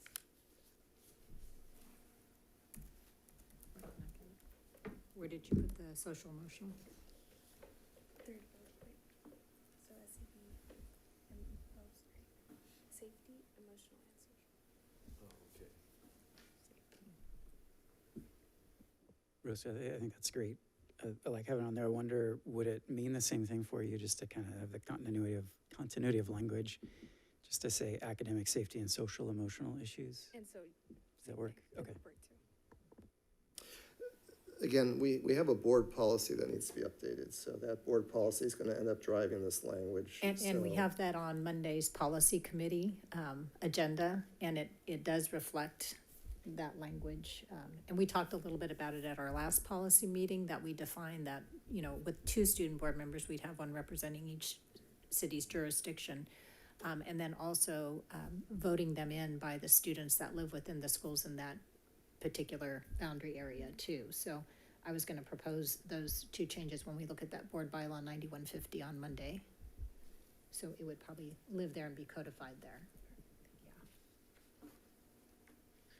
Can I add something? Hi everyone, can you hear me? This is Rhea. Hi, so I couldn't be there in person. I'm a little under the weather, but I have been listening. I was wondering if it would be appropriate for us to add in this part of the handbook that the student board members' preferential vote comes before the rest of the board for all the votes, just so that we can make sure it's always being considered. It already is. It's in actually the bylaws or board policy. Okay, great, yeah. thank you. Yep.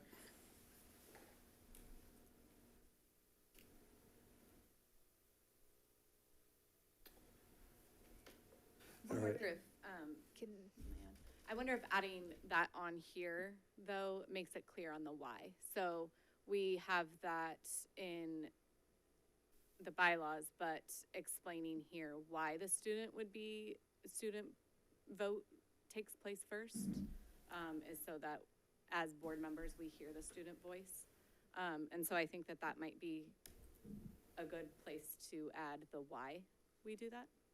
Yeah, we can, if we want to bootstrap it, there's no reason why we can't add it. This was actually one of my passions last year, becoming president. It was actually the first thing I directed the superintendent to do, was to change our established practice of calling on the student board members at last. I specifically asked that we move them to first. And that was before I even realized our board policy already was requiring it, but we were in violating of our board policy for 4 or 5 years. So, so that was our practice last year. That will be our practice going forward because it's in the board policy. But there's no reason why we can't add a bullet point here. It just for additional clarification, if that's what folks want. And we can maybe tie it with that 4th bullet, because it talks about the vote that the student board member can cast, and that they be called on first. Right. And then can we also add another bullet point that the student board representative is encouraged to go on school site visits?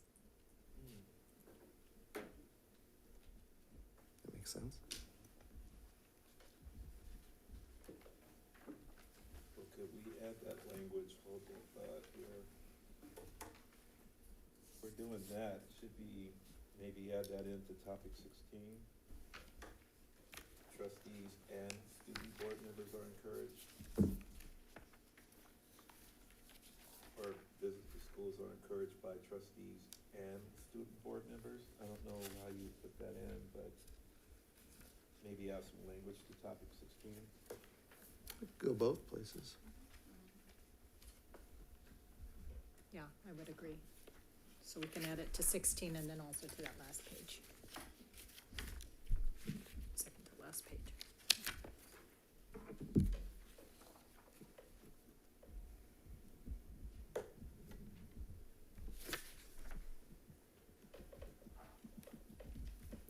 All right.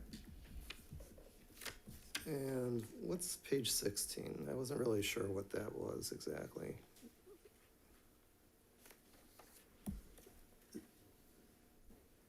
It looks like there's a quote from CSBA, is that right? Yes.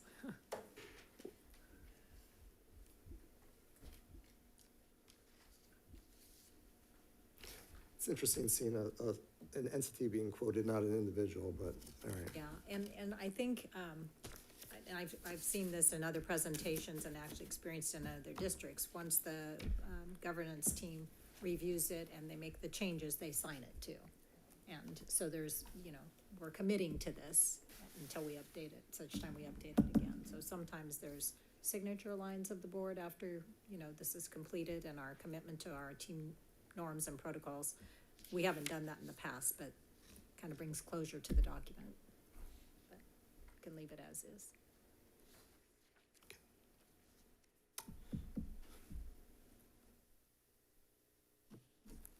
All right, public.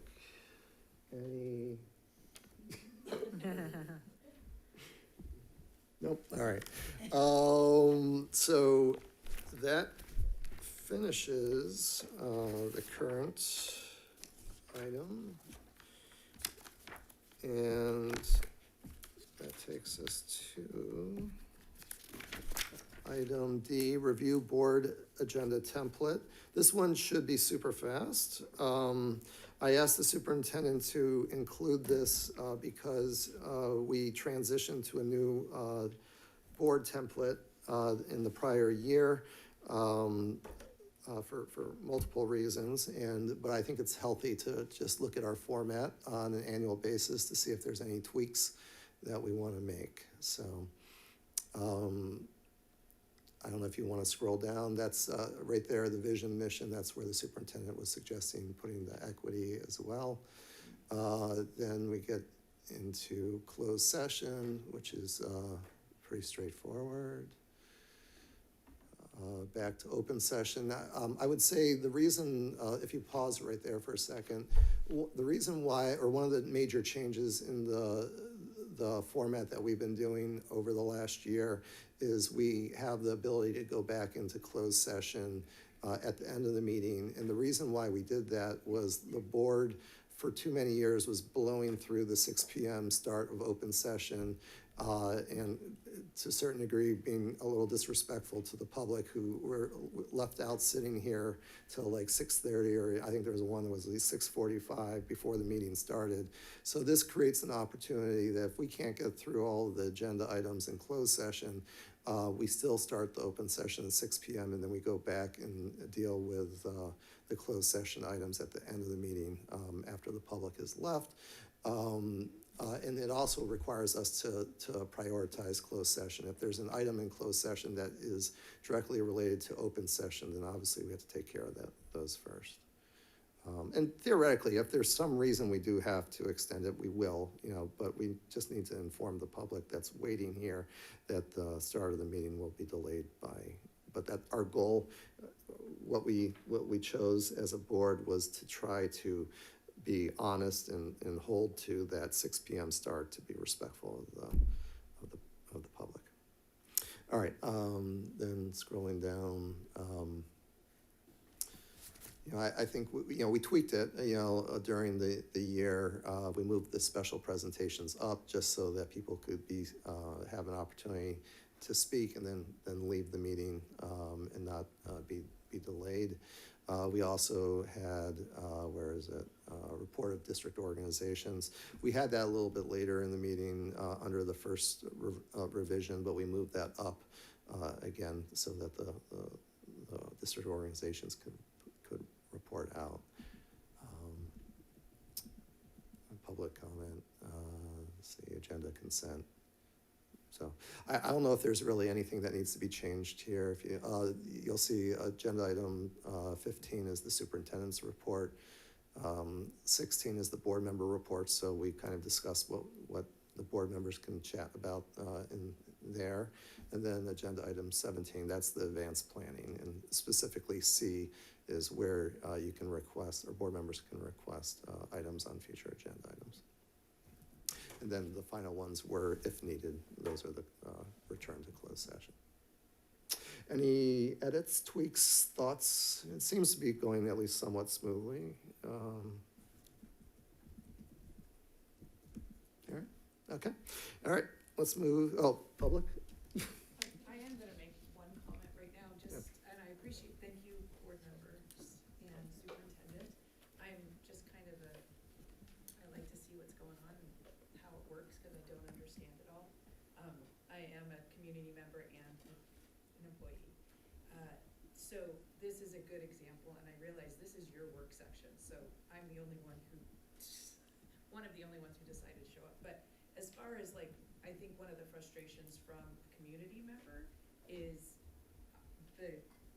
it said this was till 12:30, and I know that that happens a lot at board meetings as well. There's certain topics you really want to hear about or be involved in, and so you come, and I personally enjoy, strangely, seeing how this all works. So I don't mind as much, but it does deter me from coming when I don't know if the end time is actually the end time, and I will get to actually hear some of the issues that I want to hear. And it may not be a point, I know that that's part of your discussion right now, so I appreciate it, and I realize it's a work in progress, but do realize that as community members come, you might be not intentionally pushing them away if they are not knowing that they're gonna get to hear what they want to hear in a reasonable amount of time. And that's a very good point, and that's a part of the reason why we encourage folks to fill out the comment cards, because if we know that there's a lot of people in the audience that are here to speak on a specific topic, and sometimes it's obvious, we don't need the comment cards to realize that, but sometimes if we know that, we can, during the agenda up front, where we approve the agenda, we can move things around on the agenda and indicate that we're going to take certain things out of order in order to try to accommodate the public who are there to speak. Perhaps we're not perfect at doing that, and we can do better at it, and I think that's always our goal to do that. And just to respond, and then we can move on, it's not always just to speak, it's just to hear what's going on. Sure. And so, and I realize that you are working and things need to be done, but as a public member, to come to these meetings, it's a lot of listening, which is, that's my decision, but I appreciate what you all do. Thank you. All right. Item E, reimagining Rancho Cordova schools. And this is a carryover. This was one of the topics that I asked to be added to the agenda last year. And we spent almost our entire meeting last year on reimagining Rancho Cordova schools. But we felt that, it wasn't a one and done. There's a lot of balls in the air, a lot of ongoing topics, so it made sense to continue the conversation this year on the Rancho Cordova community. Superintendent. So today's presentation is more of a progress update, and we did spend majority of our time last year at our study session on, talking about initiatives. And one of them that comes to the top that did take board action was implementing full-day kindergarten, starting with our Title I schools and then rolling that out to the rest of our elementary schools in the 23-24 school year. So that's, one of those initiatives that we put on a timeline and we said that's going to happen. Others, we want to make sure that we are getting, the feedback from our staff, from our communities, from our parents, before we, change things too much. But one of those initiatives that has made itself available from the state is the Community Schools Initiative, and it really is an umbrella for everything that we've been talking about for our initiatives in Rancho Cordova.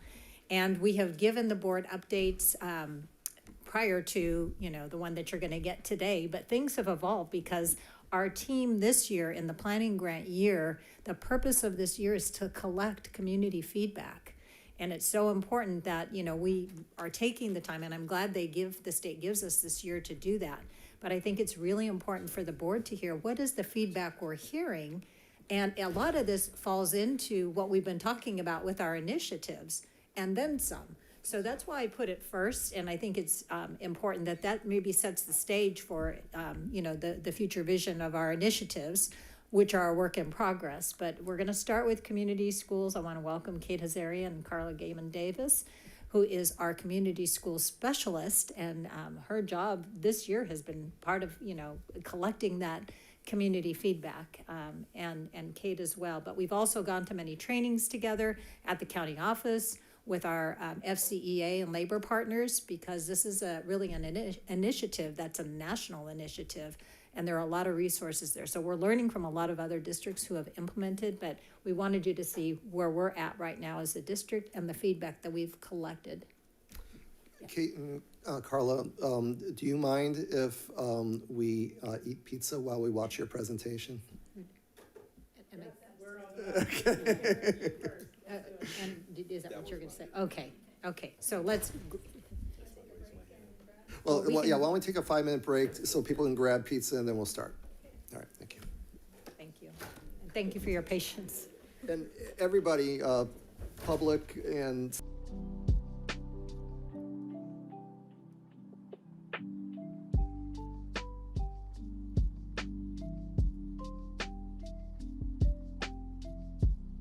Good afternoon. We're so excited to be here and give you an update on the Community Schools Initiative. Next slide. We are Recording in progress. It's okay. We are driving a little bit, looking in the rearview mirror. We'll do our best not to have to keep turning around all the time.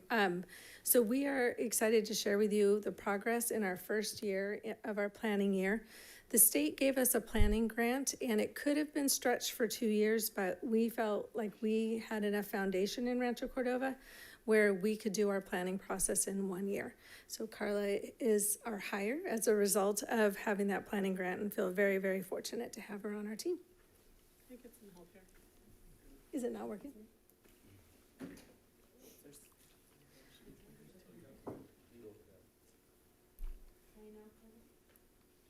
There we go. Okay, so demographics, just for folks that are watching maybe at home, we have 36 schools, 21,000 students. 17 of our schools, about 8,100 students are in Rancho Cordova. We also have an adult ed and an early childhood education center. District-wide, 36% of our students are low income, but the vast majority of those are in Rancho Cordova. We have 71% of our emergent bilingual students are in Rancho, and this is part of why the state is focusing in on high poverty schools, is that we know our families have been disproportionately impacted by the pandemic, and the goal of the Community Schools Initiative is to help address those challenges that they have faced. Okay, that is, yeah, it's different presenting this way. Okay, so the state has dedicated $4.1 billion with a B, on a community schools initiative statewide. We are leading the nation in this work. Community schools as a model has been around for 60, 70 years. For those of you that have been in education for a while, if you remember the old Healthy Start model, this is Healthy Start plus impact on academics. And so we are putting a huge investment, and the rest of the country is watching us. We are anxiously awaiting the release of the request for applications, called an RFA, for community schools in a week or so, should be coming out. So the projections that we're giving you now on the criteria for the implementation grants is based on what we imagine it's going to be, based on what last year's grants requested. We will submit our grants in March, mid-March we believe the deadline will be, and then we'll hear in May what schools we have funded. The schools are funded based on a couple of different things. The size of the school. So we believe that it's going to be based on last year's enrollment numbers, though I've seen some qualifiers saying that it could be based on this year's enrollment. We know last year's enrollment at CBEDS might have been low because of the pandemic. So we're actually hoping that they let us use 2022 numbers. Priority is given to schools that have 80% or more unduplicated students, though any schools that have 50% or more are eligible for funding. So this shows us the schools in Rancho Cordova that would be eligible. We have no schools in Folsom that are over 50% free and reduced lunch. And we have several schools in Rancho that are well below 50% free and reduced lunch. So the schools that you see on this list are our Title I schools. You'll notice that Prospect is not on here because you have to have at least 25 students to be eligible for a grant. But any work that we do with Kinney, of course, is going to serve the Prospect community as well. So the second column has enrollment numbers, and this is based on CBEDS for 2022. The expected grant amount that a school could receive over 5 years, and please note that we have to have a 33% district match. Yellow highlighted boxes in the next column are those schools that meet that state priority. So they're over 80% unduplicated count. And then the other way you can be a priority, there's a lot of ways actually you could be a priority, but the other main one is through your suspension numbers. And so a school like Cordova is below 80% on their unduplicated, but they would be considered a priority because of their suspension numbers. We are asking for folks to talk to legislators or State Board of Education about high schools, because high schools are a little different on getting verification of unduplicated students at high school is much different than it is at elementary school. We just seem to have a harder time getting families to complete forms at the high school level. If we look at all the feeder schools into Cordova, we would expect their unduplicated count to be just slightly higher than it is here. All right, next slide. All right, so why do we need community schools? This is actually Carla's favorite graphic when it comes to community schools. Public schools have been in existence for a very, very long time. Structurally, they don't look terribly different than they did back in the 1800s with a 6-period day, 180-day school year, summers off, 6.5 hours of instruction.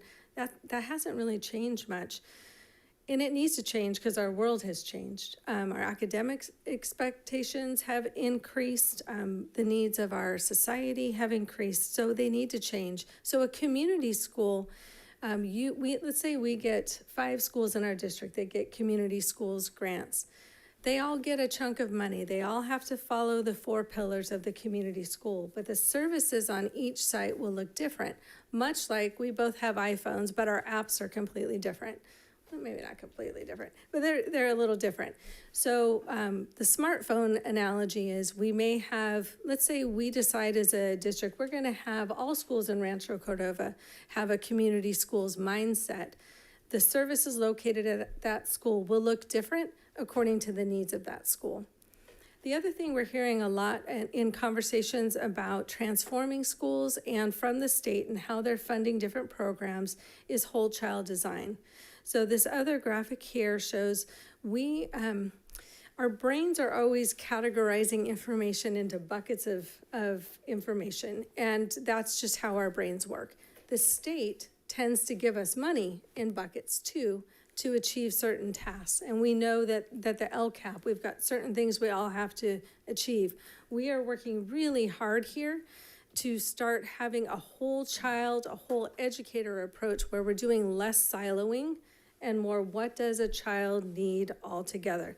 So the graphic on the right is from Turnaround for Children, and they have a national model that brings trauma-informed care, best learning practices, into this whole child design where we're creating a structure that supports the child, and that means we support their family.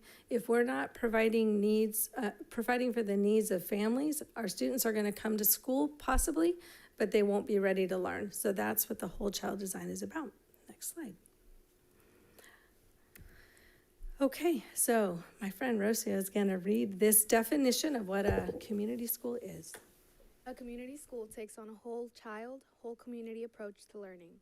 Community schools leverage the resources of the whole community, students, families, educators, and community partners to build relationship-centered, supportive, and equitable school communities where learning is culturally rooted, inclusive, rigorous, and relevant.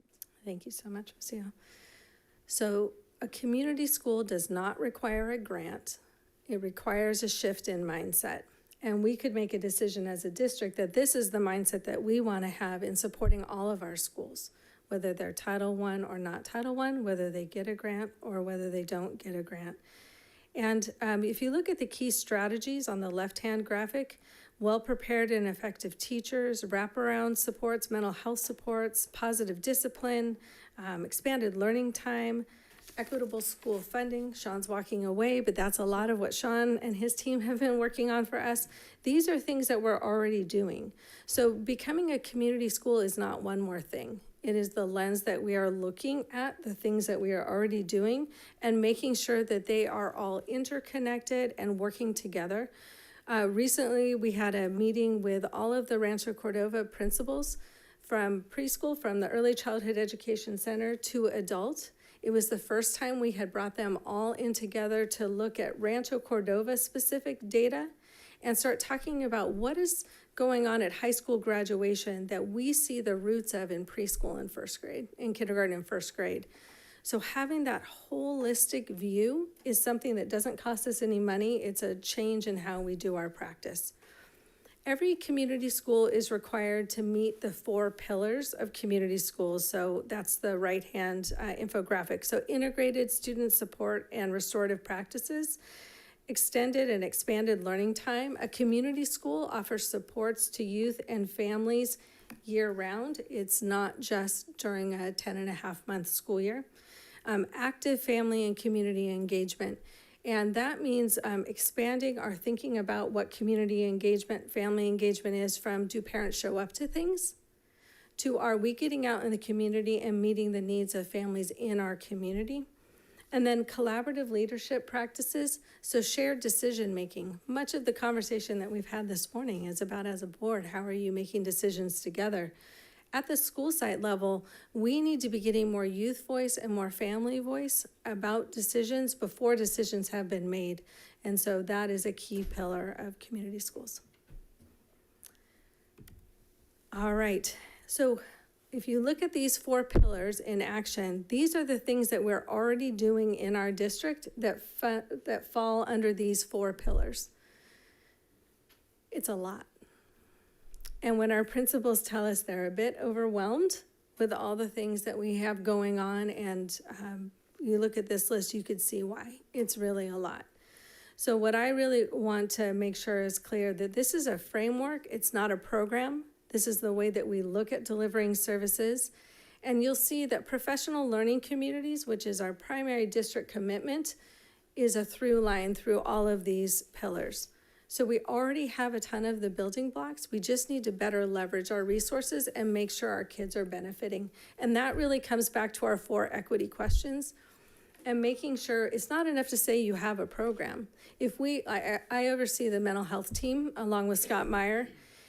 We can say we've got 21 mental health clinicians. We have 4 SCOE clinicians in our schools. We have a lot of mental health support. If our African American kids, if our English learner kids are not accessing that resource, it's not really a service.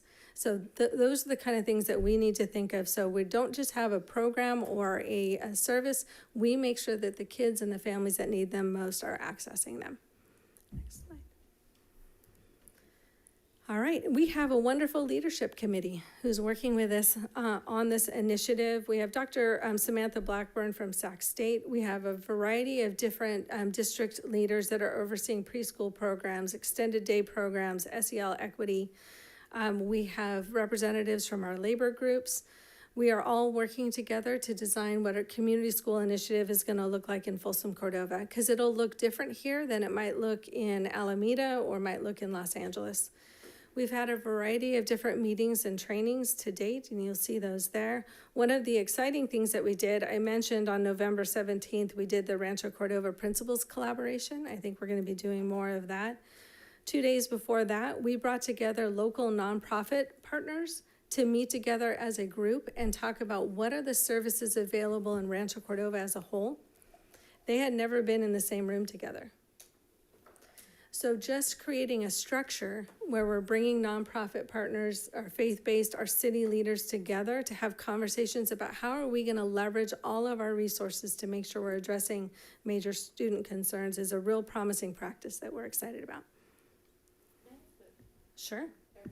Sure. Is there a reason that you don't have any students or community members or teachers on the leadership team, given that that's one of the pillars? Part of it has been that we needed to get our understanding as a district together about what we have teachers on it, we have a parent on it. So we need to make sure we have an understanding of what we're talking about as we start moving forward and focusing in on which schools are going to apply for cohort 1, which is actually cohort 2 to the state, but for us it's cohort 1. for implementation grants, and then we're gonna start digging in deeper for those specific schools and making sure we have that specific youth and family voice. But I think you'll see when Carla talks about who she's been meeting with and talking to, we've got a lot of voice informing our practice. Thank you. I'm going to share a little bit of my background just to kind of help to connect with what I'm doing on a daily basis. I've spent about 10 years as a teacher. My background prior was in child development. I was a principal for 10 years, some private, some public, some charter experience. And so as I'm new to Folsom, Cordova as of August, I have been able to really get into the district and not just listen to people and ask questions and share, but also to really understand through a lens of knowing what a principal does and how that impacts a school and seeing it from a teacher's eyes or a family member as well. And you're a graduate. And I graduated from Folsom High. Go Bulldogs. And so over the last 5 months, I've been doing a lot of stuff. I have been talking and listening to a lot of people. And I kind of get to categorize those a little bit. I've spent a lot of time on district teams. So where there's climate facilitators or rep council or our homeless department or nutritional services, our wellness team, are just some of them. But every time there is a group that gathers, or the SHAC, the Health Advisory Council, I show up. I listen. I'll often ask for time to speak on the agenda, which everyone's so gracious, and to start sharing about community schools and helping people to understand, what is this? Where is it coming from? Why are we doing it? Why is it important? And to start those conversations and that thinking, to imagine what could that look like in our school and in our district. I've also spent a good amount of time with community partnerships. So meeting with partnerships we already have in our district, like the RC Food Closet or Blessings in a Backpack, and getting to know the organizations and how do we support them, because partnership goes two ways. And also, what are we needing and what are our goals together, as well as bringing in new partners. And so when we hear students or teachers or families saying, we need this, we start looking for it. For example, sports physicals is something that keeps coming up for us. And we do have some long-term plans that we're working on with UC Davis, and we're finding we need also some very quick and short-term plans as the new season is upon us. And so where there's a need and where there's an ask is where we're responding. And so, and then the third place I spend a lot of time is at our school sites and in the communities, the neighborhoods around the school sites. Sitting on guided coalition teams, staff meetings. I've presented at many staffs. I go back again and again. I get to be in classrooms and just all aspects, parent coffees, arrival, dismissal. I just show up. And I think people know me now that I'm not the crazy lady on campus called security, but I wear my badge high. And just out there and connect. A little bit sensitive in connecting with kids directly right on campus, because that can be a little different. But in connecting with people, it's also getting into focus groups. And so pulling groups of teachers to have some conversations and to start seeing what are the themes that are coming out in those conversations. We do that in staff meetings. We've also done some where we've got to pull out and have small groups. Also with kids, being able to go into classrooms, in whether it's advisory classrooms or different spaces on campuses where we can talk to kids, ask questions, really listen. I tell kids my job is to listen.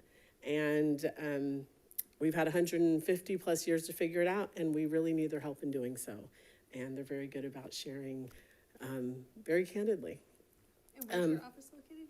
My office is located at Cordova Meadows, and I don't see it very often, but I do love being on a school site because it gives me an opportunity to also engage a little deeper and have a different understanding. As we're building this over time, it's really important to me to really be a part of all those components. And then also families. I just walk up to people, I talk to them. I see a group of families and I go up, have a conversation, back to school nights, evening events and so forth. So that's a lot of information and data and gathering and conversation and observation. Also using data that we already have in place in our district, like panorama data, healthy kids surveys, our SIPSA plans. Those also very much inform what we're thinking and what we're learning. And so a little of some of our strengths. There are a lot of strengths in our district. Every school site is different. And so as I look overall, I also am looking at each specific school site and what their strengths and needs are. And so when I look at some of the strengths overall, in Rancho Cordova, there is absolutely a sense of pride. It took all of one day to start to really even hear that. And you can be anywhere in Rancho Cordova, and if there's a Cordova High graduate and you say once a Lancer, they will say, always a Lancer. Everywhere you go, from Safeway to the laundromat. Also, the diversity in the city of Rancho Cordova really reflects so much of our world. There are existing partnerships that are already happening, and we want to build on those strengths, right? And so it's not about getting all the partnerships in. It's about what do we have, how can we go really deep with those, make sure they're in the right spaces, but we have a lot to already really begin working with. We offer meals to our students at no cost. Breakfast, lunch, supper, that's huge. Our PLCs throughout the district, it's not about necessarily what we're doing, it's about how we're doing it. And so when we have teams and there's a way to work through learning together and working together and improving continuously, that's been a strength that is throughout our district. Mental health, Kate mentioned we have mental health on every school site. That's an amazing opportunity, and every district cannot say that. And so as we go a little further into looking at some of our needs, I broke this down into pillars. And so in the first pillar, this is the integrated family and student supports. And in this pillar, it's really looking at what are families and students saying that they're needing? What are we learning about? And sometimes we're learning that from their teachers, right? We're learning that from other areas as well. But health, sports physicals, immunizations, vision and dental care is an area that stands out often. Yes, we have mental health services, but more of them. Every single school site says we need more. Our kids truly have a need. Transportation. Sometimes we think that, our schools aren't that far apart from each other. You Google any school, you're within about 5 minutes from another school until you hit walk on your GPS. And then you realize really quickly, a student walking from Cordova High to the new community center, it's a 30-minute walk, right? And so getting around without a car or a vehicle is difficult. And then, families that have multiple kids. And then our rainy days show our attendance is definitely impacted even then. Also, a lot of basic services. I think sometimes we think, we've offered meals and we give backpacks and school supplies, but we really have families that need support with food, that need support with clothing, that need, I think Wi-Fi is a basic need in our community now, right? And so still needing those services, and not just during the school day, but on the weekend, like Blessings in a Backpack supports, and even year-round.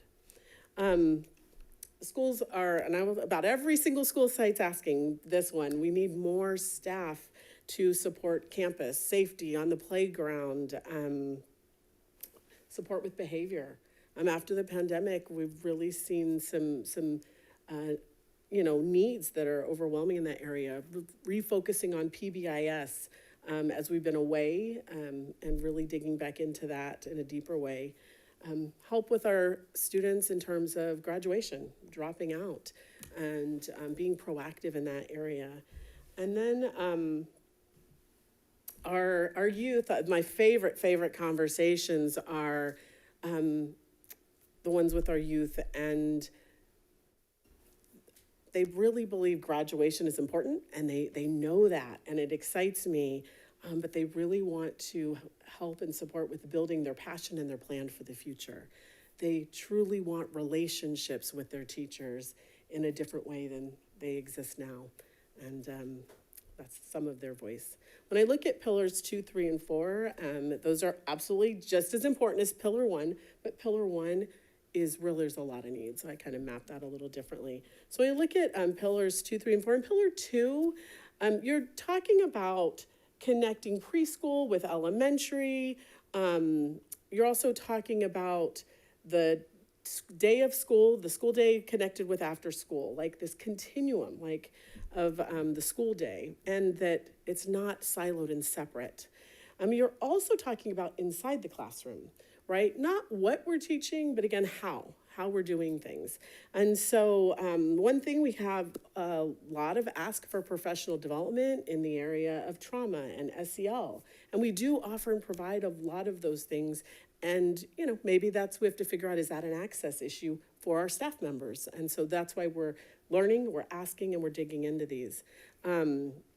Differentiated learning in the classroom so that we're tailoring the learning for individual needs, student movement in the classrooms, and that engagement.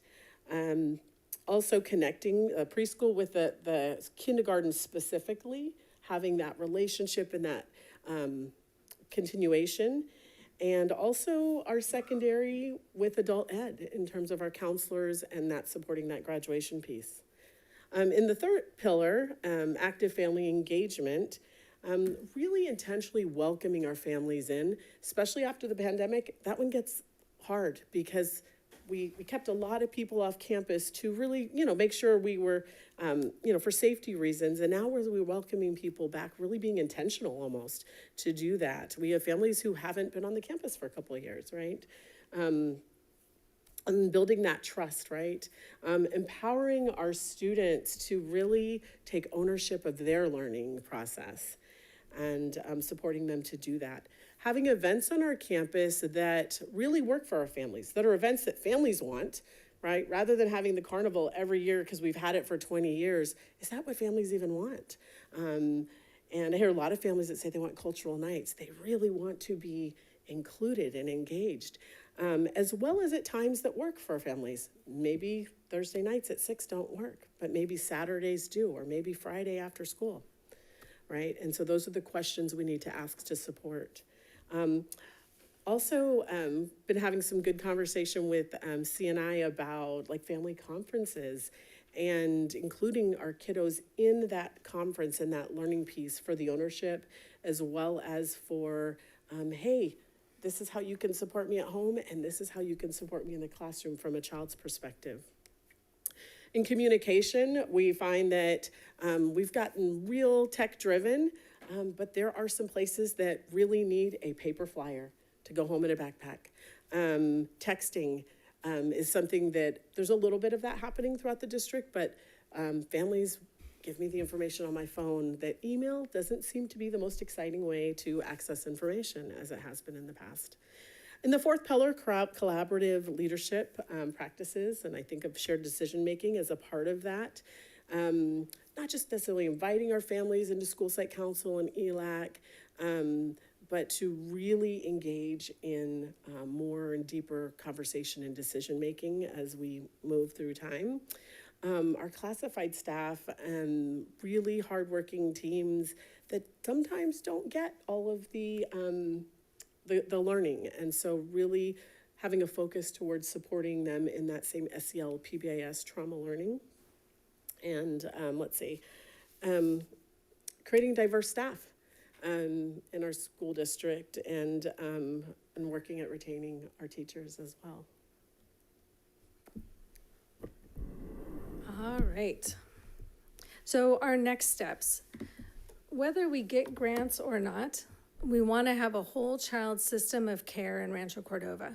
And we want, when one of our mental health team members is sitting with a staff member and a family, as I have a video going off on my screen, we want to make sure that that mental health team member is looking at who are the little kids that are around the student that they're meeting with, looking at the family as a whole. We want to be ready for figuring out which schools are going to be applying for the community schools grants in cohort 1 or in cohort 2. So the state calls it cohort 2 and cohort 3 because there was a group that already got implementation fundings, but it is our goal that every eligible school does apply, either in the 23 cohort or the 24 cohort. Once we determine who's going to be applying this spring, we're going to go in more deeply with their staff, with their students, and with their family to get site-specific needs. So writing a 5-year grant is not easy. Writing a 5-year grant for 5 or 6 schools at a time, that's going to take a little time. And every grant's going to look different based on the needs of those schools. And then we'll look forward anxiously in May to figure out which schools actually get funding. You'll see there are some schools like Riverview doesn't show up on our list as being an eligible school, but let's say we're meeting with a family of a Mitchell student and there's a student at Riverview who needs support. Our expectation is that our partnerships are serving all of our schools in Rancho, not just staying centered on that one school. So we partnered with Mission Minded Media and our great communications team to create a video that shows the solid foundation that we're building on for this initiative. We plan on submitting this video as part of our grant application, but also going to funders. Sustainability is a huge part of this expectation. We need to put in, like I said, 1/3 of the funding for a match. But when we get to year 5, they cut the amount of the grant down quite a bit in that year 5 with the idea, you guys better figure out now, what are you going to do? So we hope to show this video too to potential funders who could help support our effort. All right, so let's see. Will it just play, Michelle?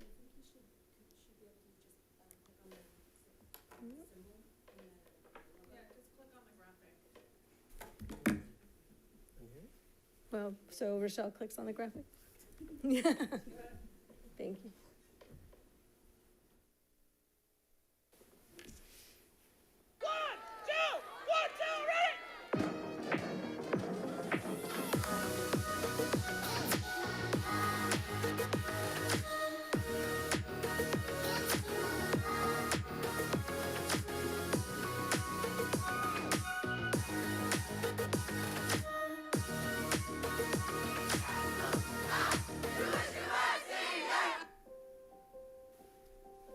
Folsom and Cordova cities are both very different in their makeup. Yet we are connected as a school district. Each city learns from one another, and ultimately we're educating all of the students. It's the reality of what our world looks like. I love the diversity of the school district.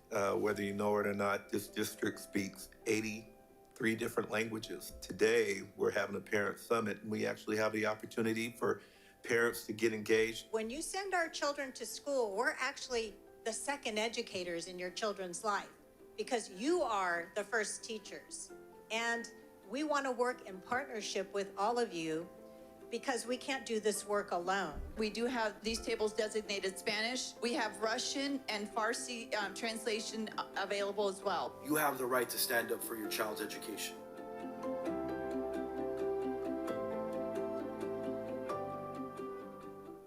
I feel very valued to know that the administrative offices, they have my back. Not only my back, but they have my child's back. I had people that cared about me when I was homeless, like coming to me and asking me, what can I do for you? Making me feel like I was a person and really making me feel like I mattered.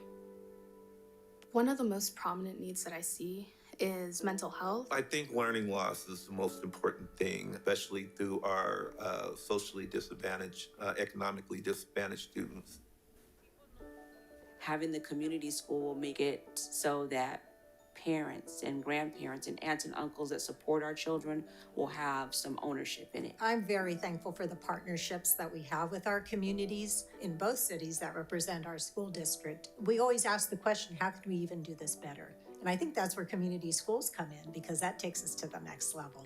Creating community schools is important because every child, regardless of ethnicity, regardless of income, regardless of need, every child deserves to have their needs met. And when you have a community school, everybody's rallying around and partnering, including the child, to make sure those things happen. I aspire to be a psychologist, more specifically a neuroscientist. I plan to go to UCLA or UC Santa Cruz. And we need you to ask us hard questions and challenge us and share your best thinking. Just want to encourage you that if you see anything wrong or you feel like your children's education can be improved, that you continue to advocate. Que su voz cuenta y que si nos unimos podemos lograr grandes cosas para nuestros hijos. I've always said it takes a village to raise a child. No one person can do it alone. The teachers can't do it alone.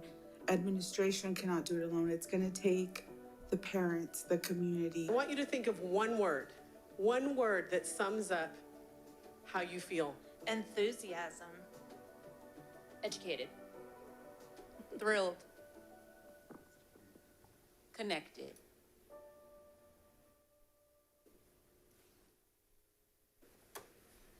All right, so we're very excited. We're very excited about this initiative. The next slide just has some resources for you if you'd like to learn more about community schools and the research behind it, the evidence behind the model. And really our ask from you is a couple different things. We have a lot to be proud of in Rancho Cordova, and this is just gonna help take our work to the next level in those schools. We would really appreciate it if you could champion this mindset, champion this framework. If you hear people say, we don't have time for another program, this is not a program. This is a framework. This is how we do business. This is how we connect with youth and families every single day.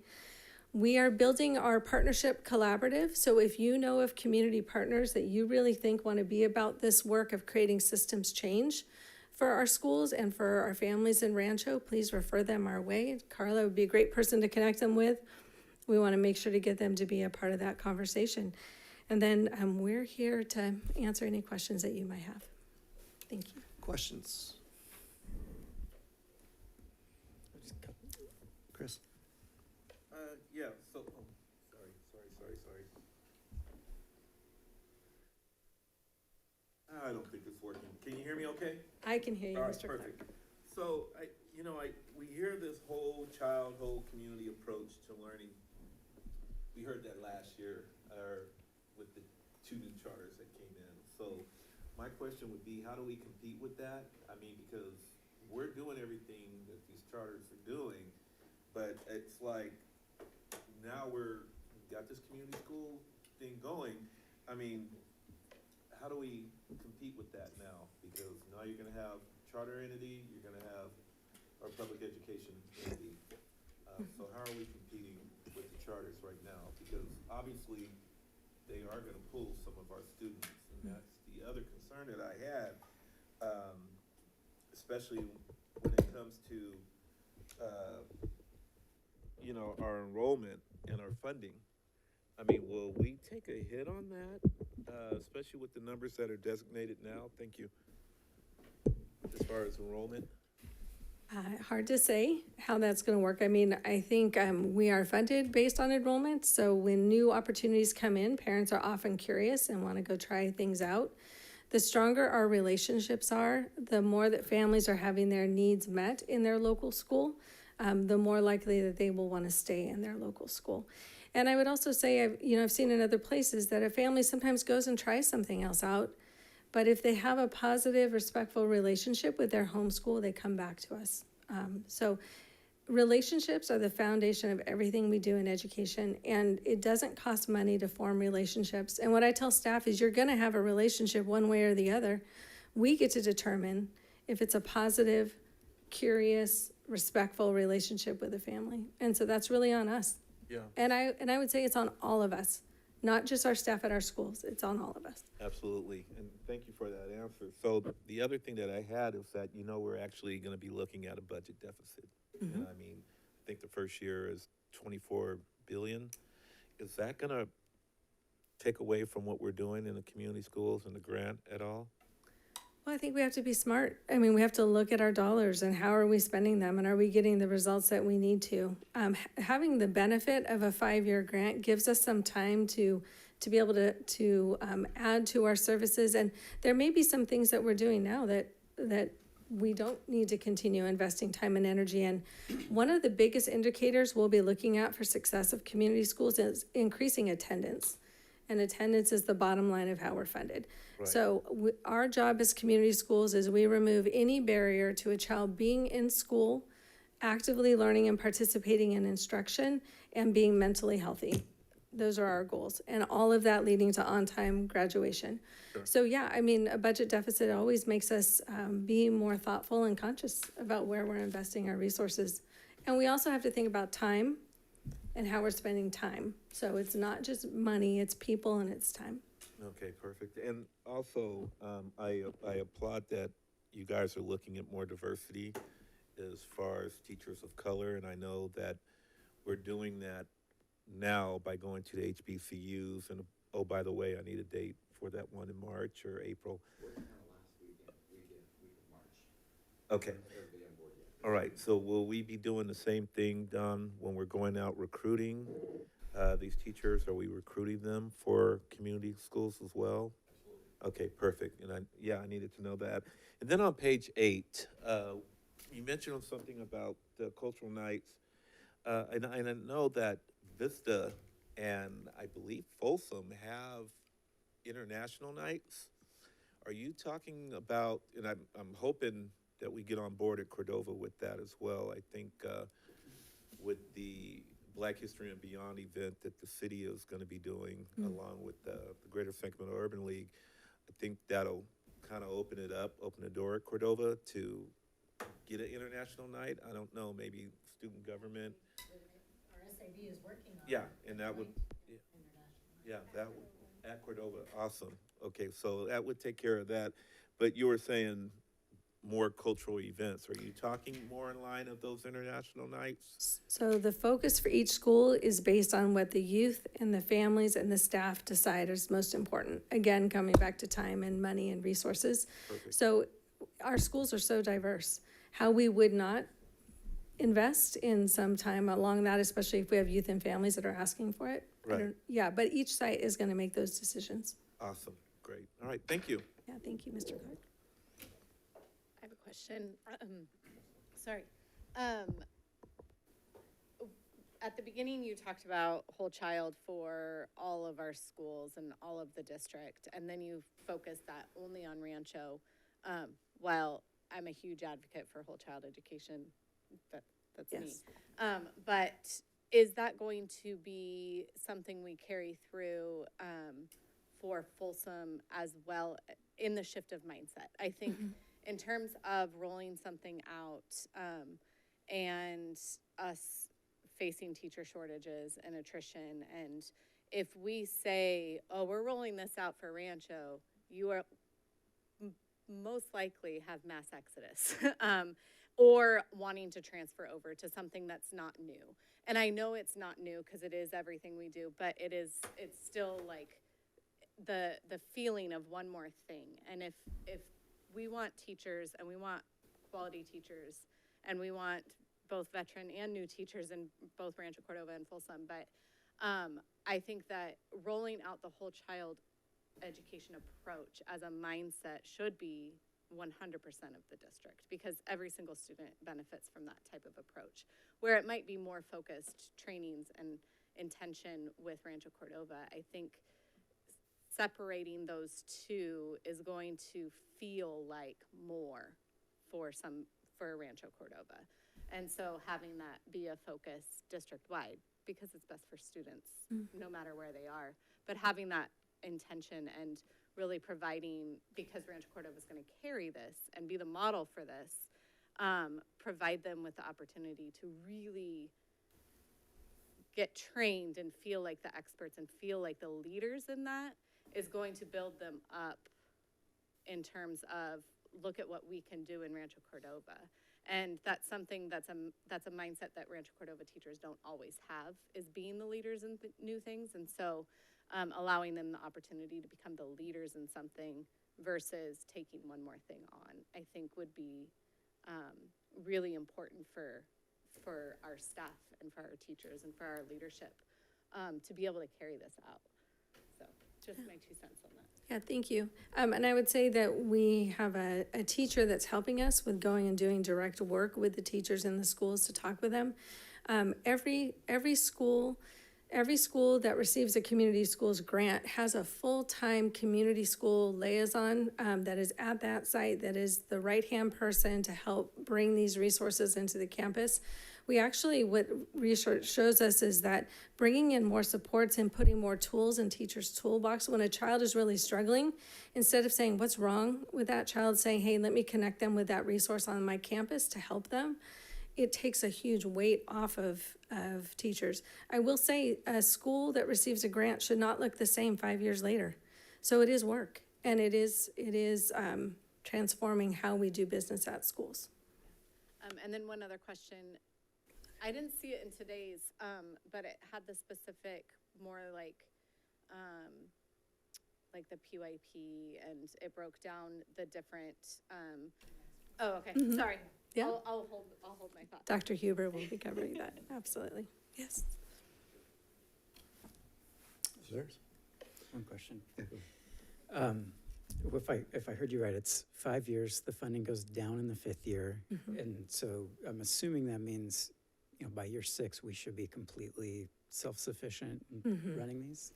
Yeah, the state is leaning in on districts using LCAP dollars to help continue funding these resources and Medi-Cal billing. And you live in the world of Medi-Cal billing in your day job, so you know that is challenging, but the state is really looking at changing what Medi-Cal billing looks like for school-based health services. But sustainability is going to be something we really have to talk about. It takes a while to build up a new program and a service. It does not take very long to shut it completely down. So we've got to be thinking about year 6 in year 1. Yeah, okay, thanks. Thank you, Mr. Hoodie. Question, the first pillar, the integrated student, and I'll add family supports. I mean, correct me if I'm wrong, we're not talking about that this all has to be on FCUSD and FCUSD staff and FCUSD resources. It's also partnering with community as well. So in a way, this model is kind of like going backwards, like decades, to like the 1940s and 1950s, when schools were used for a lot of other purposes other than just education. I guess what's new is old again, or what's old is new, whatever the saying is. But anyway, what I'm wondering is, what are we doing currently, because this could be district-wide, to make our school facilities more accessible and usable rather than sitting empty, because the fact of the matter is the students are on school property for not the majority of the day, and certainly not the majority of the year. So often our facilities are sitting empty, which is a tremendous resource that is populated throughout the district, these empty schools that could be utilized by outside groups to provide services that we would be supportive of. I'm curious, I think it was on page 13, you mentioned drug and alcohol intervention, but I'm curious how many of our schools currently have an AA, NA, or Al-Anon meeting taking place at them? Yeah, none that I'm aware of. Matt may know differently, but none that I'm aware of. But that's part of the conversation. So the school is the easiest place for a family to access services because it's usually within walking distance of their home. So how do we make that more readily available? How do we Angela and Carla and I just had lunch this week with Lorianne Ulm from the city. they do neighborhood events and celebrations, more partnership where we're bringing that in and connecting it maybe with our open houses in the springtime, but making our schools more readily available.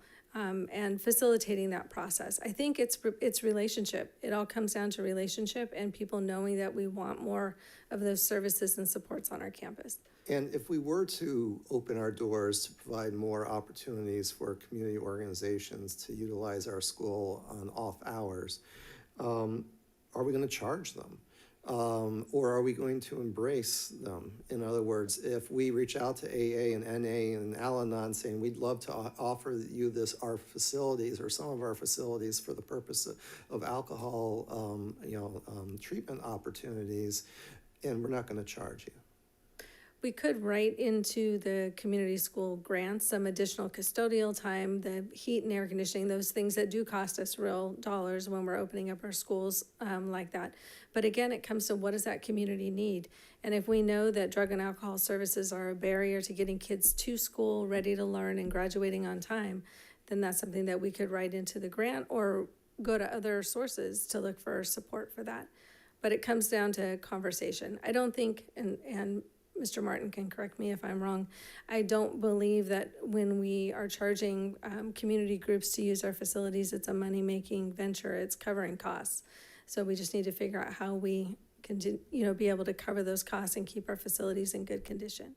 And, while I use the drug and alcohol as an example, but I think it go, so many different directions. I mean, even there are a lot of independent mental health counselors and practitioners out there that have to look for space to be able to provide mental health counseling and services. Again, maybe we have the ability to open up some of our school facilities for that opportunity for them to see people from within the community. Yeah, one of the things we're looking at is our mental health team. One of the services we're really lacking is when kids are really struggling with drug and alcohol issues, what is the treatment plan for them? How do we help them be able to be in school and moving towards graduation, but also give them support? We have a certified alcohol and drug counselor that provides support at Kinney and Prospect, but for 1 day a week, but no other schools. She's able to supervise interns that are working on their hours to be certified alcohol and drug counselors. Can we expand our current internship model to provide those services that way? Yeah, so we need to be creative. And we're taxpayer funded. So we need to make sure we're using our dollars as wisely as we can, and collaboration with the community is a wise use of funds. And the idea of community schools, in some respect, is what we attempted to do and trying to do in making the outside school facilities open to the public after school hours, on weekends, and on vacations. The board adopted a policy in 2019 that said that the schools the school outside facilities shall be made available with some exceptions like the swimming pool and like tennis courts and stuff like that. But I would also say that that's probably one of the least embraced policies, in my opinion, that from staff. Because I can't tell you how many schools I've gone to, especially in the trend that we're putting fences around everything, that you go up to one of those gates after hours on the weekend during the summer and you pull on it and it's locked. So we made the statement that we wanted to be a community school for the purposes of outside use of our facilities, and then we didn't follow through on it. Not all sites, but many sites. So, which is still a bone of contention of mine on that. I mean, having a board policy that's not being embraced. So, it's nice to talk about this stuff, but we need to follow through on it and not just simply talk about it. If we think that drug and alcohol counseling is a positive thing for our community, then we should not be charging them for the use of our facilities, because we see the value that that's going to be provided to our community. That's my thoughts on that. So anyway. I do have a question. Yeah. So on your community partners, do you meet with them all? Have you guys done a large group meeting with everybody, or do you meet with them individually, or what's that collaborative process look like? A lot of individual meetings to start, but we had one larger collaborative meeting. We have our second one coming up at the end of this month. So we're talking about quarterly. And we're this time, so last time we met at CLC, Cordova Lane Center, and next time we're meeting at Folsom Cordova Community Partnership. So it's not only getting them to know each other so they can share resources, but getting them to see physically the different resources available within the community. Rancho Cordova Food Locker, we're working with Carrie on that. She has a grant to be able to build a community resource center to better do food distribution. She's talking about what other services can we partner with so that we offer mental health supports possibly at that center too, to support our students right in the community. So we're just starting these conversations, but we're really excited about the potential. Yeah, I'm really excited about this. I know during the pandemic, we kind of spun up a little group. Angela and I were both on it, and we found it to be a really well-intentioned and I think a really great resource, because we were able to look at numbers as like the Food Locker was saying, hey, we're seeing an increase in this. Okay, well then that means we might need to, I might need to gather more volunteers to help there. It kind of helped to know what food distribution was going to look like on the daily with the school. Yeah. And so I think this really collaborative approach to things, we had a recent refugee fair, and the feedback was not only was it great to get the resources out, but really it was getting the other entities connected to each other to find out where they actually are overlapping, where they could collaborate more. And, I think just from a community as a whole, this is an amazing approach moving forward. We're excited. And I wanted to add that as we do see needs come up and partnership connections, we do move into getting onto campuses and beginning some things. We're not waiting until money shows up to start those conversations. So we already have some partnerships we've created and we're supporting. Any final? Okay. Well, with that, thank you very much for sharing that information with us and for the work you're doing for the future of community schools in Folsom and Cordova. We have other initiatives that we want to give you a progress update on as well. Dr. Huber's going to share that information.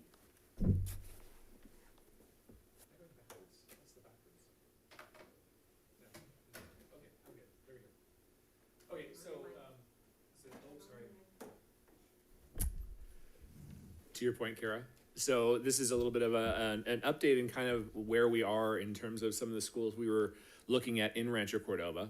I will also a little bit caveat with this in terms of when this conversation came up, this was pre-community schools.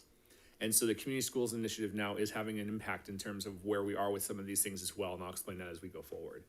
But we were looking specifically at Cordova Gardens, Innovations Academy in Walnutwood, Mather Heights and Williamson, Mills, and Kinney Prospect. So the Cordova Gardens, we were, again, each slide you'll see, we kind of try to encapsulate kind of, what was the problem we were trying to solve, or what's the issue perhaps on the campus that either the principal or the faculty or staff had brought forward as kind of a concern or a need.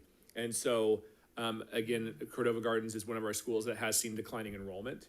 And then also in terms of trying to really figure out ways of engaging the kids in the curriculum and getting both their buy-in, but also their ownership of the curriculum. And so the staff has really committed to, as you know, the board is aware by now that they really invested in STEAM, and they had really started investing this, and then COVID hit. But they're back on track now in terms of really investing in STEAM. And this is a little bit unique in the terms that this school, the faculty and staff are really creating this from the ground up. I mean, they are creating the curriculum. They are the ones connecting with Soil Barn Farm. They're the ones figuring out kind of, John Bliss likes to call it his menu, right? In terms of the menu option for first grade is going to be this, the menu option for second grade, that kind of thing. And so the whole faculty and staff is really kind of engaged in this work. And the next step is really getting the faculty and staff more training on project-based learning, because it will be really steeped in project-based learning at each grade level. So we are kind of full steam ahead on STEAM at Gardens. Jim, can we pause on each one? Sure, and question each one. Yeah. Sure. Like on Cordova Gardens, the board had raised the suggestion or the idea of renaming Cordova Gardens, something like Cordova Gardens STEAM Academy. Yes. Where are we on that? And the school's completely open to that. The faculty and Mr. Bliss liked that idea. And so there was a couple iterations of what the school might be called. So why don't I bring that forward to a future board meeting, perhaps the next one or the one after. Okay. But they were looking at a couple different Cordova Garden STEAM School or the Cordova STEAM. They didn't want to call it the Academy. They didn't want to use Academy. But yeah, STEAM in their name is definitely something they're interested in doing. And that would take a board action to change, okay. Yeah, and that falls under our naming Yeah. policy. Yeah, Oh, so we have to get the committee together for that? We probably should. that was my understanding. Yeah. Okay, all right. Yeah. All right, thank you. Anything else on Cordova Gardens? All right. Walnutwood and Innovations Academy. And this really is just to kind of bring the board up to speed in terms of the only really problem to solve is that we have kind of two independent study programs on the same campus. And we do have an opportunity this year in terms of, much to heartache on my part, Annie Conover has decided to retire. And so we have a principal position that will be opening up. But the size of the two schools and the type of programs they offer really kind of speaks to the need of one administrative office, if you will, and one administrative team, and then operating two independent study programs. And so obviously Innovations is all online. You're having daily interaction with your faculty, with your teacher, whereas Walnutwood, you're getting packet work from your teachers. You're working on that independently. You might go in physically and get some tutoring, but it's not the daily interaction that Innovations has. So basically what we're doing is we're combining both of our independent study programs. It'll be two independent study programs offered at one site. And so we're going to transition that office. Mr. Ogden and I are working with the administrators there, but they basically will have one principal. They'll have another administrative position. It might be an AP, or it might be another role where we're still working that out. But one counselor, one registrar, that would be the process for handling both of those independent study programs. So we're just becoming more efficient, if you will, in terms of those two programs. Is there a reason why we don't just put both programs under the same roof, if you will, not just simply share, but why couldn't you hypothetically have just Innovations Academy that has two different styles of, and do we need to maintain two separate schools under one roof with one administrative team, rather than one school with one administrative team with two different pathways? So a couple of different things. We talked to faculty and staff about that. Faculty and staff were hesitant about going under one because they feel like their programs are so different. And then interestingly, we talked to WASC, and WASC is the Western Association of Schools and Colleges. And the fact that the programs are somewhat different, they felt like it would be confusing for parents or students as to what they were signing up for. And there was one of their suggestions that we keep them separate. Okay. And so, but those were questions that were discussed at the time. In terms of, why wouldn't we just, call it Innovations or call it Walnutwood, one of the two, right. and then have, the two pathways under that one name. It felt like it was, most people seem to feel it was more clear to parents and students by having the two different names. Okay. Yeah. Although presumably, 5-10 years down the road, under one administrative team, I wouldn't be surprised if the issue comes back up. And agreed. Yeah, I mean, things could change as things go forward. There's no doubt about it.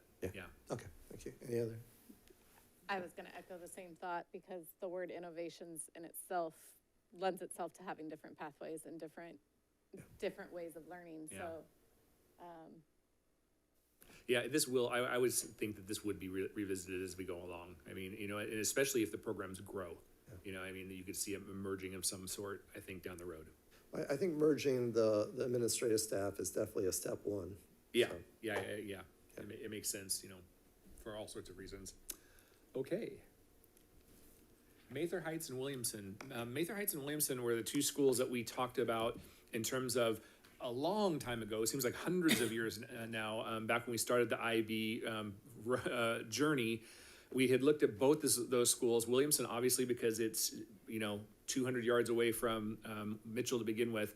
But then also Mather Heights was also thought of as perhaps being a PYP school when we would start a primary years program.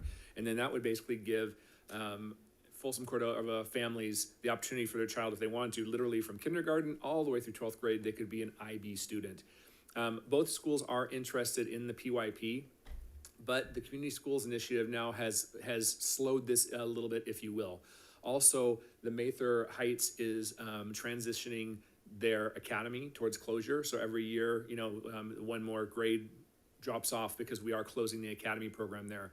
So right now we're kind of assessing. It is a 2 to 3 year process to become a PYP school anyhow, but probably this work won't begin until the following year as we walk down the community schools pathway first. Because there was interest at Williamson of trying to do both at the same time, but the more they talked about it, we want to make sure we do both well.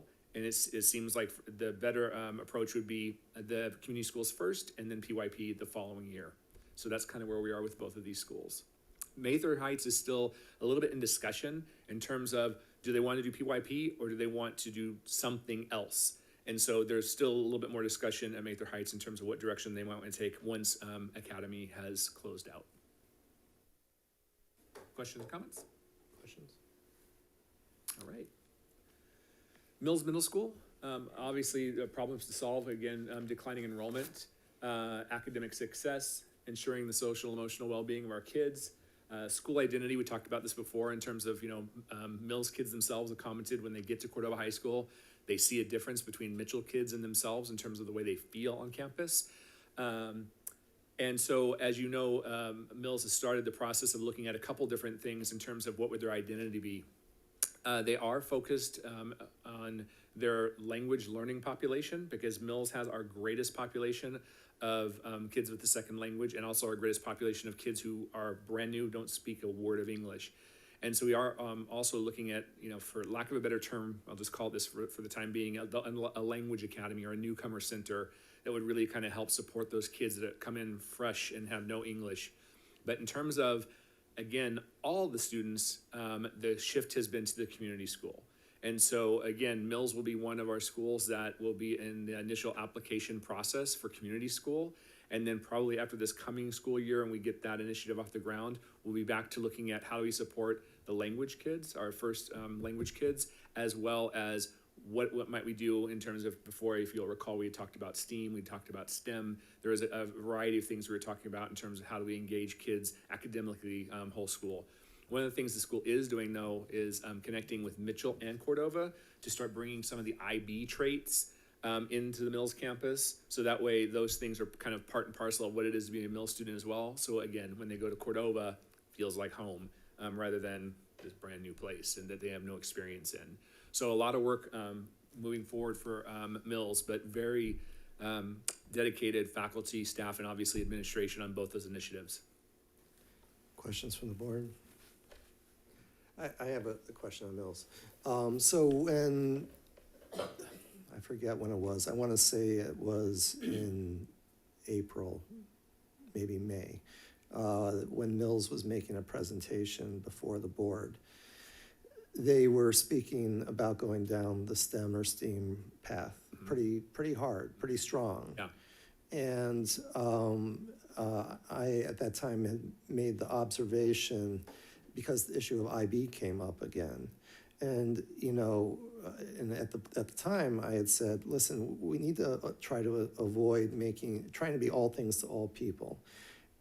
If we want Mills to be an IB academy, then make it an IB academy. If we want it to be in a STEM school, then make it a STEM school. But if we're trying to do everything in one school, we're going to be destined for failure. If they need an identity, let's find the identity and focus on it. Right. But not, excuse my language, but not be like half-assed on we'll do a little of this, little of that, and hope for the best. Right.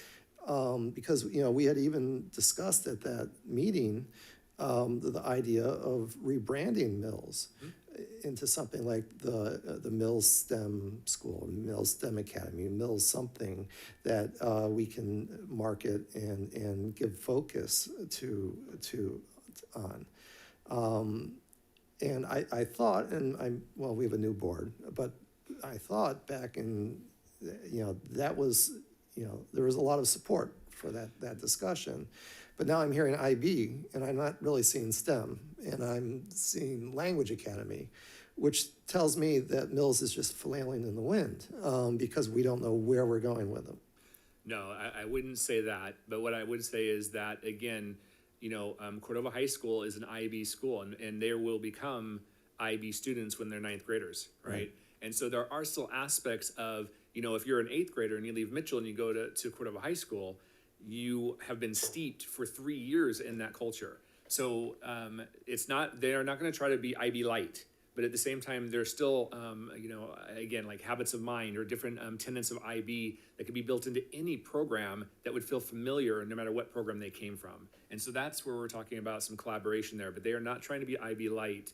And I think we will be seeing something either STEAM related or STEM related besides the fact that they want to focus on their English language learners, there still needs to be something for the entire school, including the English language learners. And that still needs to be figured out. But right now, that has come back to the back burner a little bit as we focus on the community schools, because one of the big needs is Mills is one of our schools with the greatest needs, and community schools make sense for them.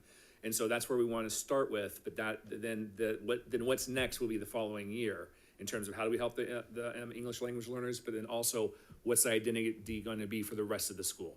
Because it really seems like a tremendous opportunity here, because we have Riverview STEM Academy. Yep.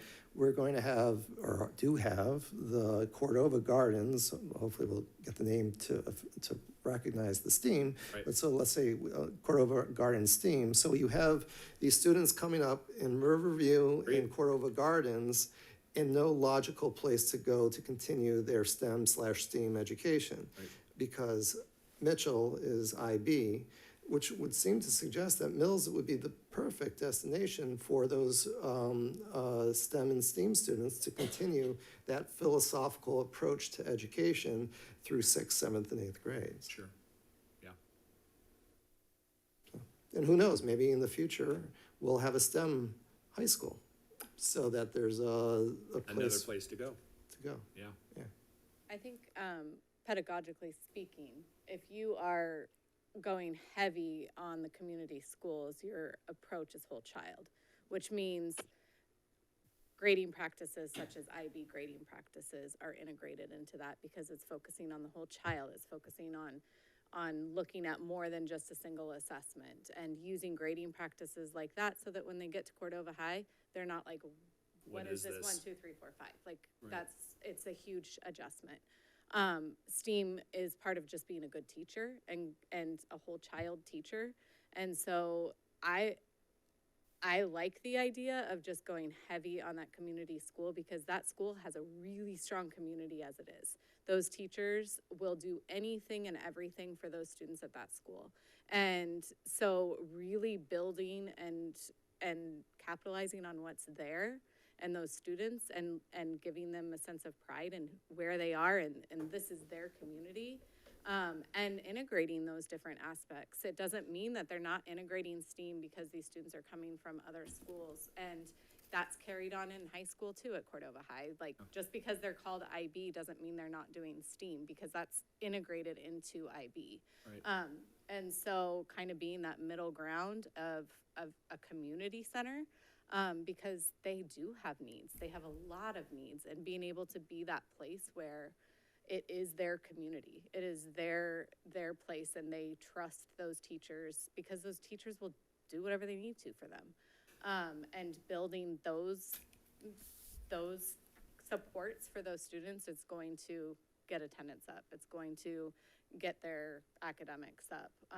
And so looking from the outside and knowing from the inside that that's what their needs are as students, adding on extra things or labels to things that are happening isn't really necessary, because what they need is that community. But it doesn't close the door in terms of what the school might end up, in terms of, that term we use as rebranding, in terms of what's their identity or what, Marketing is everything. Exactly. Well, I mean, one of the reasons, gotta market. One of the reasons that came up too is why, because of the fact that we do have charters coming into the district. And so, it helps parents understand, why I want to send my student there. So the door's not closed. It's just, we've pulled back a little bit because we really want to focus on the community schools piece. But I think the two things will go hand in hand. We'll be bringing a lot more to the board on Mills Middle School over the course of the year. Yeah, one wanted to make a comment too. On our site visit, you know, one thing that we were really talking a lot about too was the fact that Gardens and Mills and Cordova High were doing a lot of joint things together. And I think really getting Mills to integrate in on site with Cordova High and different projects and things like that really start to make them feel like they are belonging into the community. And so I think continuing those practices of getting them on campus and a collaborative approach between, especially those three, because they sit on 3 separate corners, you know, and there seemed to be a lot of positive feedback. I mean, when we went into the high school, they were working on haunted houses that Mills kids had, you know, cut out, and, you know, they were assembling. And so that collaborative approach between them, I think, hopefully will start to break down those barriers where they feel less like fish out of water once they get onto that Cordova High campus. Right. And I think that the community schools are gonna give more to those kids as far as overall needs than just throwing them into STEAM right now. You know, I mean, that might be something we could look at, I think, farther down the road, but I think for what their immediate needs are, I think the community schools are gonna provide those needs a little bit better at this point. Yeah. All right. Kenny Prospect. Kenny Prospect really wants to change the reputation, if you will, in terms of a lot of community members think of Kenny and Prospect, and this might also be the fact that Prospect is on the campus of Kenny, but basically, quote unquote, and this is sometimes when you talk to the students, they'll say this is where the bad kids go. And we really, really want to change that dynamic, because Kenny is a small school for the student that, you know, that big, huge campus just does not resonate with, is the perfect place, you know, to finish their high school or, you know, complete their whole high school education. So we want to build in 3 distinctive pathways. We want the A through G for the full-time Kenny student, the student that decides, I'm leaving Mills, or I'm leaving Mitchell, or I'm leaving whatever middle school, and I do not want to go to a big comprehensive high school, but I want an A through G education. Kenny could be that option. Also, for our students that do find themselves behind in credits and are still looking for that diploma, that there would be a non-A through G pathway, you know, to help those students complete their high school education and get the diploma. And then also for the A through G credit recovery student that is trying to get back to their comprehensive, whatever, you know, derailed them and got them off track, they can make up those credits much more quickly at Kenny High School. But the end goal for that student is to get back to Cordova High School or to get back to Folsom High School or what have you. So in terms of working on those, we are working with the new administrative team at Kenny. Alan and Suzanne are a super team, and we're working on looking at possibly another CT elective or even maybe a pathway, as well as an additional VAPA elective, so that we would be able to fulfill all 3 of those needs. But another school that really wants to kind of rebrand itself in the mind of the community is Kenny, and we'll be working hard on that over the course of the next couple of years. Any questions about Kenny? Questions on Yes, Kenny? please. I do. Sorry. So prior to the pandemic, there was a preliminary conversation, an idea, brainstorming about merging Kenny, Prospect, and Folsom Lake into one new standalone school at a brand new campus, somewhere between the 2 cities, that could potentially be entirely new name, and designed to be a small secondary school, but one that students could opt into because they don't like the large comprehensive campus that exists at Vista, at Folsom, at Cordova. Has that conversation continued, or was it derailed because of the pandemic? And if it was derailed because of the pandemic, how do we get that conversation going again? It wasn't derailed because of the pandemic, but it definitely was put on pause. Okay. And so I think we're ready to start talking about that again, because as we've discussed before, we're one of the only districts that has 2 schools, Folsom Lake High School and Kenny High School, right? And so I think, you know, that now that, you know, we're kind of somewhat coming back on track and we're getting to be more normalcy, I think it's a conversation as well as we start talking about, you know, as we get into the budgetary years. Now, I don't know what the impact on that will be. You know, if we really are sailing into huge budget cuts, does that also push that initiative off for a few more years, or does that help us? I don't know. But I think it is a discussion that everyone wants to have, because it seems like it would be better in a lot of ways to combine those 2 entities and create something new. Okay. Yeah. Happy to hear it. No, you have a total supporter, at least sitting here in that initiative. Yeah. Okay. Thank you. I should have a comment on Kenny. Talking to the administration at Kenny, one thing that they had some feedback on was that if we're not going to be merging those schools together anytime Soon. in the near future, that it would be really nice if they had some sort of amphitheater type style, something on that back dirt lot for them, because they don't have a place for those students to be able to congregate for any kind of rally type thing or anything like that. So just to kind of put on the radar as something possibly in the future that we can maybe look at for them to have a collective gathering place at that site, at that back lot. Right. So Help with culture. yeah. Yeah. Thanks for that. That was it for our catch up on Rancho schools. Thanks for your time. Thank you, Jim. So that takes us to the end of basically our study session, and we thought we'd do an optimistic close and just have a chance for everybody around the table again to share what was something that was either informative or helpful to you today in the study session. And we'll use Kate's format. We'll ask for a volunteer and then we can go right from there. Right person after that. I can start us off again. Okay. Just wanted to thank Kingsley Bogard. Appreciate your presentation and the clarity, as well as just being able to communicate sometimes difficult laws into easy to understand ideas. So thank you for that. I love this format. I wish we had more opportunities to use this format during the year. We have two. And you can overdo a format. So I'm not suggesting all of our board meetings be like this, because I think that there's a detriment too.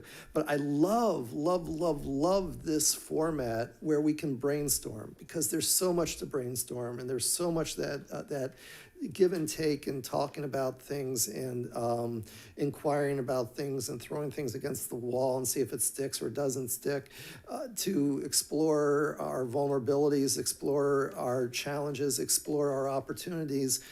And the formal board setting up on the dais doesn't always allow for that type of interaction. And that's why I just so value this meeting and the June meeting. And I apologize for keeping it longer than it was scheduled for.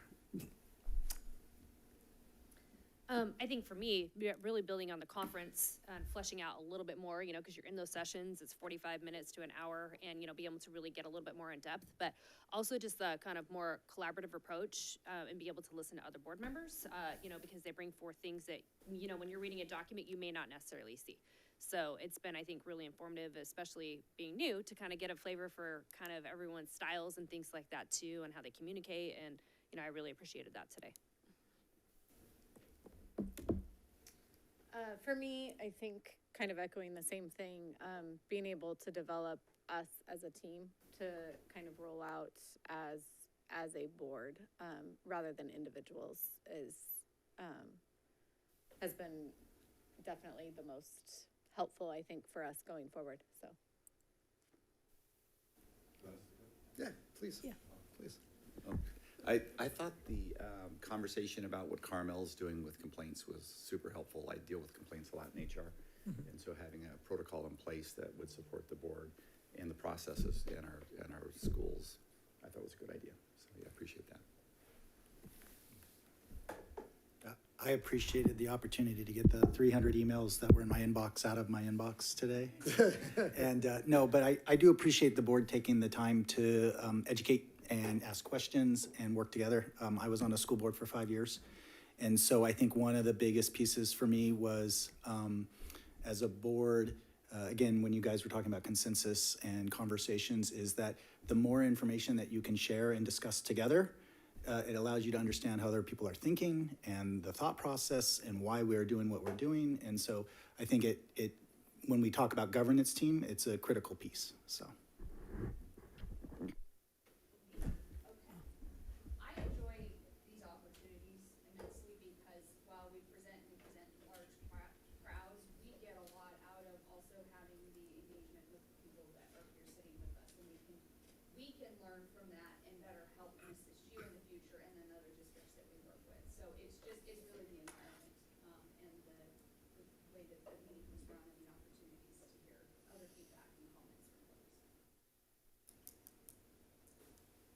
I appreciate the slow pace, the floor configuration, being able to just look face to face, share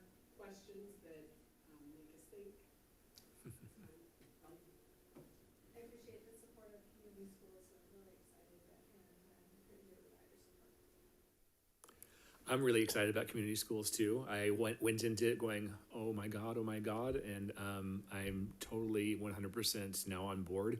I'm really excited about it, and I think our schools are too, as they understand more and more what it's going to look like and how we might look so different in 5 years. I also appreciate us working on the clarity for how parents or community members could bring complaints forward, because it's one of the biggest frustrations of site administrators and teachers to hear from your absolute top boss that there's an issue that you didn't even know was an issue.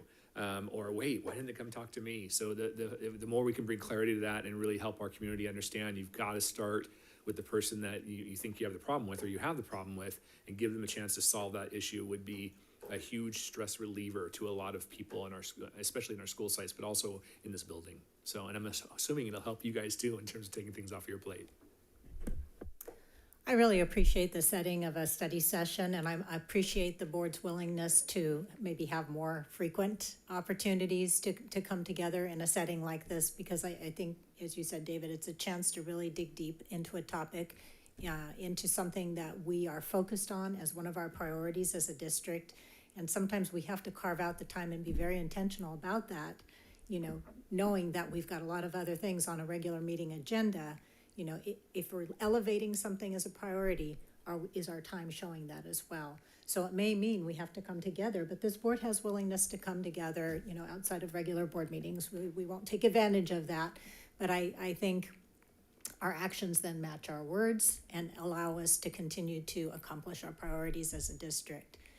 And I think an aha for me today was, you know, just learning that the review of the governance handbook, the review of the board act, really needs to precede our organizational meeting. And I think that became clear to me at our last meeting, but we can do something about that. And I'm sorry we didn't do it ahead of time this time for those that are new to the team, but you know, we're gonna rebuild the relationships, the trust, and I think a very highly effective governance team. So I'm optimistic about that. Well, thank you for the pizza. I really enjoyed the community schools video and the development of it. I think that it was a very necessary visual for the district and community members to really see and learn what community schools are, as well as the students. So, thank you. Thank you, ma'am. I actually enjoyed the presentation on the community schools and the partnerships that we have with our community members. Just hoping that we can continue to work and add on additional partnerships. And I'll probably be reaching out to you, Kate, with the few that I have that will probably mix in well. And then just focus on the resources for those community schools and actually going out and recruiting those teachers that we need for those students and families. So thank you. Does Rhea have anything? She's still not? She's not? Okay, all right. All right. That takes us to closed session. So unless there's anything remaining from the board, let's see, we do have to report out. So we will recess for closed session. After closed session, we'll be back literally for probably 30 seconds to report out and then adjourn. So we are at recess.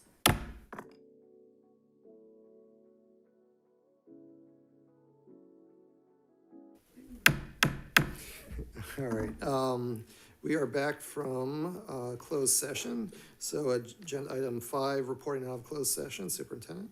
No formal action by the board. Board did give direction to staff though. Okay, thank you. And then we're to adjournment. Unless there's any objections, we will adjourn by unanimous consent. Hearing none, we're adjourned.